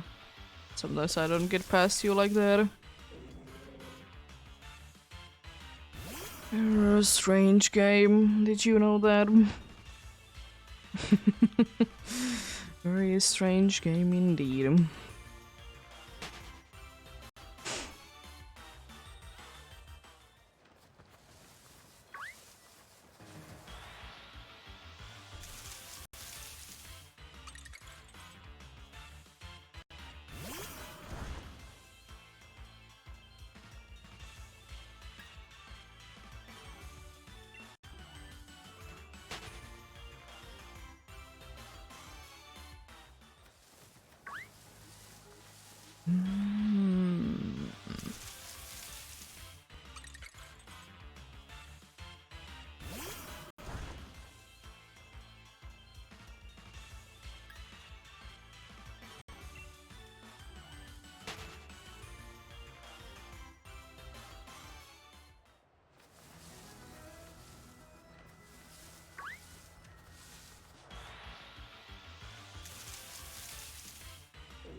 Is there another place that I could be easily hunting for Mr. Mime?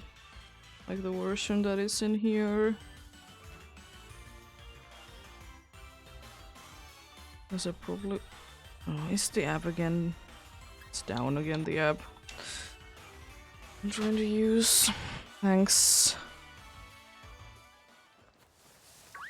So I don't really remember if there is easy place to be hunting for Mr. Mime.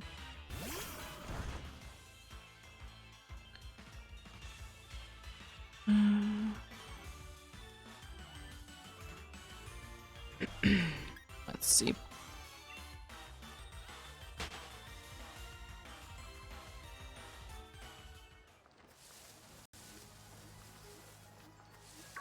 Oh, I can't even use the website right now because it's under maintenance. Okay, that's, I guess, understandable. You can't be using the site at all.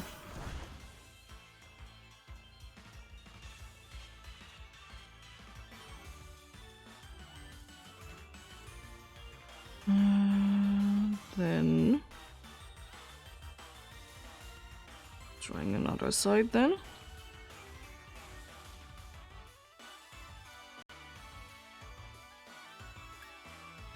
There we go. Yeah, for whatever reason I'm like remembering that there wouldn't really be another place really to be hunting for the Galarian Mr. Mime. Would be always wrong.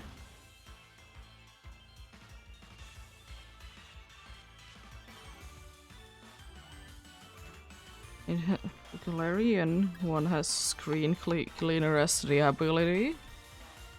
Never have I ever heard of it. I've never heard that it has that, but sure, that's cool.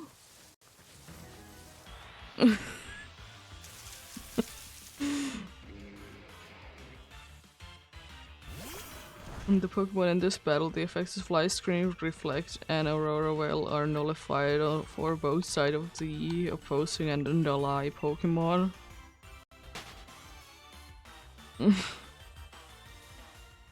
Okay, interesting, for sure.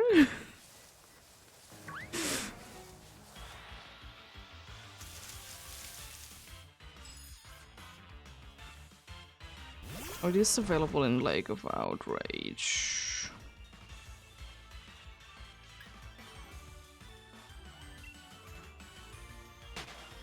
Not really anywhere else then. Let's see about the Lake of Outrage though. Is it only available there during like... when it's snowing? Probably.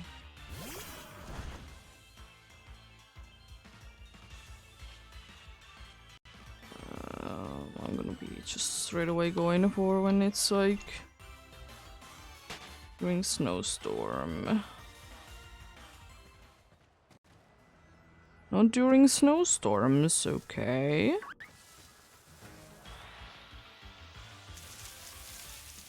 Interesting.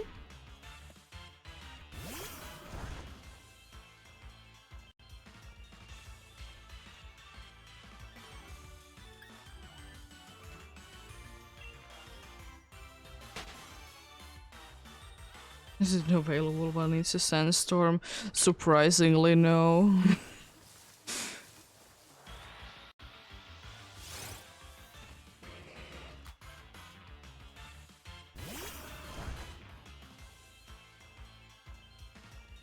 Not available when it's foggy as well.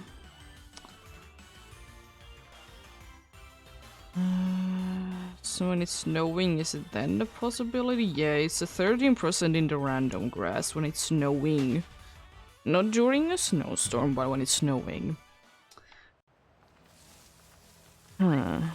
So really, if I would be liking to be hunting it at some point, this would be the place then. Because I don't want the random grass thing. Even though there's a decent, like, cool Pokemon to be found in there. In the random grass, there's of course Sonome available. Piloswine, Corviknight, Mr. Mime, and Obstagoon. Obstagoon. Funnily enough, the Obstagoon switches to be an ice cube in the other version.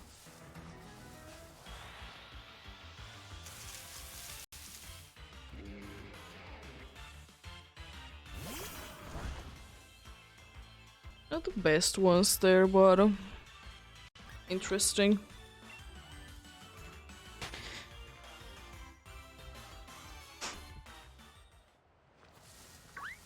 I guess this would be the only place to be really hunting for age, because I would rather it being a overworld one. Unfortunately, if I would be hunting it in here in the overworld encounters, it's probably the only one that I'm interested in. I don't really care to be going for the other ones, really.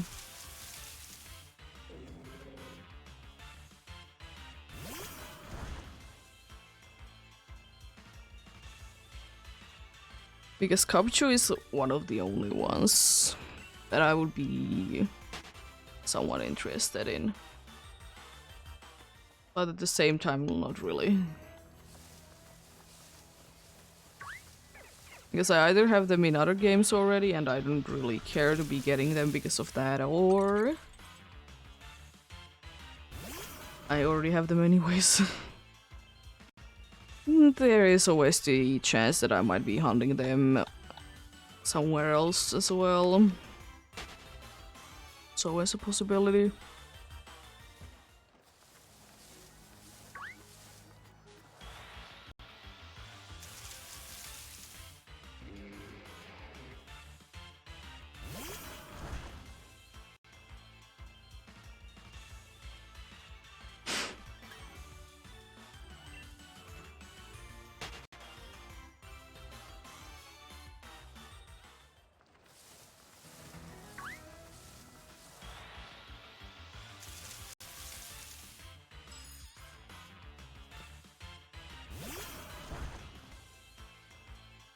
Yeah, unfortunately there wouldn't be any way to be boosting the chance for the Mr. Mime to be there as well.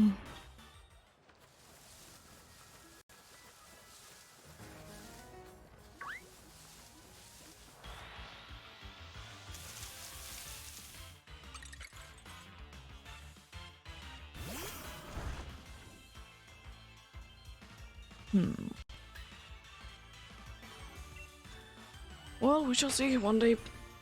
One day indeed.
It's seeming like I might be a little bit ahead of the usual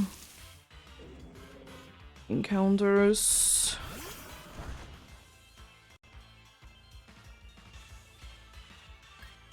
Seeming to be the case.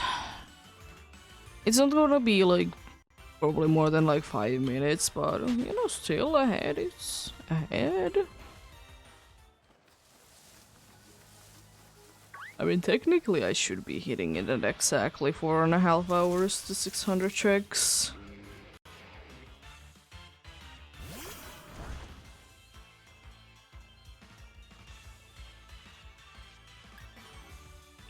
Technically, indeed.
I started to think the weird quick law thing that can be happening with Sneasel, and I started to question why is Sneasel having a quick law of all Pokemons?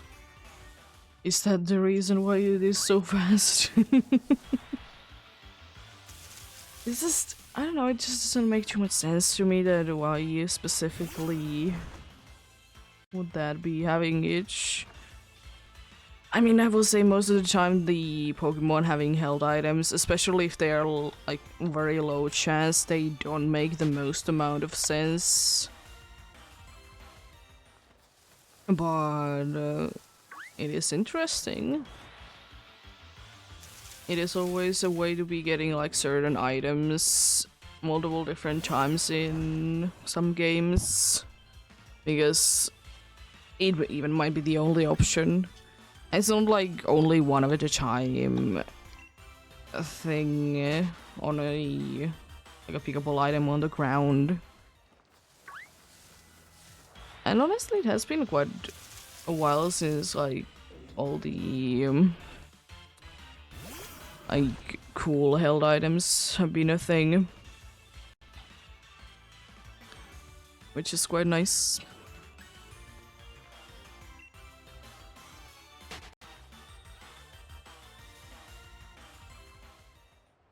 I haven't used it too much, but it is nice nonetheless.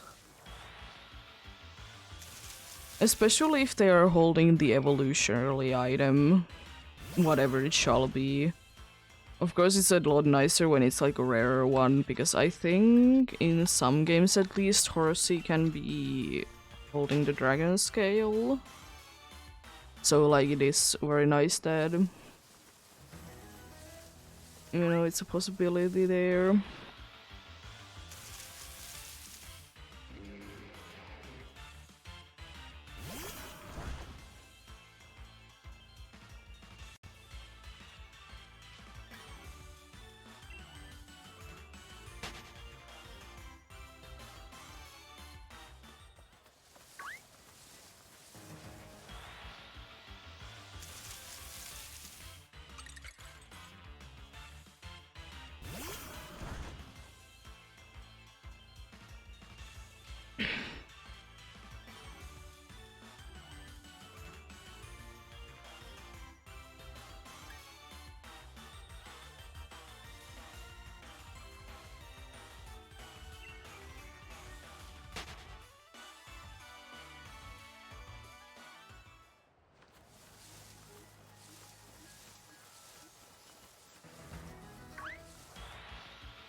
Why, Capchu?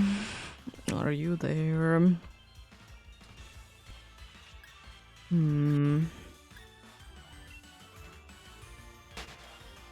I wonder if in this place there would be an easy place to be trapping the Pokemons in, so, you know, they would be out of the way, but they also wouldn't be despawning. Because, you know, that wouldn't be too bad if that would be the case at all. Is there some routes you can be doing that, and it's quite nice if you're looking for a random one and, you know, you don't want the visible ones to be absolutely everywhere.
I'm curious. I'm gonna be doing some calculations.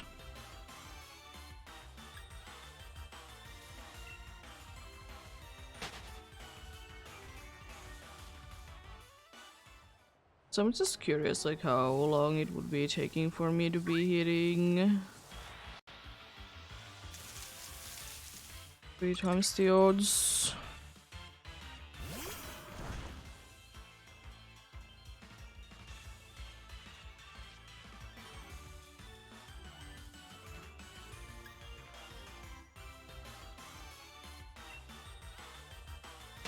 Huh? Let's do that. No.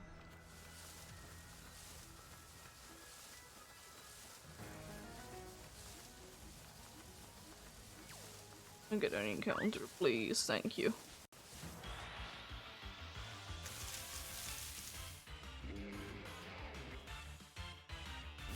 I guess 3 times the odds should be 12,288.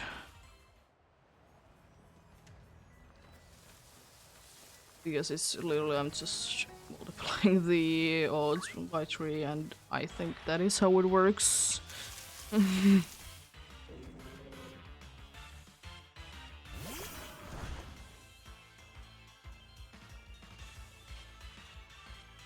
Excuse me. Thank you, game. Giving me some sort of encounters.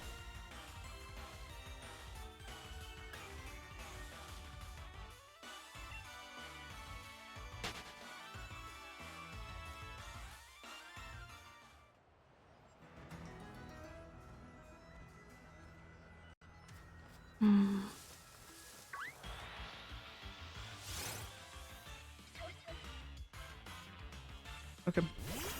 Nothing then. I was wondering why things were happening weirdly, but now I understand why.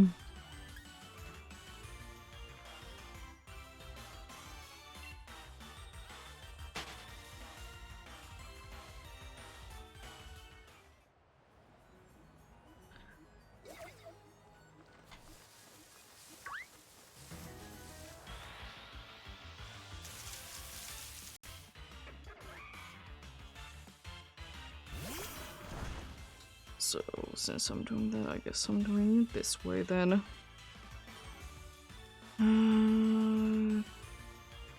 Times 3, there we go.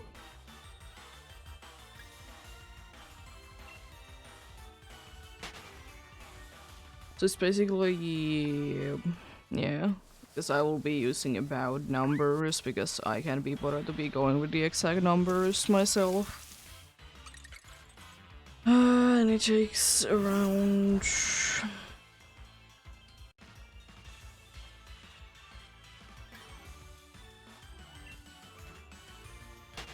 Hello? What did you encounter then?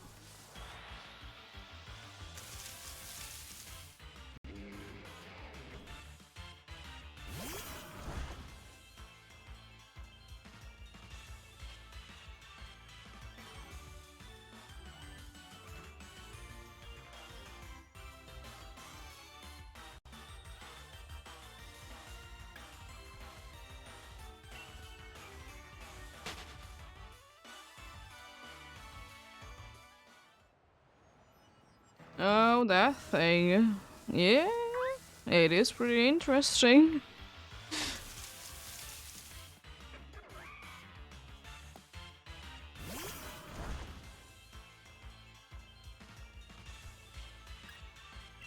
Yeah, it is a pretty OP thing. It is a pretty well-known one as well as at that. Because it is so OP.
It is indeed a broken.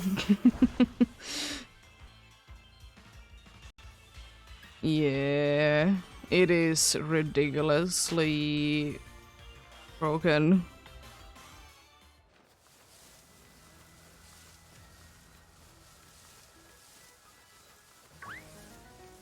But yeah, I knew about it a long time ago because it is such a big thing that people talk about.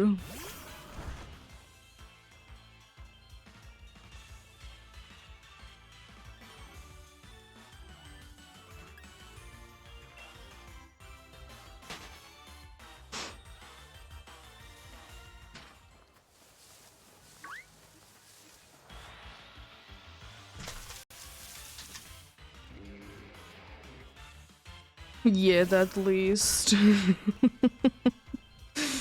I don't think that the Galar fossils would be in too many other games, honestly. They are unique from all the other fossils, that's for sure.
Yeah, from what I did think of the math, indeed. It's gonna be taking from the 10k about 3 streams to be hitting 3 times the odds if I do 800 encounters each time.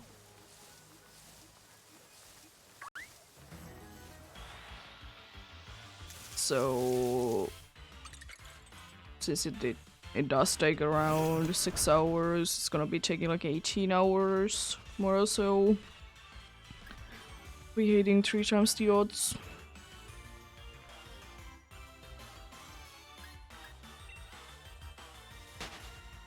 So I'm just curious how long is it gonna be taking.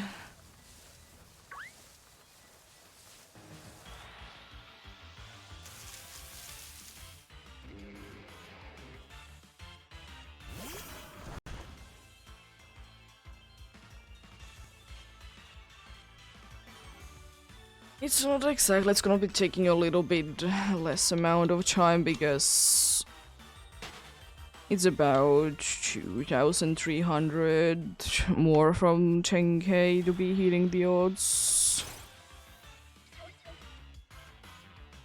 And of course, if I would be doing 6 hours each time, as I said, 800 encounters more or less, it's gonna be 2,400.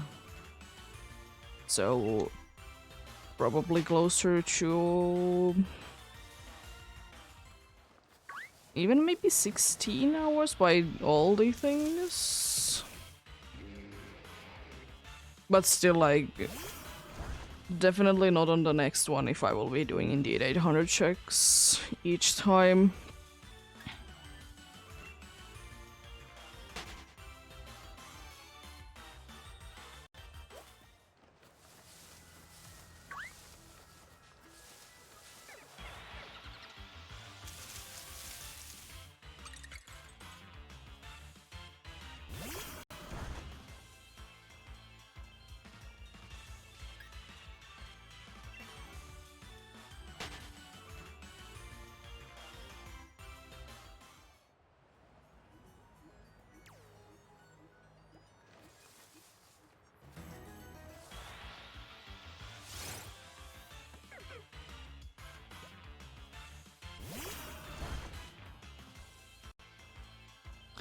But surely we're not gonna be going that far.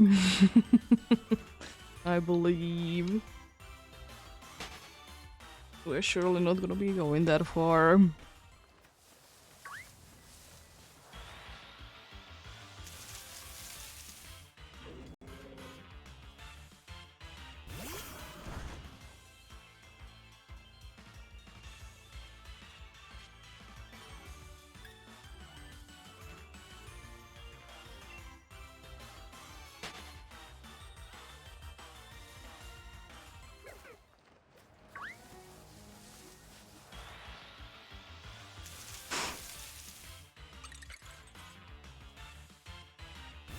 Imagine getting 2 faces on Darumaka first.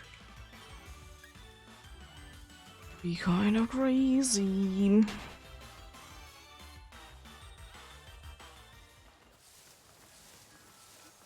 Possibility, but maybe not.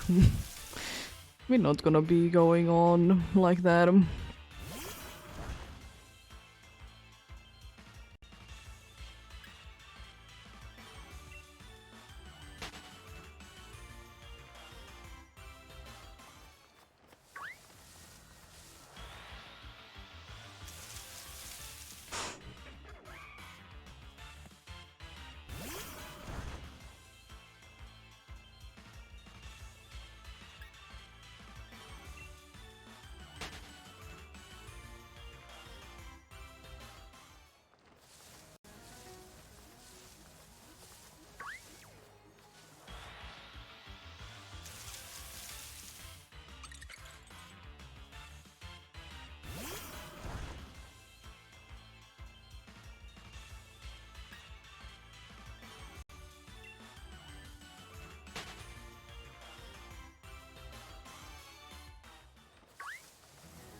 What game and what method are you doing for the Phoebus?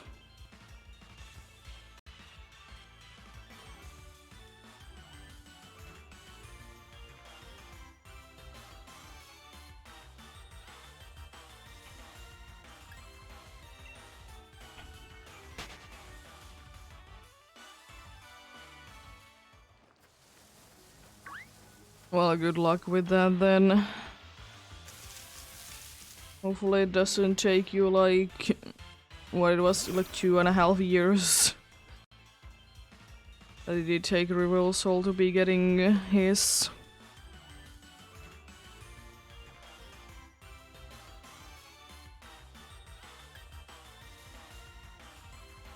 I'm glad that he did finish it though. He didn't just leave it be.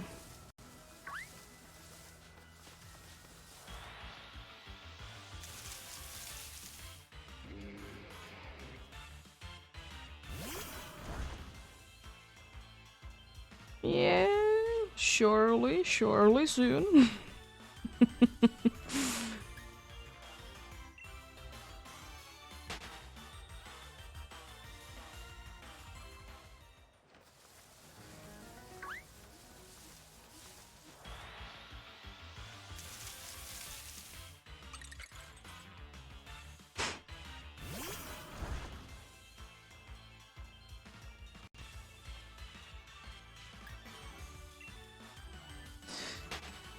But yeah, I'm not completely sure indeed. Will I be doing this tomorrow or not? As I said, it really depends on that how well the internet is handling today. It is handling very well, all things considered. So, if it doesn't go too badly, I might be doing Xerneas tomorrow. But if I feel like doing this more, then, you know, I'll be doing this more. I don't know why, but I would like to be done with the Mount Lanakila. And again, taking a break from it is also good. It's like, it's gonna be like, no matter what, if I'll be doing it only twice a week, it's gonna be like 1.6k encounters. Just, you know, a decent amount.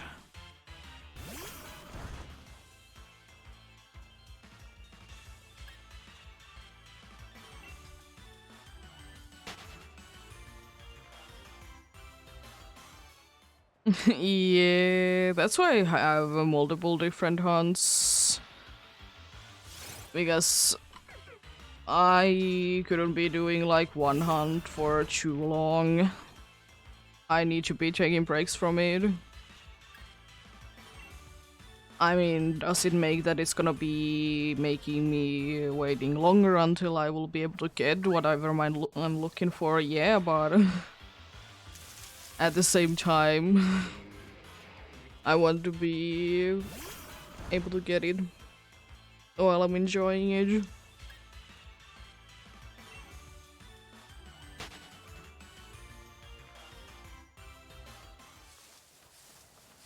I say that I might be going for random encounter hunts for a bunch in a row, but random encounter hunts are though the ones that I prefer.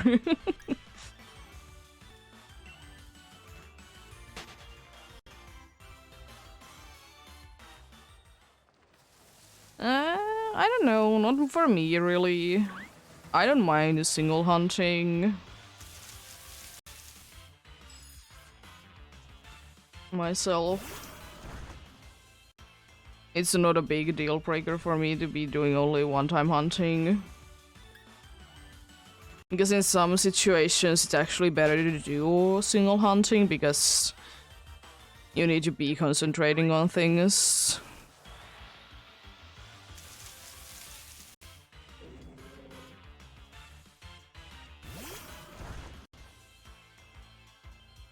But yeah, fishing in most Pokemon games, I hate it.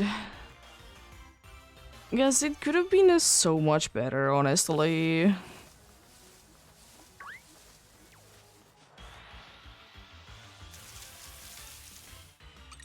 It's just is so bad in most of the games.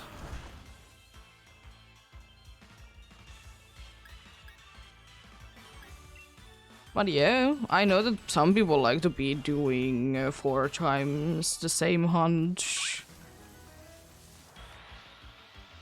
For me, there's only very few situations where I will be doing that. Because I at least want to be doing different kinds of hunts.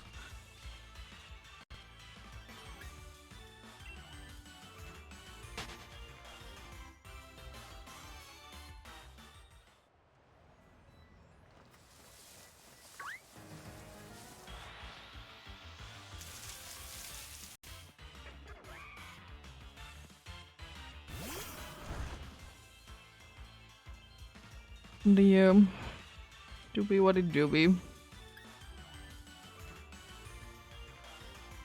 Do you have the charm, by the way, for the Phoebus hunt?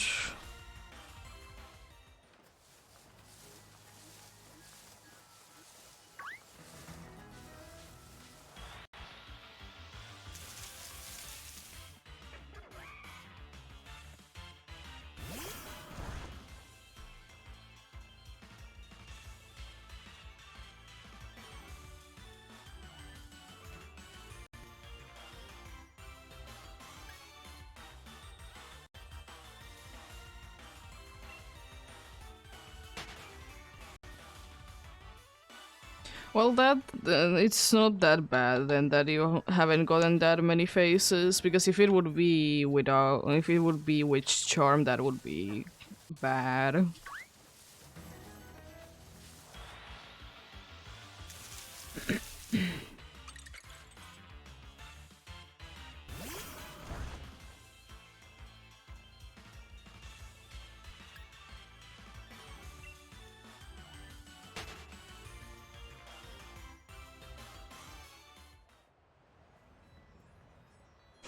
But surely you'll soon be getting like back to back.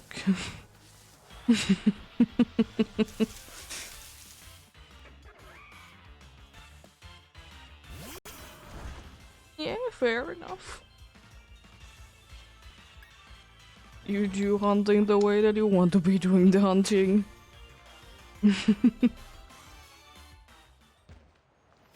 Don't mind going without charm myself sometimes.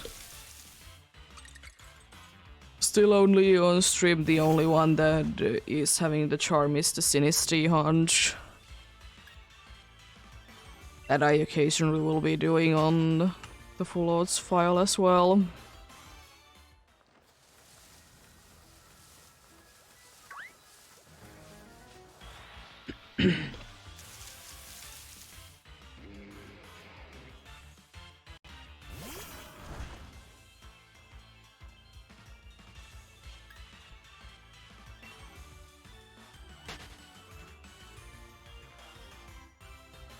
Doing the Sinistry hunt in the Glimwood.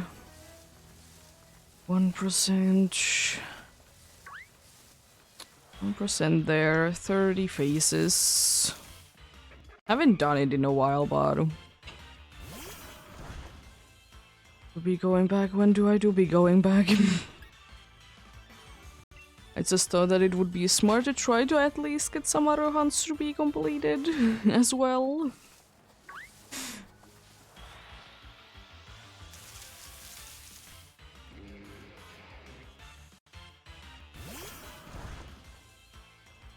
It's not like I don't have almost a 7k hunt anyways waiting for me when I do be moving on from the Dharmakam. Of course I will be doing Cernius at some point. I'm not just gonna be doing this, but yeah. Be having another random one. It's a visible one at least, I guess. It's a 5% Galarian Farfetch'd. KO in just to be getting more likely to be appearing there after one appears. Yeah, Xerneas is in Dynamax Adventures.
It'd be quite funny to be getting something on Mount Lanakila around these numbers, because then I'm not completely sure is this my longest one in 4K hunt or not.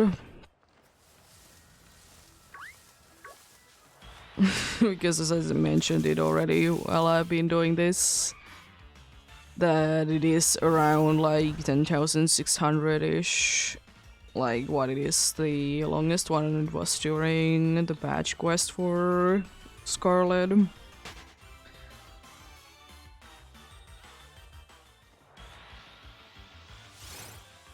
Not completely sure, but does it really matter? Not really. That would be interesting to know. It's definitely my longest hunt in the Alola games. That's for sure. There's no doubt on that it wouldn't be my longest hunt in there, because I have only done a few hunts. I only done few hunts in those games that I have actually been hunting for.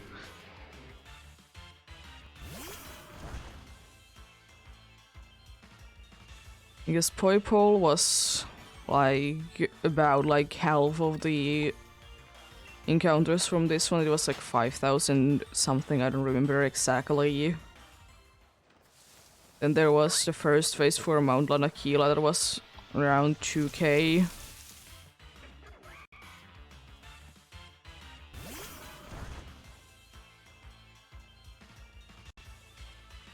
Yeah. I mean, if you would like to be moving like Poipole or the type null to the Switch games, you are in a little bit of a hurry then, because in order to be getting them, you should be doing them as soon as possible, because we don't know whenever they are gonna be shutting down the bank and home connection. But if you don't care about it, then do it like I will, whenever I want you.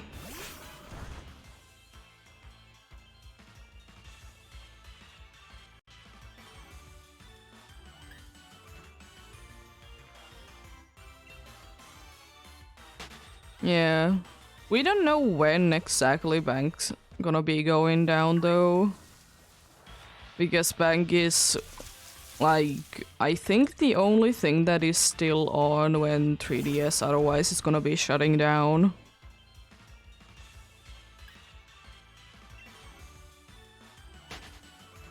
But of course they are like saying that you should be moving everything that you want to be moved as soon as possible. For, you know, obvious reasons.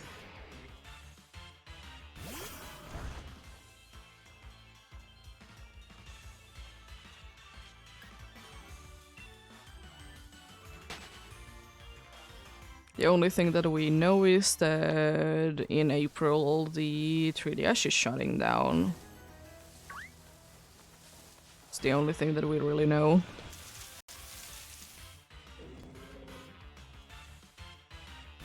Tons of time as well. 7 p.m.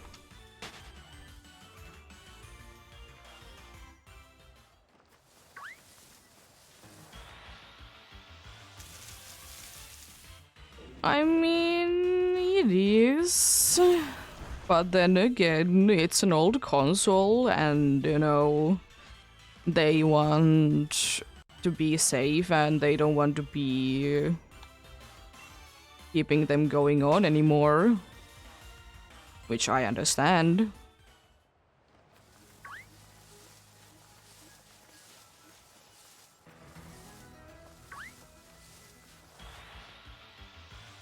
But yeah, my predictions is that bank probably whenever the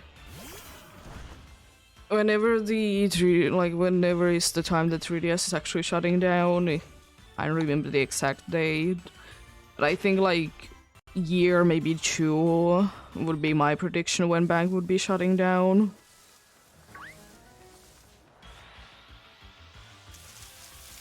It is sad, but honestly, personally, I still don't care. Because I don't want, or I don't want to and I don't need to be transferring my Pokemons into newer games.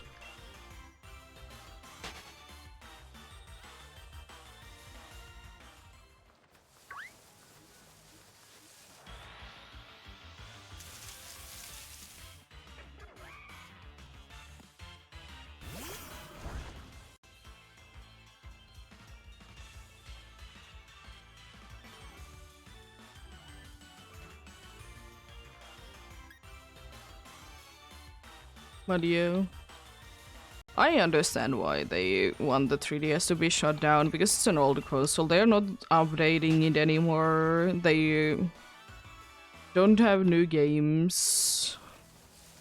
Why keeping it on? And of course, like, shutting down everything related to it is, as I said, a security thing. Which is, in my opinion, very understandable.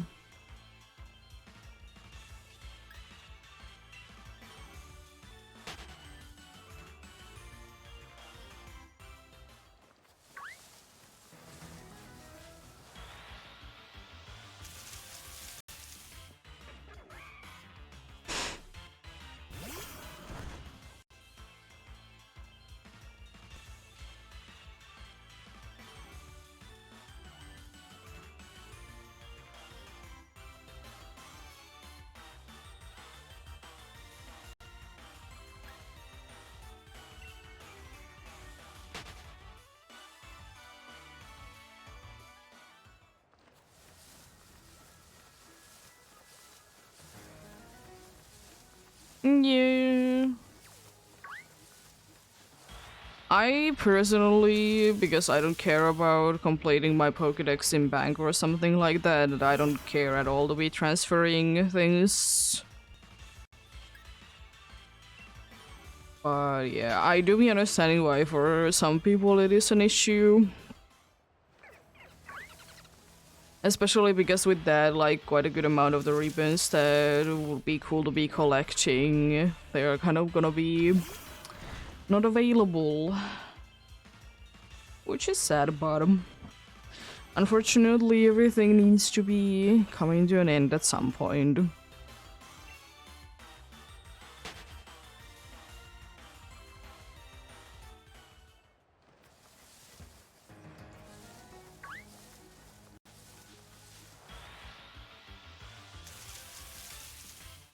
But hey, there's always the hope that for either to the Switch or to whatever is gonna be following Switch, that there is gonna be an emulator for 3DS games or even DS games.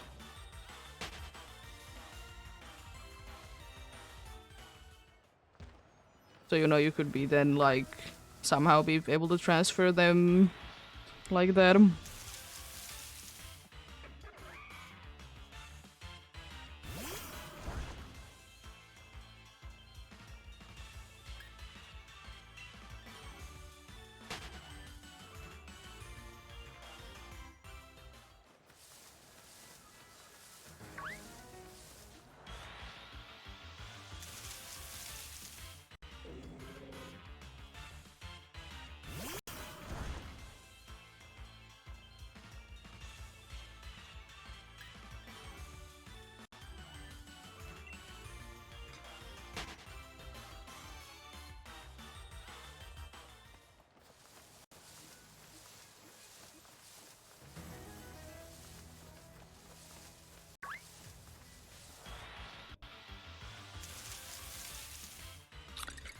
But yeah, as I also will be saying though that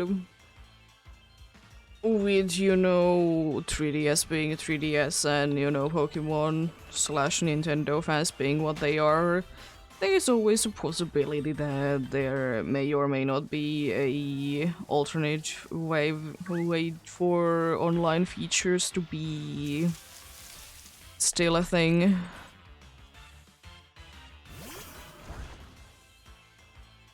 I mean, I probably personally will never be using it because I just don't care about it.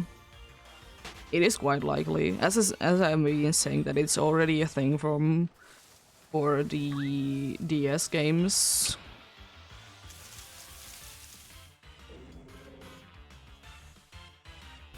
Oh yeah, I don't know. What happens, happens.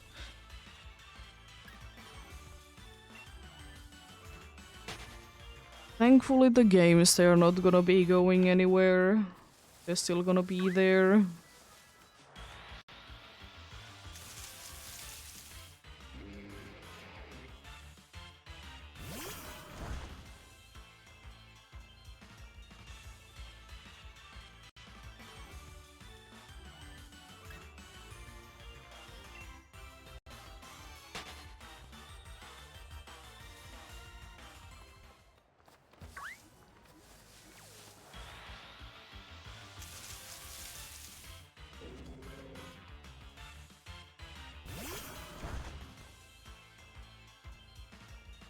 I will say one thing that I'm quite surprised about things is that I haven't read recently, I mean like in a year or so, I haven't been reading too many articles that are like Pokemon players are very upset that 3DS is shutting down.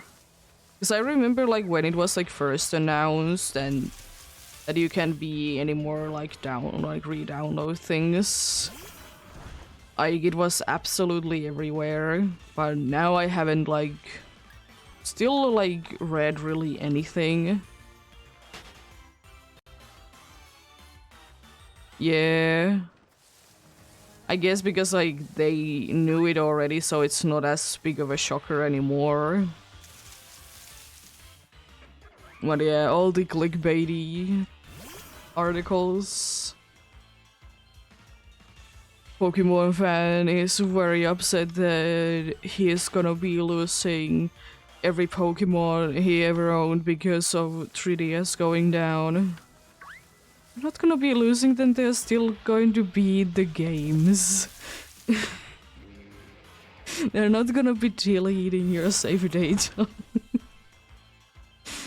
uh...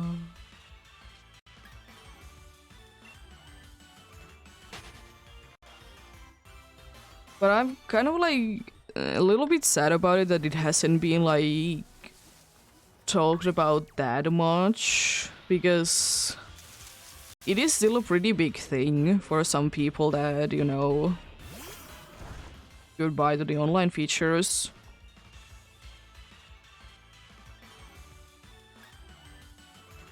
It's so strange that there isn't anything. Exactly, it is. Honestly, I will say one thing that if it's not like made by like in video games, if it's not made by like either a video game company or someone that like play tests video games, it's most likely gonna be a person that doesn't even know what they're talking about.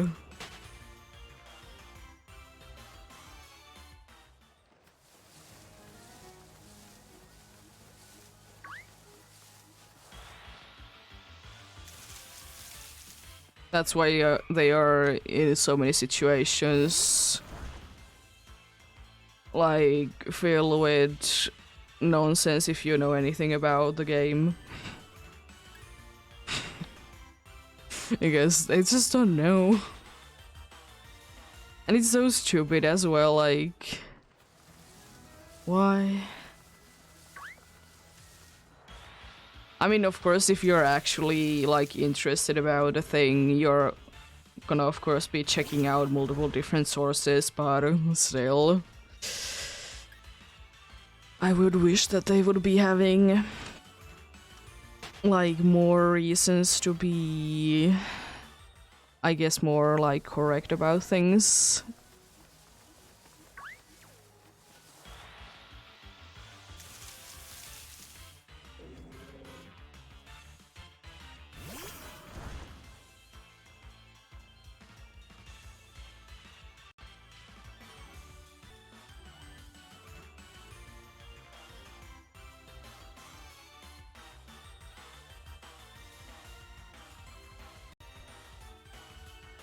Exactly. There's always gonna be drama and some sort of like misdirection to people.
I wonder what was the last, like...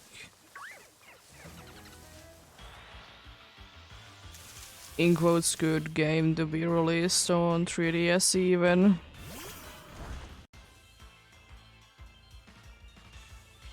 Because I know that there was like some that were like released in like 2016 for example, and that feels like on the older side.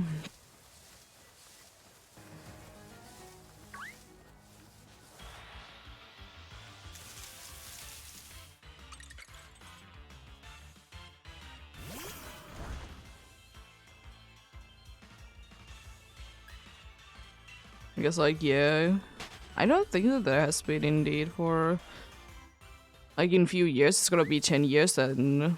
I think that there has been like in quotes a good game to be released on 3DS.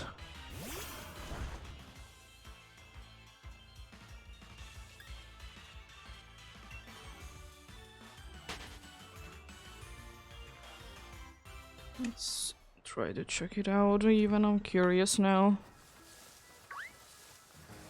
No.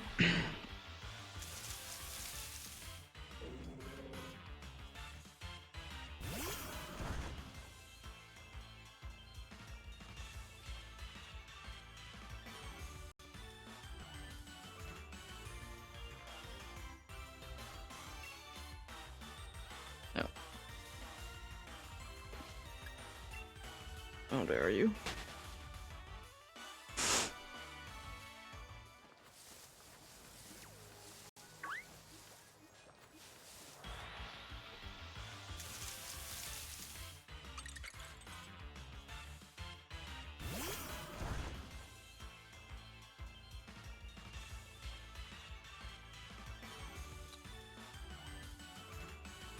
Guess I could be going by Japan's release date.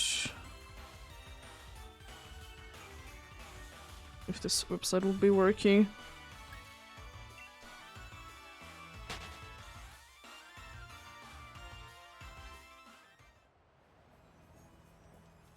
I'm getting a better thing from there.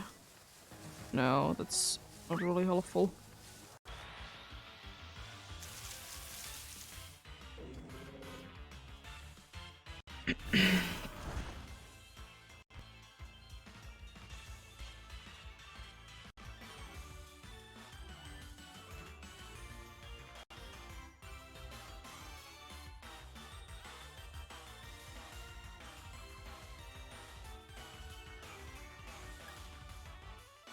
There's apparently games released on the 3DS on the year 2022.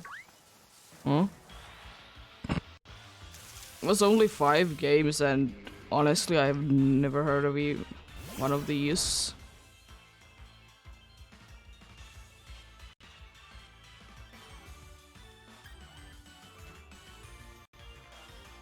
There's a bunch of Bricks games released in 2021.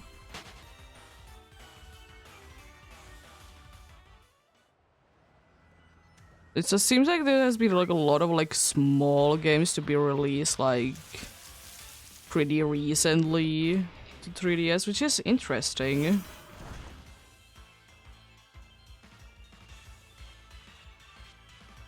Kirby's Epic Yarn.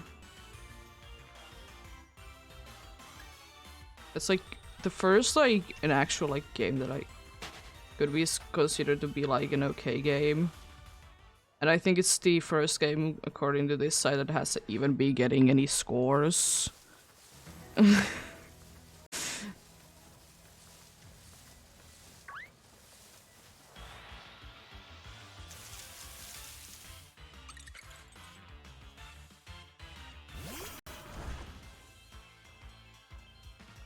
Yeah, but yeah, if that's the case, the Kirby's Epic Yarn, whatever it is, it just seems like a title that is, you know, that it should be having something else be going for it. It's released on 2019 for 3DS.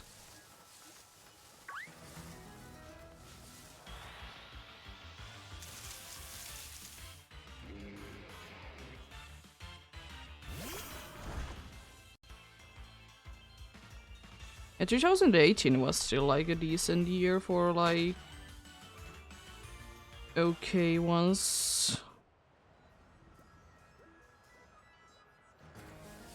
The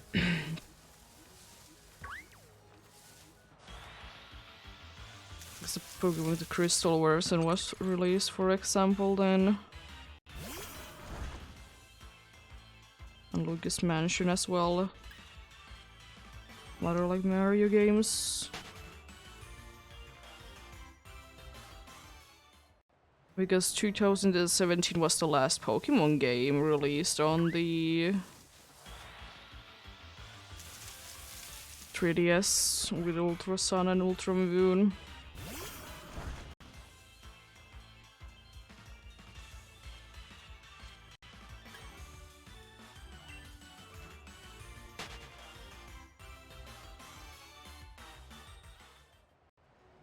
Yeah, 2017 was that there was over 100 new not Pokemon, but 3DS games released. It has been ever since, like, slowly but surely going down. And of course, like, hasn't been too many things in the last, like, year. Surprise, surprise. It's like you couldn't be accessing the eShop or something like that. So it would be completely unnecessary. Well, it's interesting though.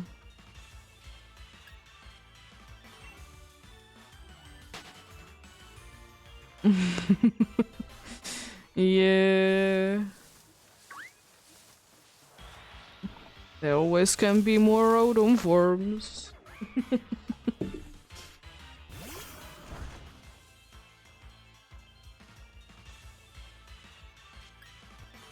I mean, then again, there has been a decent amount of Nintendo games that there has been like scary furniture, so you know, there could be a bunch of furniture that are ghost type. But I guess that's kind of what Rotom is then.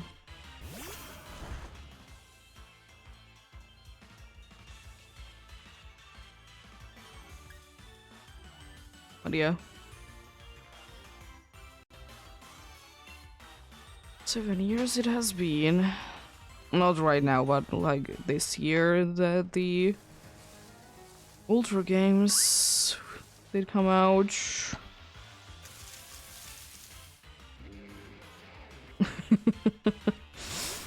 Always a possibility, you never know.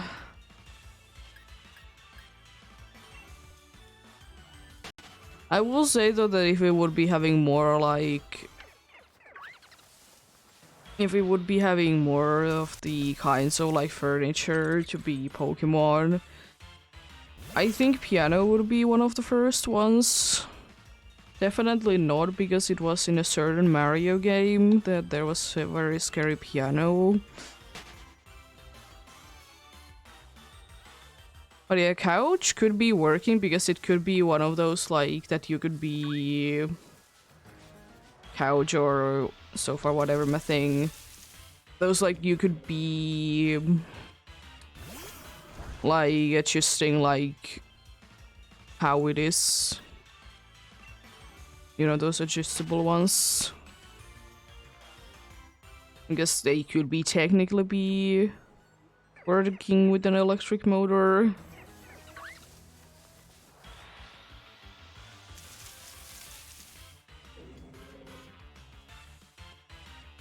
Yeah.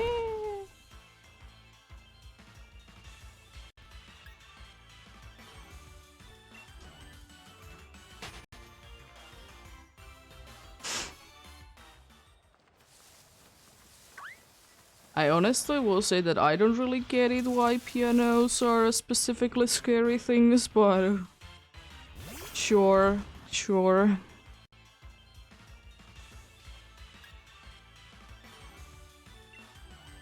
I don't find them to be too scary.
Yeah.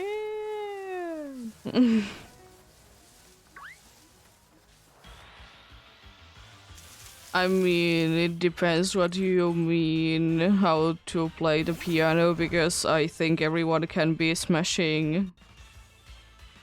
just, you know, the keys. But if you mean by playing it well, then yeah, that is quite a nice challenge. But I guess they are more of the, like, very specific, like, pianos that are scary usually. That I cannot be remembering the English name for.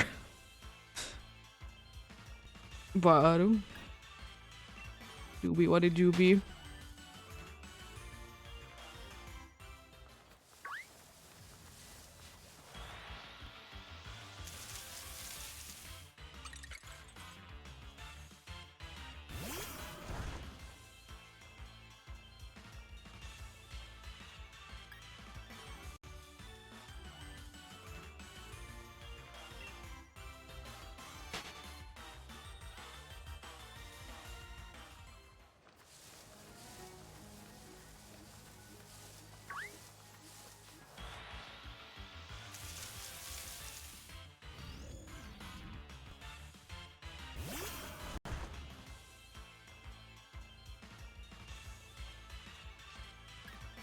Yeah, I don't know about the evolution thing. It would be nice to be having another evolution. I just don't really know what exactly. Everyone is, of course, hoping for a dragon one. But, eh. I don't know about that one myself. I don't know really how it would be working with an EV as a base. Yeah, bug one is quite a popular one, what people would be liking to be getting.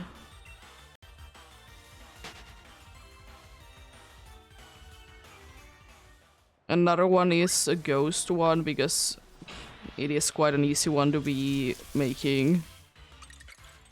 It's really easy to be making any Pokemon to be spooky.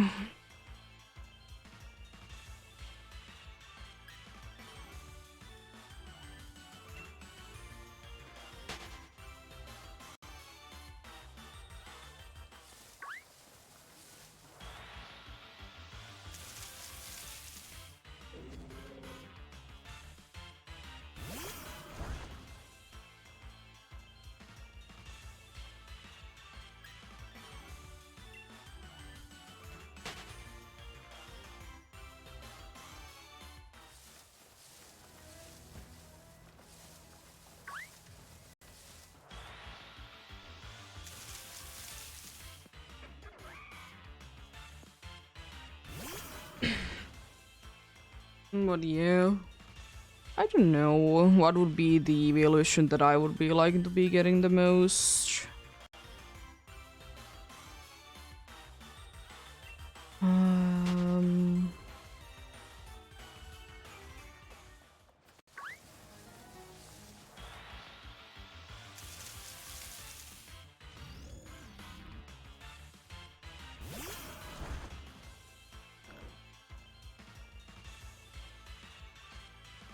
I guess in my opinion we have quite a decent amount already, and all the ones that I really would like to be getting are on the types that already have one. That's the problem. Flying one is probably would be like very nice to be getting. Because we don't have too many Pokemon that specifically would be having clouds as their flying feature. And I would like to be seeing that. One thing that I know that has been done almost a little too much is to be putting a rock type evolution to be having gemstones. Which is not bad, but I don't know. I would probably be wishing something else instead myself.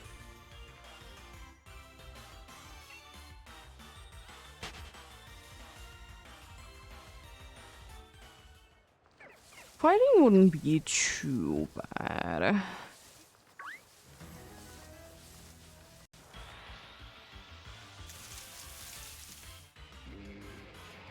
It could be working. But one thing that some people are saying about evolutions is that only the types that were originally like special types did get evolutions. Plus fairy, of course, but fairy probably wouldn't be in a special one anyways. And the only one that we haven't been getting a special one from, I think, is dragon. So, like, if we're based on that, then only dragon would be a possibility. But as I said, I just honestly don't like the idea of there to be a dragon evolution. I guess because I haven't really seen a one that would be fitting in my mind.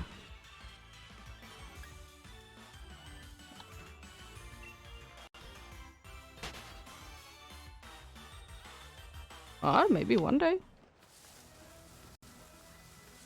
But one thing I know for sure, if we would be getting another evolution, it's gonna be a very complicated method that it's gonna be evolving with. Because all the later evolutions kind of were. First was, of course, with the just evolution stones, then it was near certain places. Or actually, before that, it was with the friendship. And then there was friendship plus fairy move.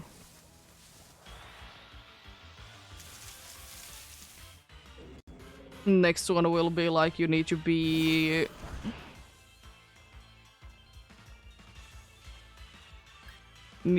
doing spinning in certain direction at the correct time of day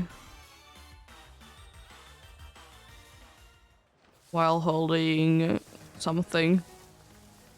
I mean, that's basically all creamy, but still. It could be even that it needs to be having a dragon move.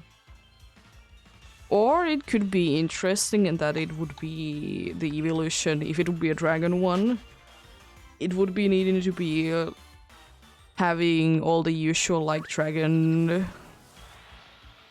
threats basically as attacks. Like a nice move. A nice move, not really a dragon move. Dragon move shouldn't be a necessary thing. A nice move, a electric move, and a fire move at least.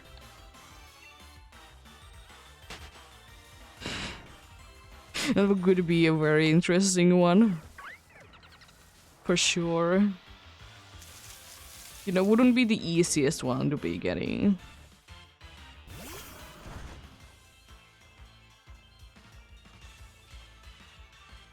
I mean, would the moves that need to be altered? Of course. But it's the case with most of the new evolutions for older Pokemons, which doesn't happen too often nowadays. They tend to be going for regional variants for the specific reason that they don't need to be adding new moves to the moveset, which is understandable.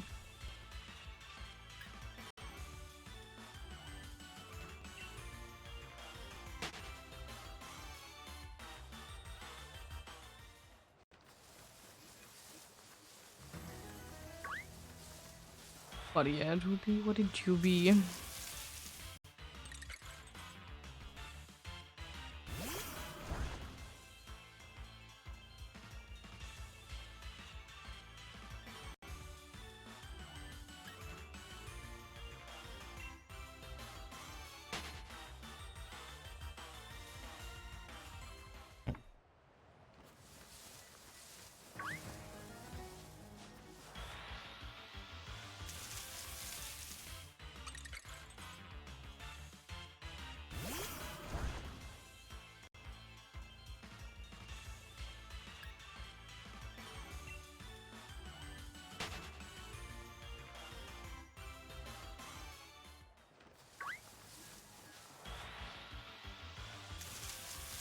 But one thing I know that some people like to be memeing about is that we don't need a normal type evolution because we already have Delcatty. which is kind of true, honestly.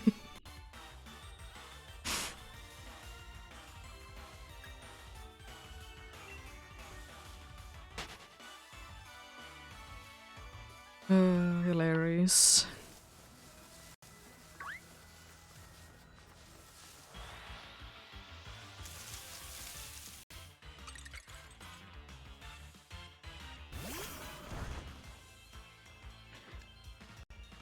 I don't know. Exactly. Delcatty, I always feel bad for both Skitty and Delcatty because they are a cool Pokemon in my opinion. I just hate the Moonstone evolution method. And I will say that I don't really get each. Still, why is it a Moonstone evolution? I mean, it's not like it's the last time that, in my opinion, a pure normal type is getting a random evolution stone just to be having at it for no good reason. Because the other one that I don't really get is Minchino with a shiny stone. I guess it makes for me a little bit more sense because Minchinos like to be keeping things clean. And I guess you could be making the same argument for Delcatty and Skitty situation. That, you know, it's a cat and usually cats are more active at night. But that's not like explaining the Pokédex, I guess, so much, so it doesn't make that much sense to me.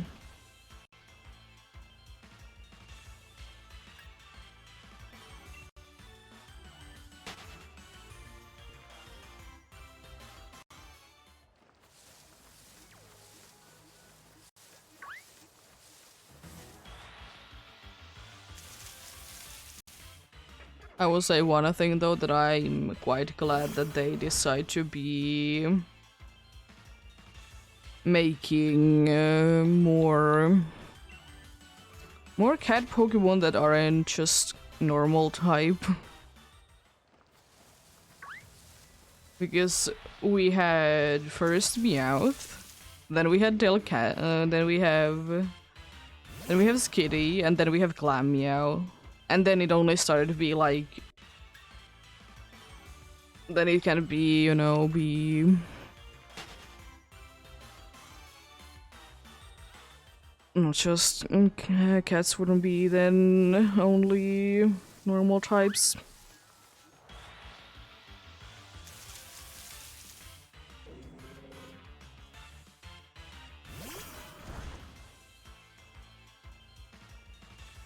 Yeah, but you know, Garchomp and Scarlet and Violet do be flying in the middle of the air.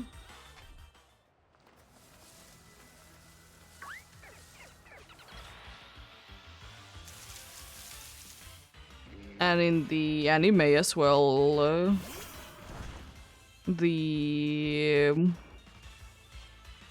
who is it? The Golurk is the evolution, I think. Golurk was flying as well, with the jets.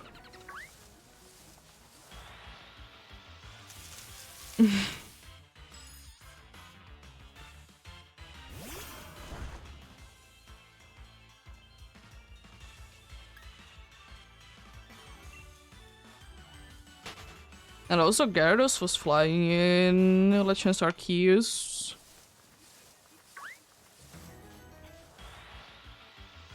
To be proving to everyone that it can be... that it can be indeed a flying type.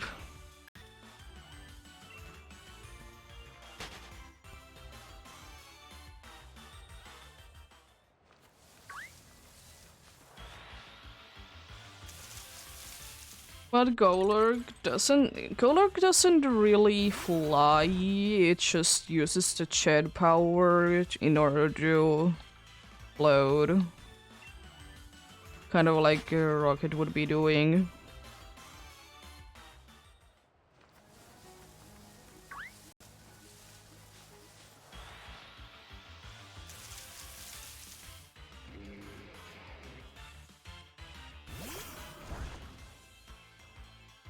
Yeah.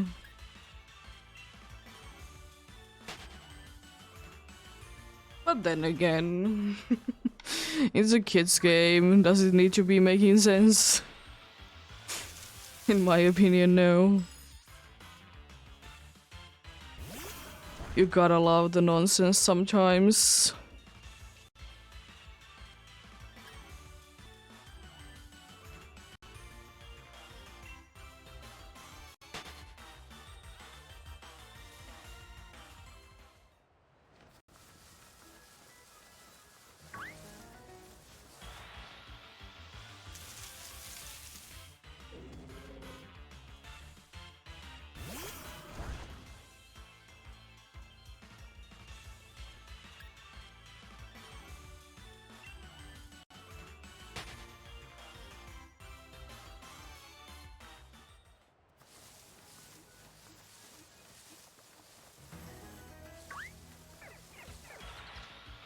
I mean...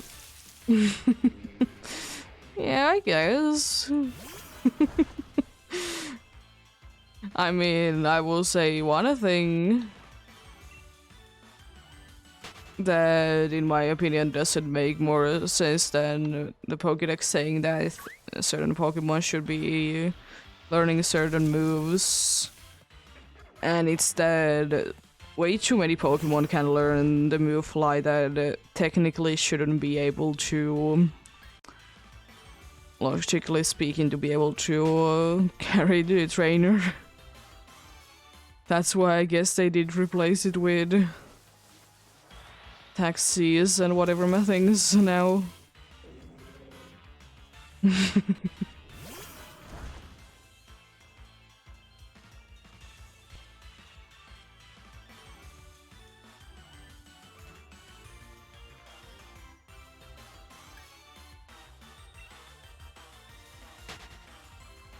But remember the most important thing.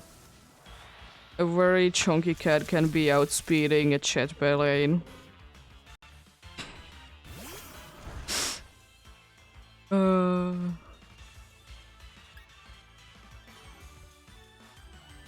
Exactly. Makes an absolute sense.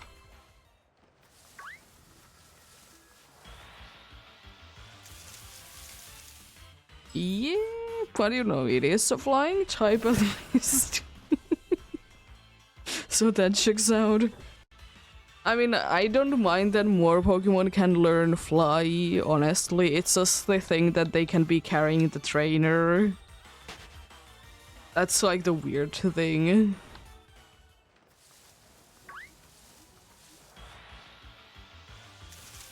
Like, of course it makes sense that they can't fly, they are birds.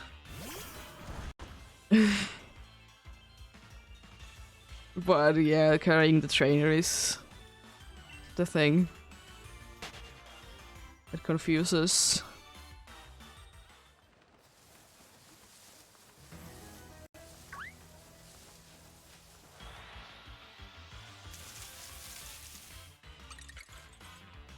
But then again, I guess it's the case though that not every bird Pokemon needs to be learning fly, as the same thing is that not every fish Pokemon knows the move surf. It's not as the most straightforward or as straightforward as it is with the fly thing, but still. It's surfing, it's swimming, same thing.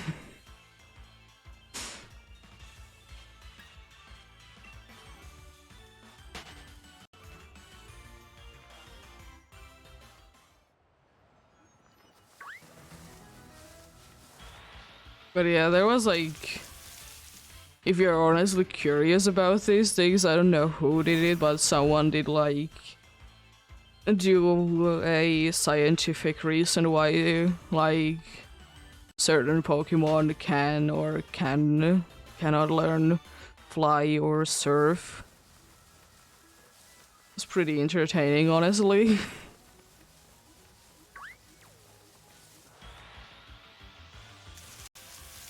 And they were also like saying that should they be able to like carry the trainer while they're doing it.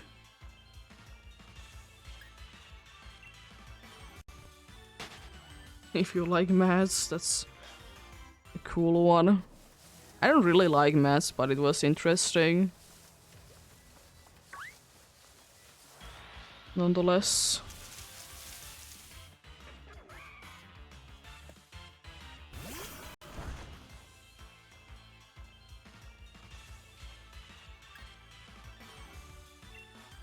It wasn't those two that did make it. It was someone else. I don't remember who it was. I know that they weren't those. Yeah, but then again, you can always be speculating about shiny colors. But at the end of the day, they're just different colored pictures. They're different colored pictures, not pixels. Yeah. At the end of the day, they're just different colored pixels. Some may be having a deeper meaning than others.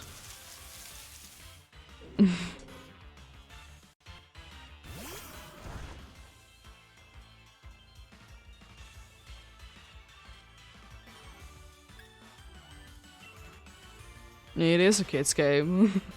Doesn't really matter. Of course, there's always gonna be like someone to be making theories and everything like that, and it's fun.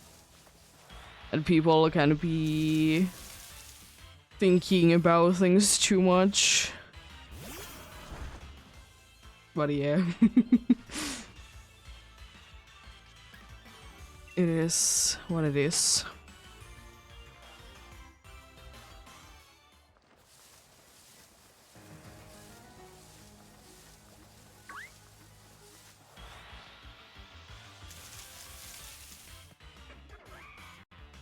But then I will say that some like, not really like making theories, but like pretty much making like fact videos are pretty interesting because they are like explaining like, let's say Pokédex entries for an next Pokemon to be like making the Pokemon make more sense, I guess would be the best way to be putting it.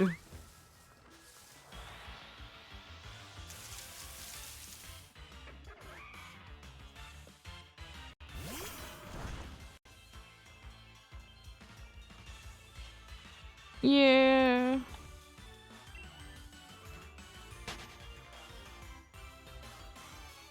But there's nothing wrong with things. Especially if they like present it in the way that they are like specifically like saying that like it's not confirmed, it's just like a theory kind of thing.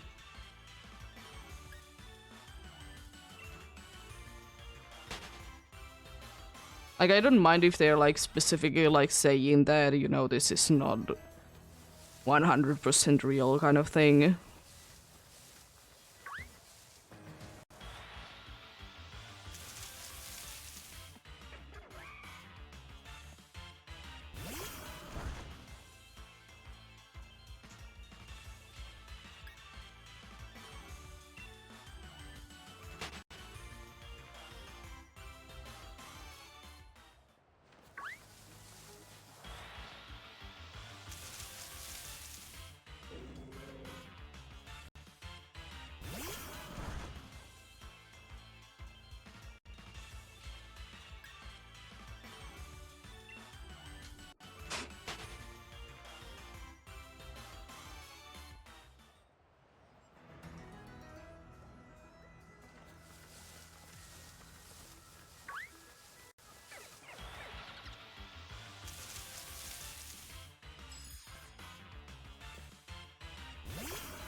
But yeah, the thing is though, for me, that I don't think that I could ever be myself really be making any theories about any games, even how familiar I would be with them.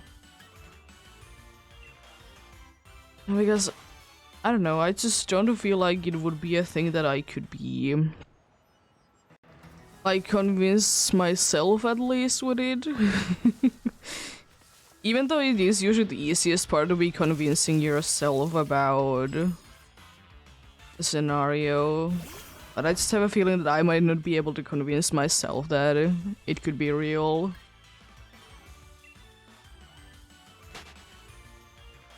But that's thankfully the beauty of most of the games, that, you know, pretty much anything could be happening, even though they don't.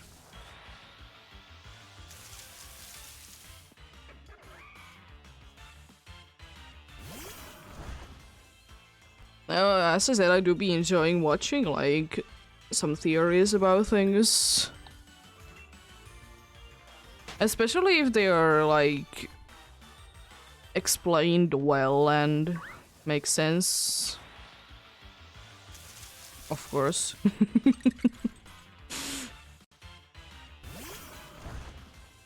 What are you? Interesting.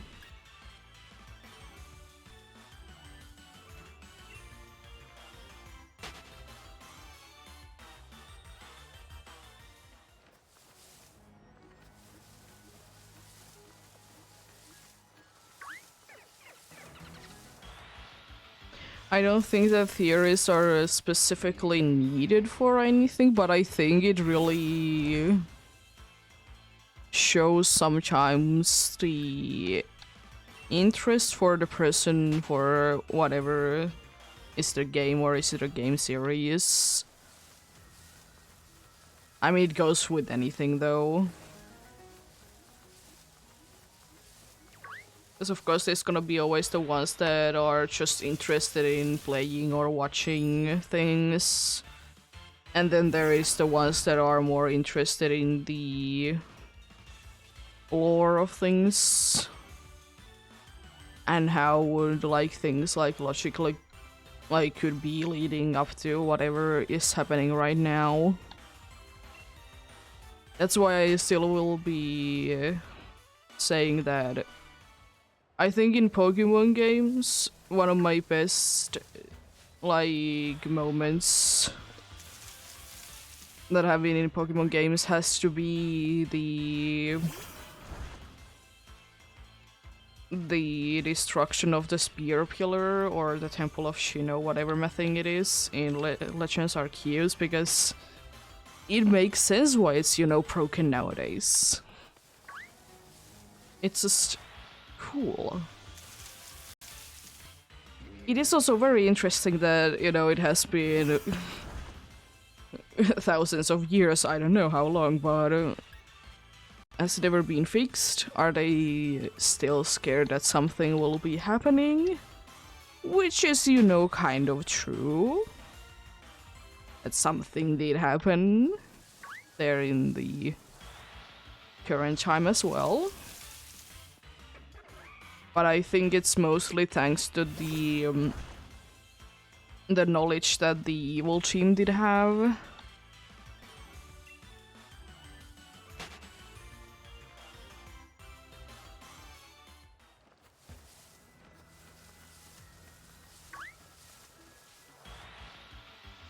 It doesn't, in my opinion, make the most amount of sense why Cyrus specifically would be knowing so much about things.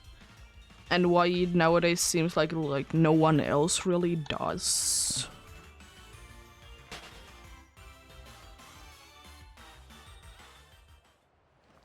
It's like some ones that do be knowing about it, but not that many.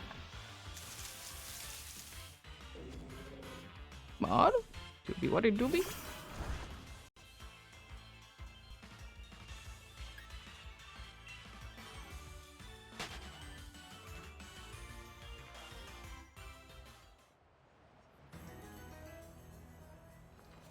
Also, I wonder now that I think about Legends Arceus and Fast and the Future, I wonder if the reasoning for the people to be looking familiar in Legends Arceus is because you're sent to the past and your mind is like making them to like look like that, or is there like for whatever reason very good genes to be going down from generation to generation? Because I think logically thinking, it makes more sense that you're thinking that they look that way. It doesn't go well with all the characters, of course. Because not everything is like from the Sinnoh region and are available or are in the Sinnoh games.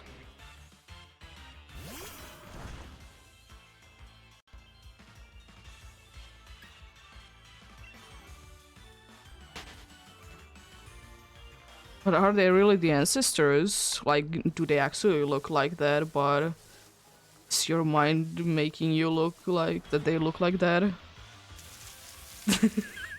Yeah, I guess. I couldn't really be making like, I don't know, an hour-long video about it.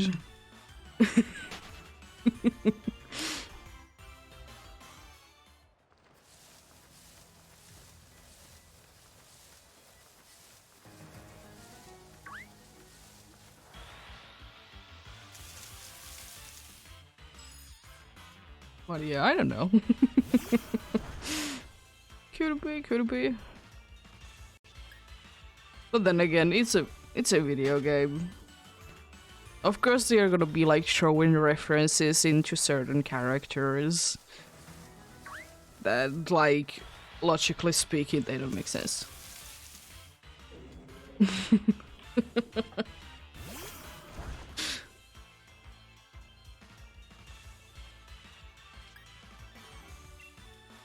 But I do be finding it very interesting, indeed, the time traveling thing. And it is kind of weird to me that you're like never even hinted that you would be sent to the future. And also, what happens to your future self? That you just disappear? What part of a journey did you disappear? So many questions, no answers. Or are you like immortal because whatever happened to you at the beginning?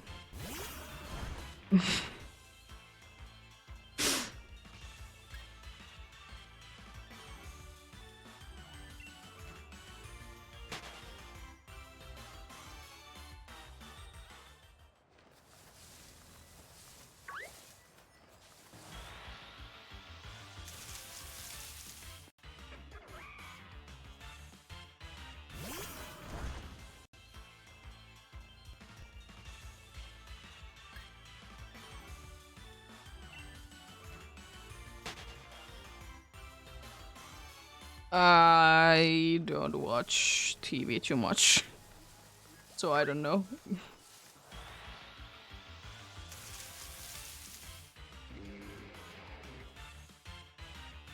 The only time travel thing from like movies I know is Back to the Future.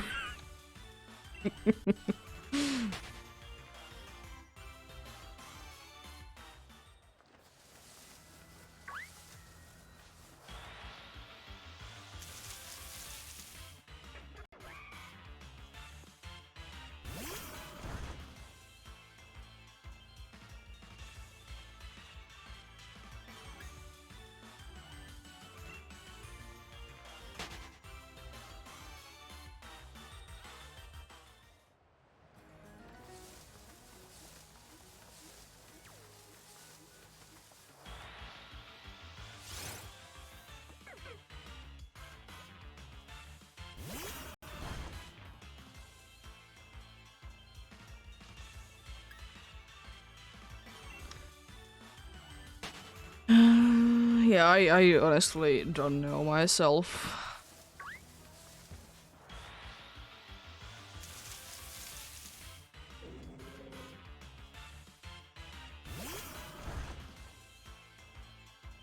I wouldn't be surprised. There is series and shows, whatever my things, about pretty much anything nowadays. And then there is the same thing done like 20 different times, of course.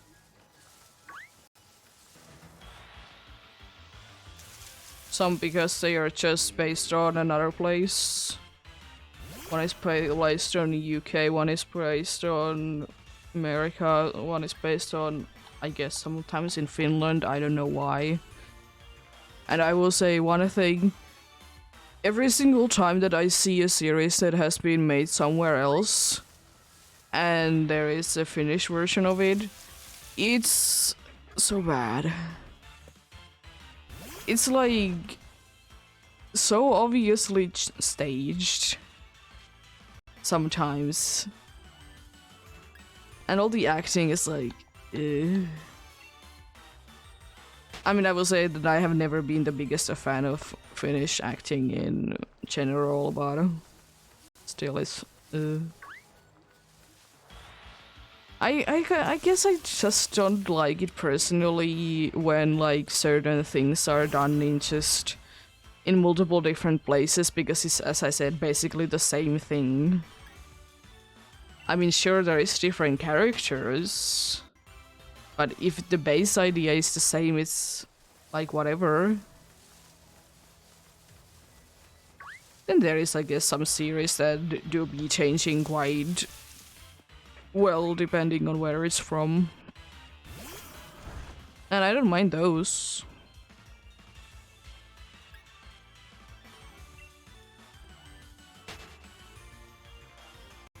But yeah. And the problem, honestly, is since, you know, Finland is a relatively small place, in most of the acting ones, you see the same ones all over the place. And it's not really the fault of anyone, really. It's just there is just not that many Finnish actors or actress, whatever my thing is, the female one of the word. Because I don't know, honestly. But it's just there just isn't too many. So of course it's gonna be the same one. But it just kind of gets boring to be seeing the same person, not too much change in 5 different series.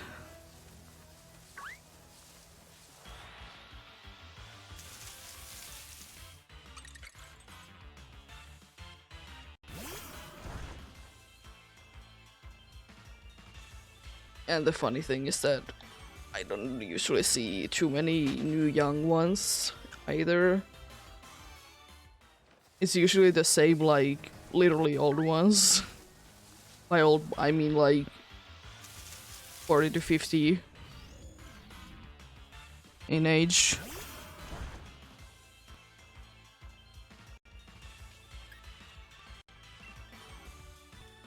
Yeah. As I said, I don't watch too much TV myself. Honestly, most that we watch, if we would be watching TV, is the series that explains like airplane crashes, some cooking ones, and like looking for house ones. And pretty much the only ones that we will be watching.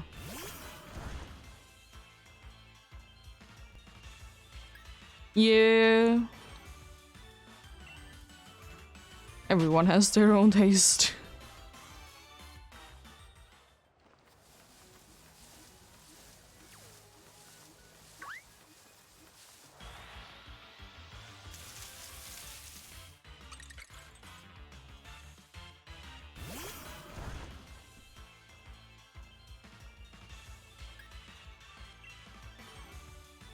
Because I don't care. As I said, like, Even though I don't really care too much about anime, I don't care if someone else is watching it. Because they do what they do. It's their time, they can spend it whatever they want to be doing.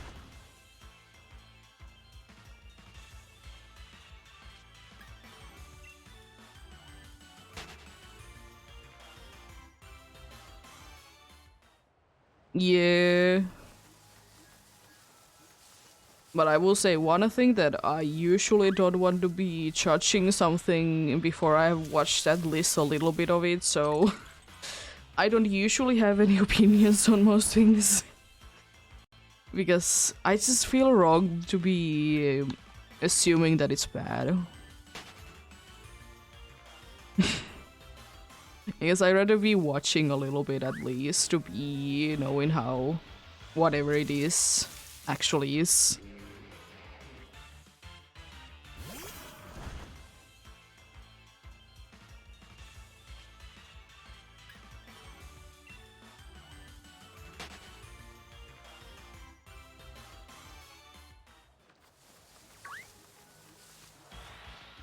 But yeah.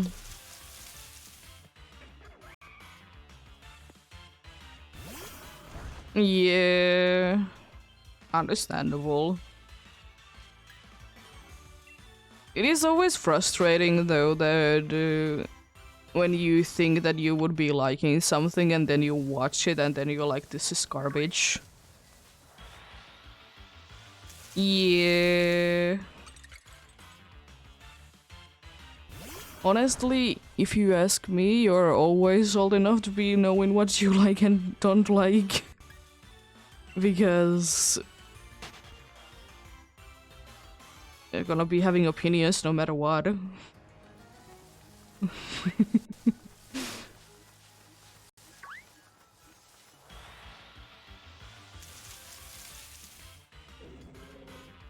But yeah, one thing that we almost never be watching on TV no matter what is like pretty much any Finnish series. Again, it's just another thing. And as I explained it, that I just don't like to be seeing the same person in 5 different places at the same time, basically.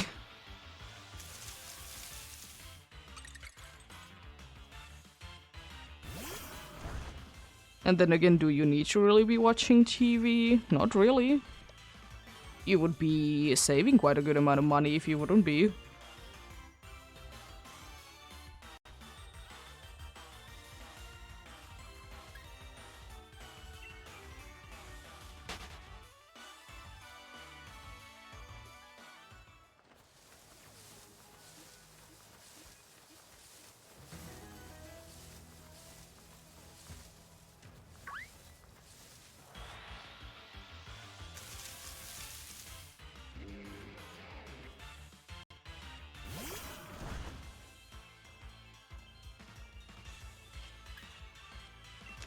Also, speaking of liking slash disliking things, one thing that I absolutely hate about that is that when you say at some point you don't like a thing,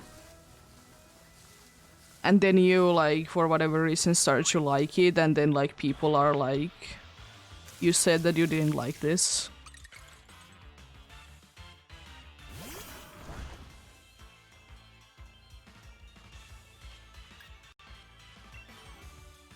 Because like, you know, opinions change.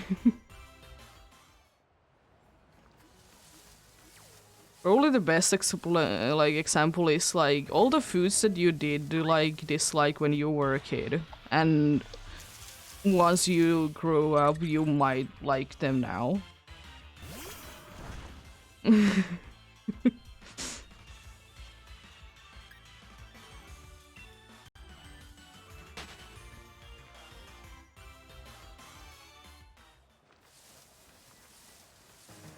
Or for me, it was kind of vice versa. There was a bunch of things that I did enjoy eating when I was a kid, and now I don't like them at all.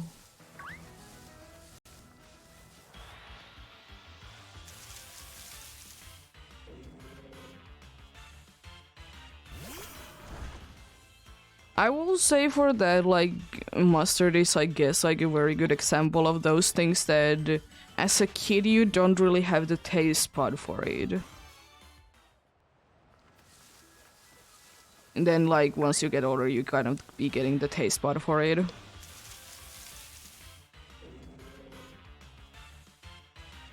For me, it was that I did like eat bananas when I was a kid, and now I can't be standing them as like on their own. If they are in something, I'm fine with it. But if they are as their own, like, I mean, I guess if I have to eat it, I will, but rather not.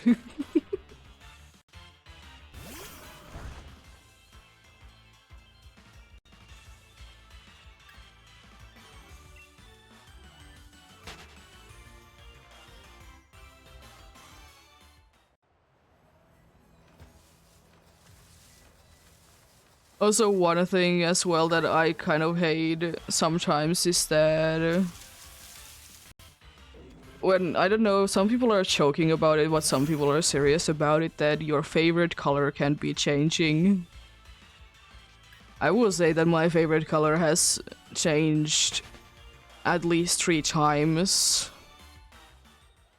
And it's like a stupid thing again, like, does it matter?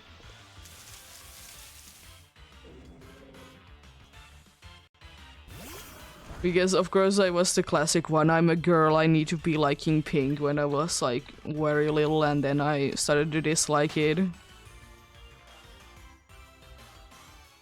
Same with like lime green. I used to like it, but now I don't really hate it per se, but it's, I don't know. It kind of grosses me out weirdly.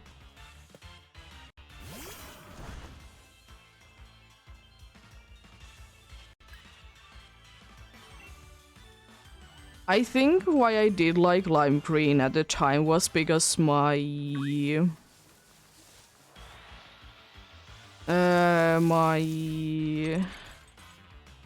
I guess you can call it a lunch. I don't know, it was my mother's brother's wife did like and still probably likes lime green. And I think that was like, you know, a kid. I admire the person I like, whatever she liked, kind of a thing.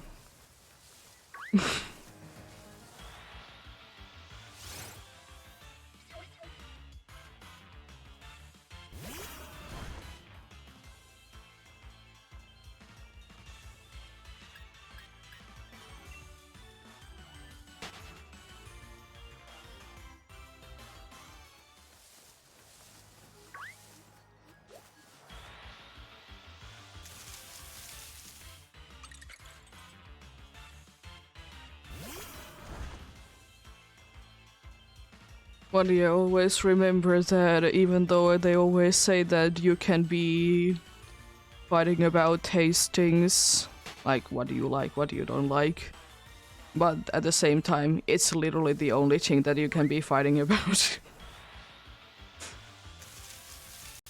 It is literally the only thing that you honestly will be fighting about, ever. It's just a stupid saying, in my opinion. I don't know if it's in English in better way, but in Finnish there is literally a saying that you shouldn't be fighting about likes and dislikes, but literally the only thing that you can be like fighting about.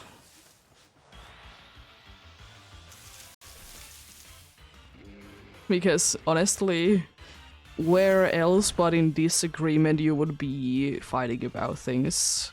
And I'm not like meaning actual like fighting physically, but you know, just saying things.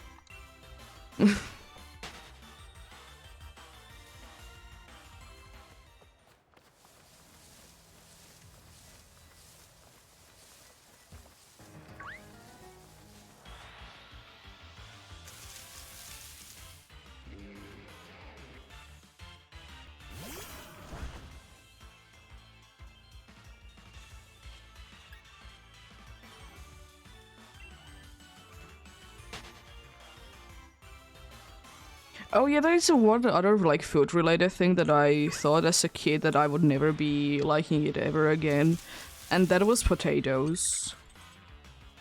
And I have a very good reasoning because we did like literally have potato with every single like potato with pretty much every single time that we did eat something, and I was just kind of bored of potatoes. I mean, we do be nowadays be eating a lot more pasta, but I don't mind potatoes anymore.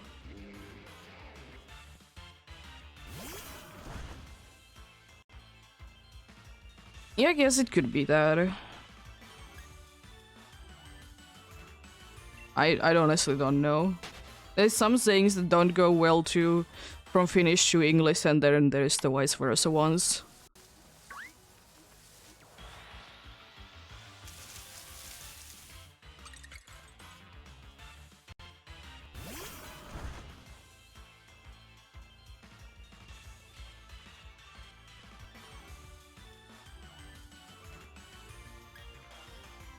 Yeah, I guess that could be working. It's not the exact same one that we have in here, but yeah, similar.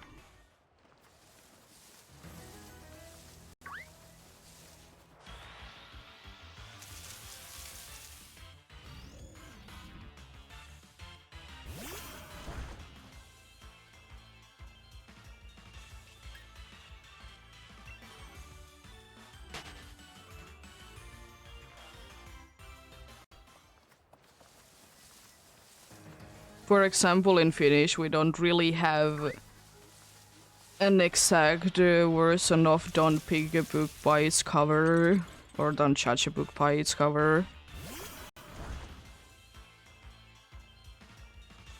We don't really have an exact like translation for that saying, for example.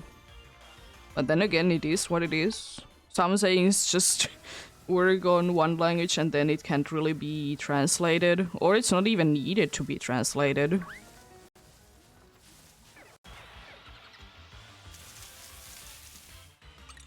Because it only really like fits that place, really.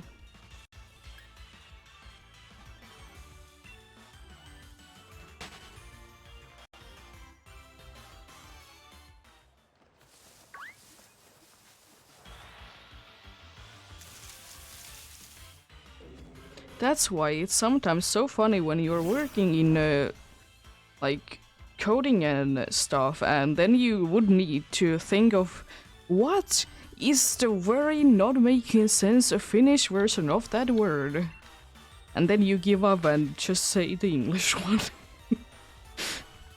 Because I will say that I absolutely hate every single Finnish translation for coding things.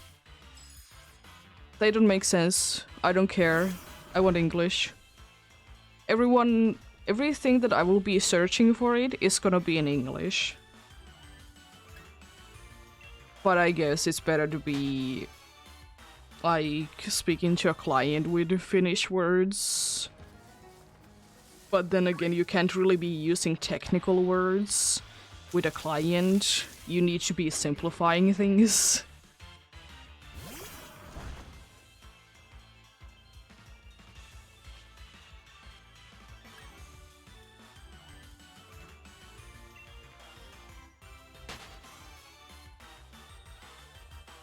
I mean, it's better than nothing.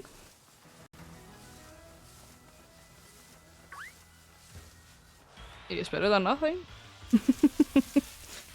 I don't... As I said, I don't honestly care what do you do with your life, you do you. Or I guess I should be saying I don't mind, but I always say I don't care. Because it's basically what I would be saying in Finnish.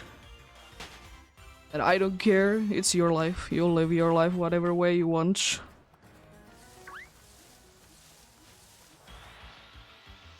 If it's the thing that you want to do, isn't that good enough?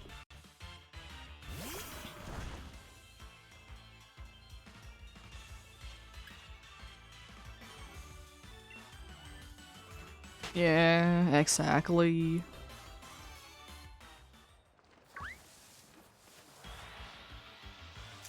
think I will be going for a little bit longer. It's the 800 checks. I'll be going to 900 today then.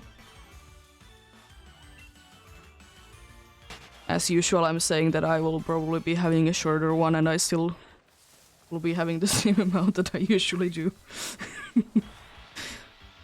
Usual.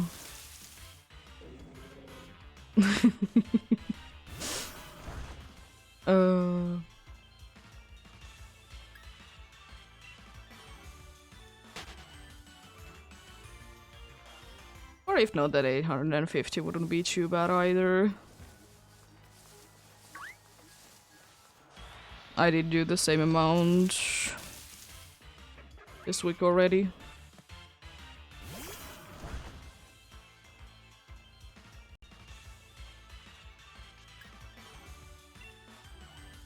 Any progress is always progress.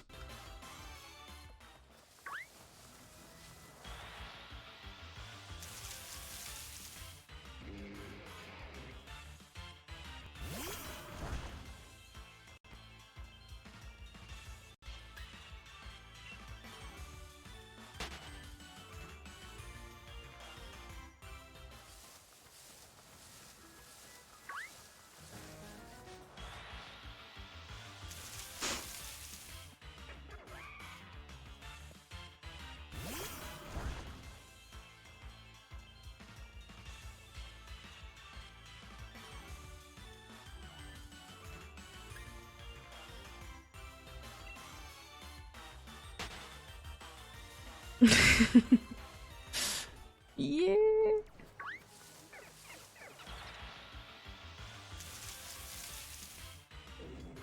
It really depends, honestly, what time it is when I hit 850. Because it's almost 8:30 p.m. Yes, it's the way to be saying it.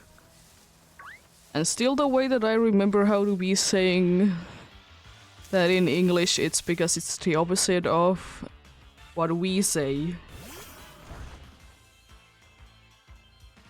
Because in English, we say that it's 8:30 something, and in Finnish we will say that it's 8:30 something.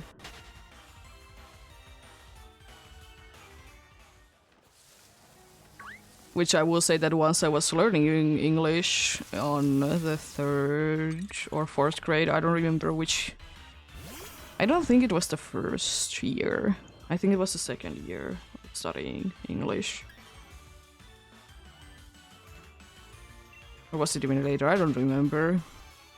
Too long time ago. Then I was struggling with that. Not really that kind of situation. It still means like the same thing. It's just, I guess, we just want to be like referring to the hour that is coming by instead of the hour that has passed. I don't honestly know like actually where the difference comes from, but that would be a logical explanation.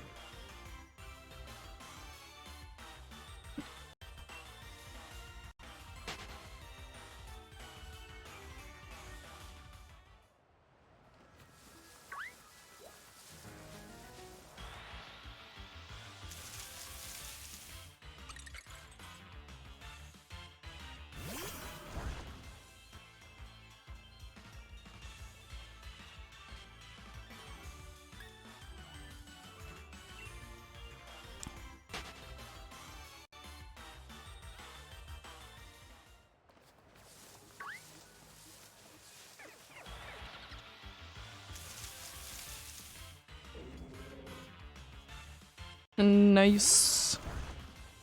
Did you get any progress on the decks?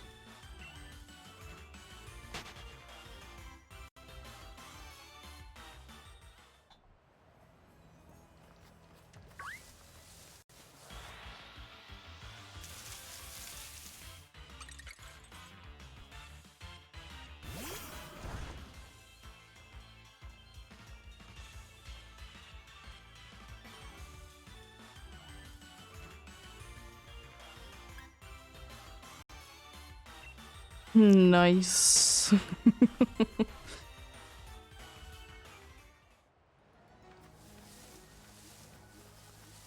Are you doing the decks in order, or are you like skipping things and doing like whatever feels like doing?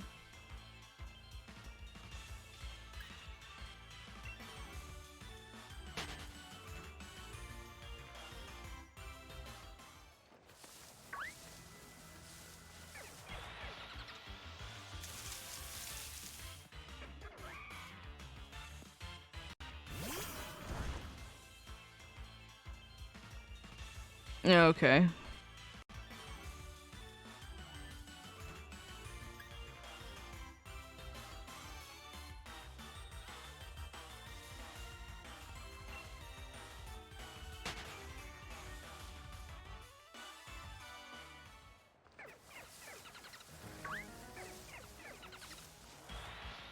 Wasn't you like, or weren't you close to 100 last time that you talked about this? Or was it someone else? A bunch of people have been doing the Dex thing lately. Probably mixing up some people.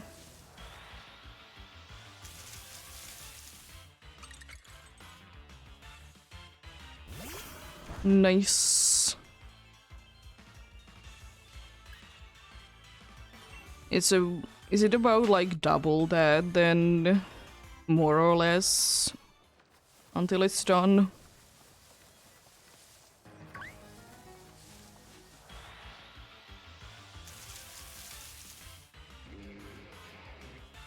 Because I remember that it was like 240 something. 42 if you have the other ones that are outside of that game's control specifically.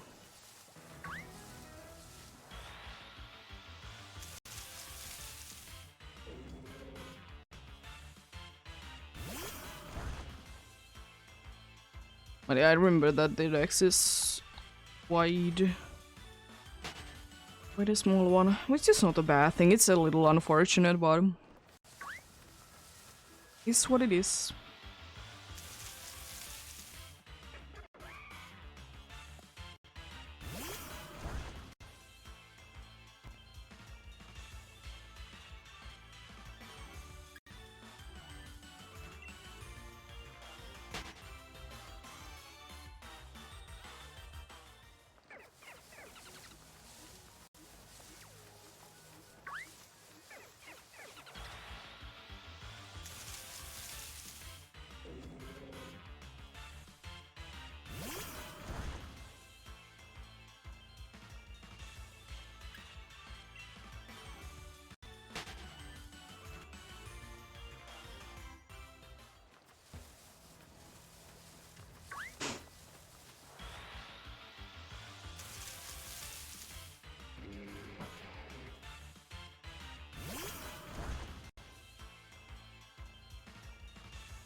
Now, you know that I started to again think about Legends Arceus Pokédex is that I kind of hope that in the next Legends game there is gonna be like less legendaries.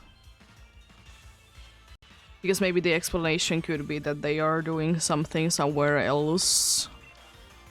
Or, you know, they just haven't been discovered yet. Like at all. Because I just, like, of course I understand, like, there is the legendaries that did, like, help to build a region. But at the same time, like, why there needs to be so many?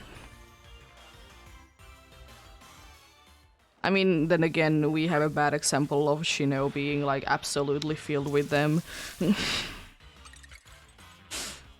So, like, bad example of that, but still, they are shiny logged in Legends, indeed. Since Arceus, indeed. Which is fair enough.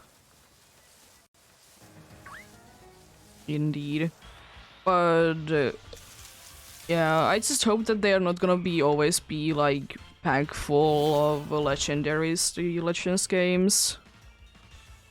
Because it just doesn't make sense.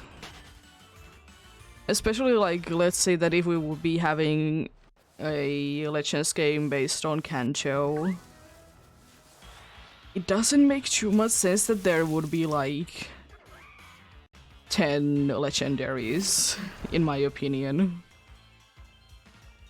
But you never know. We need to see whenever we'll be getting the next one.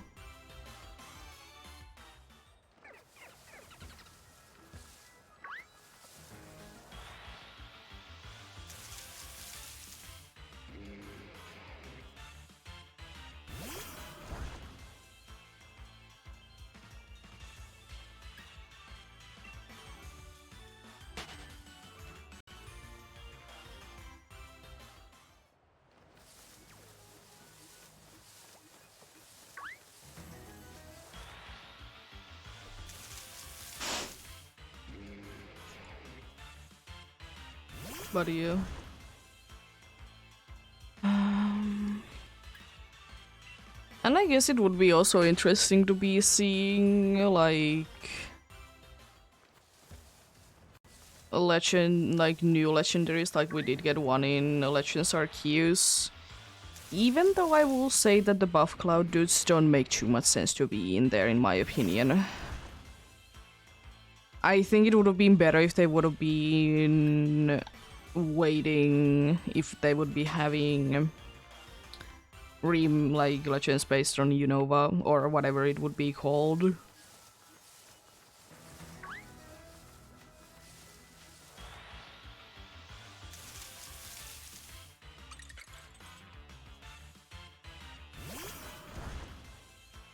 But yeah.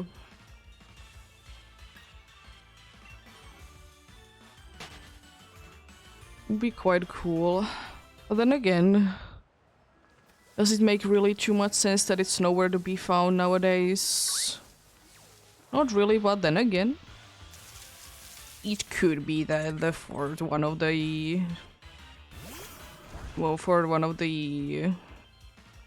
ones they just go somewhere else, or it's just like locked somewhere.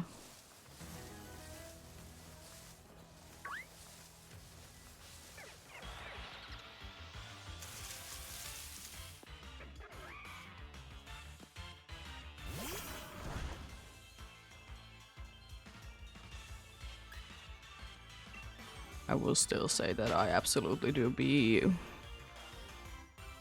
hating the fairy one. The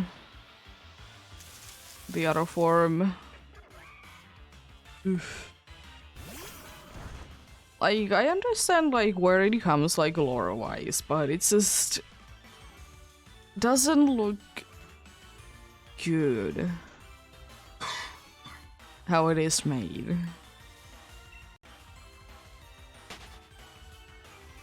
It's just this.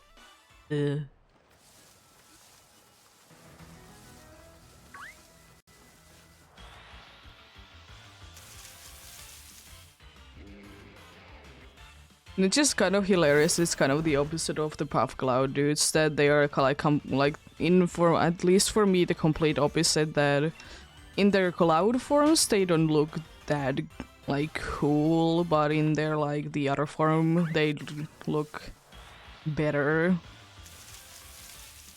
So it's quite hilarious that for the fairy one that was introduced for us later is like for me the other way around.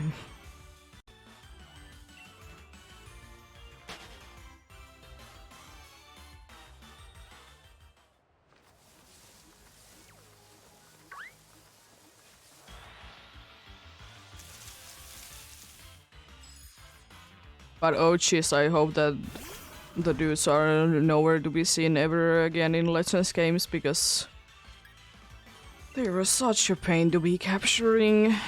I hated.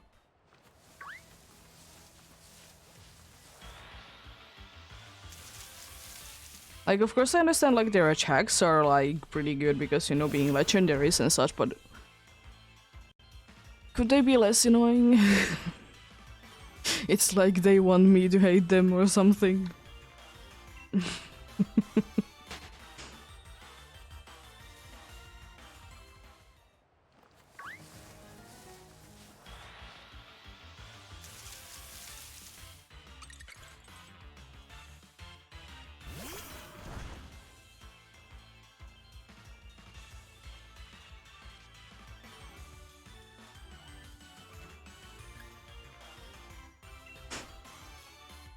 But yeah, we'll soon be done for today. As I said, might be continuing this tomorrow, might be doing Cernius. Not completely sure. We shall see. Whatever is the feeling more towards. Because as I said today, it seems to be a quite okay internet day. Even though there most likely is like nearby more people will be using it, which would be meaning more likely to be crashing or lagging. Seems to be good.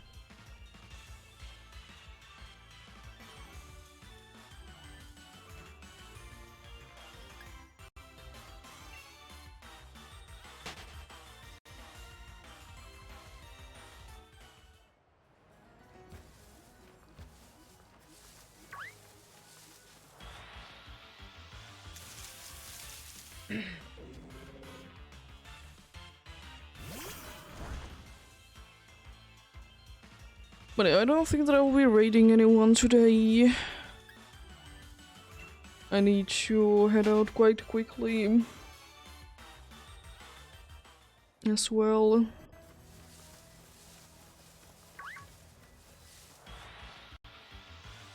But you know, not every time need to be raiding someone.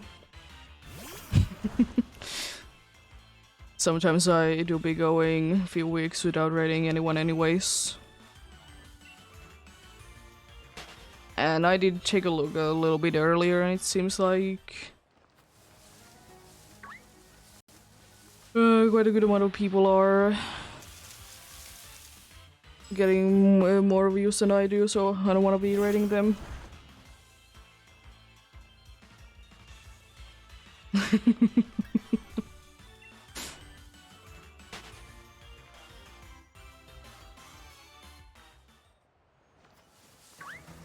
Interesting.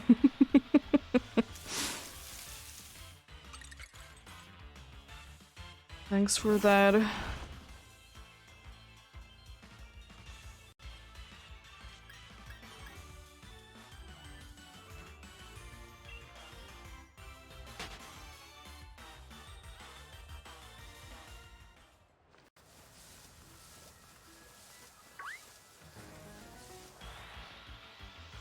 I guess it's good time to be starting to be stopping because she's the Ultra Moon is lacking.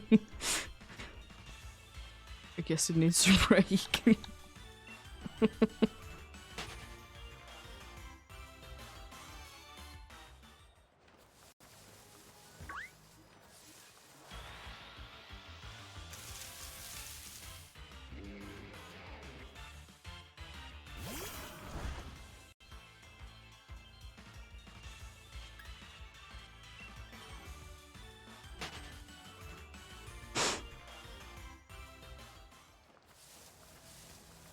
We shall see. Seems like it's gonna be Capchu staying there again. Watching, getting those numbers already.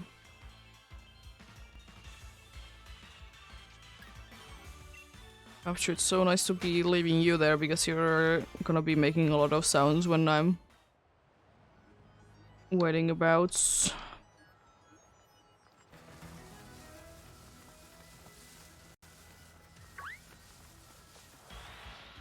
Oh, nicely. Both be getting encounters at the same time. Of course, the Bowen, Snow, and Glalie. Of course. But yeah, it's going to be it for today indeed. 815 encounters, not too bad. Not too bad at all. I'll be on tomorrow, as I said. Either this or Xerneas. See how I'm feeling. But thank you so much for watching and sticking around. Have a great rest of the day. Remember to take care of yourselves. Remember to do everything you need to do today and remember to get enough rest as well. I'll see you guys indeed tomorrow. Until then, bye!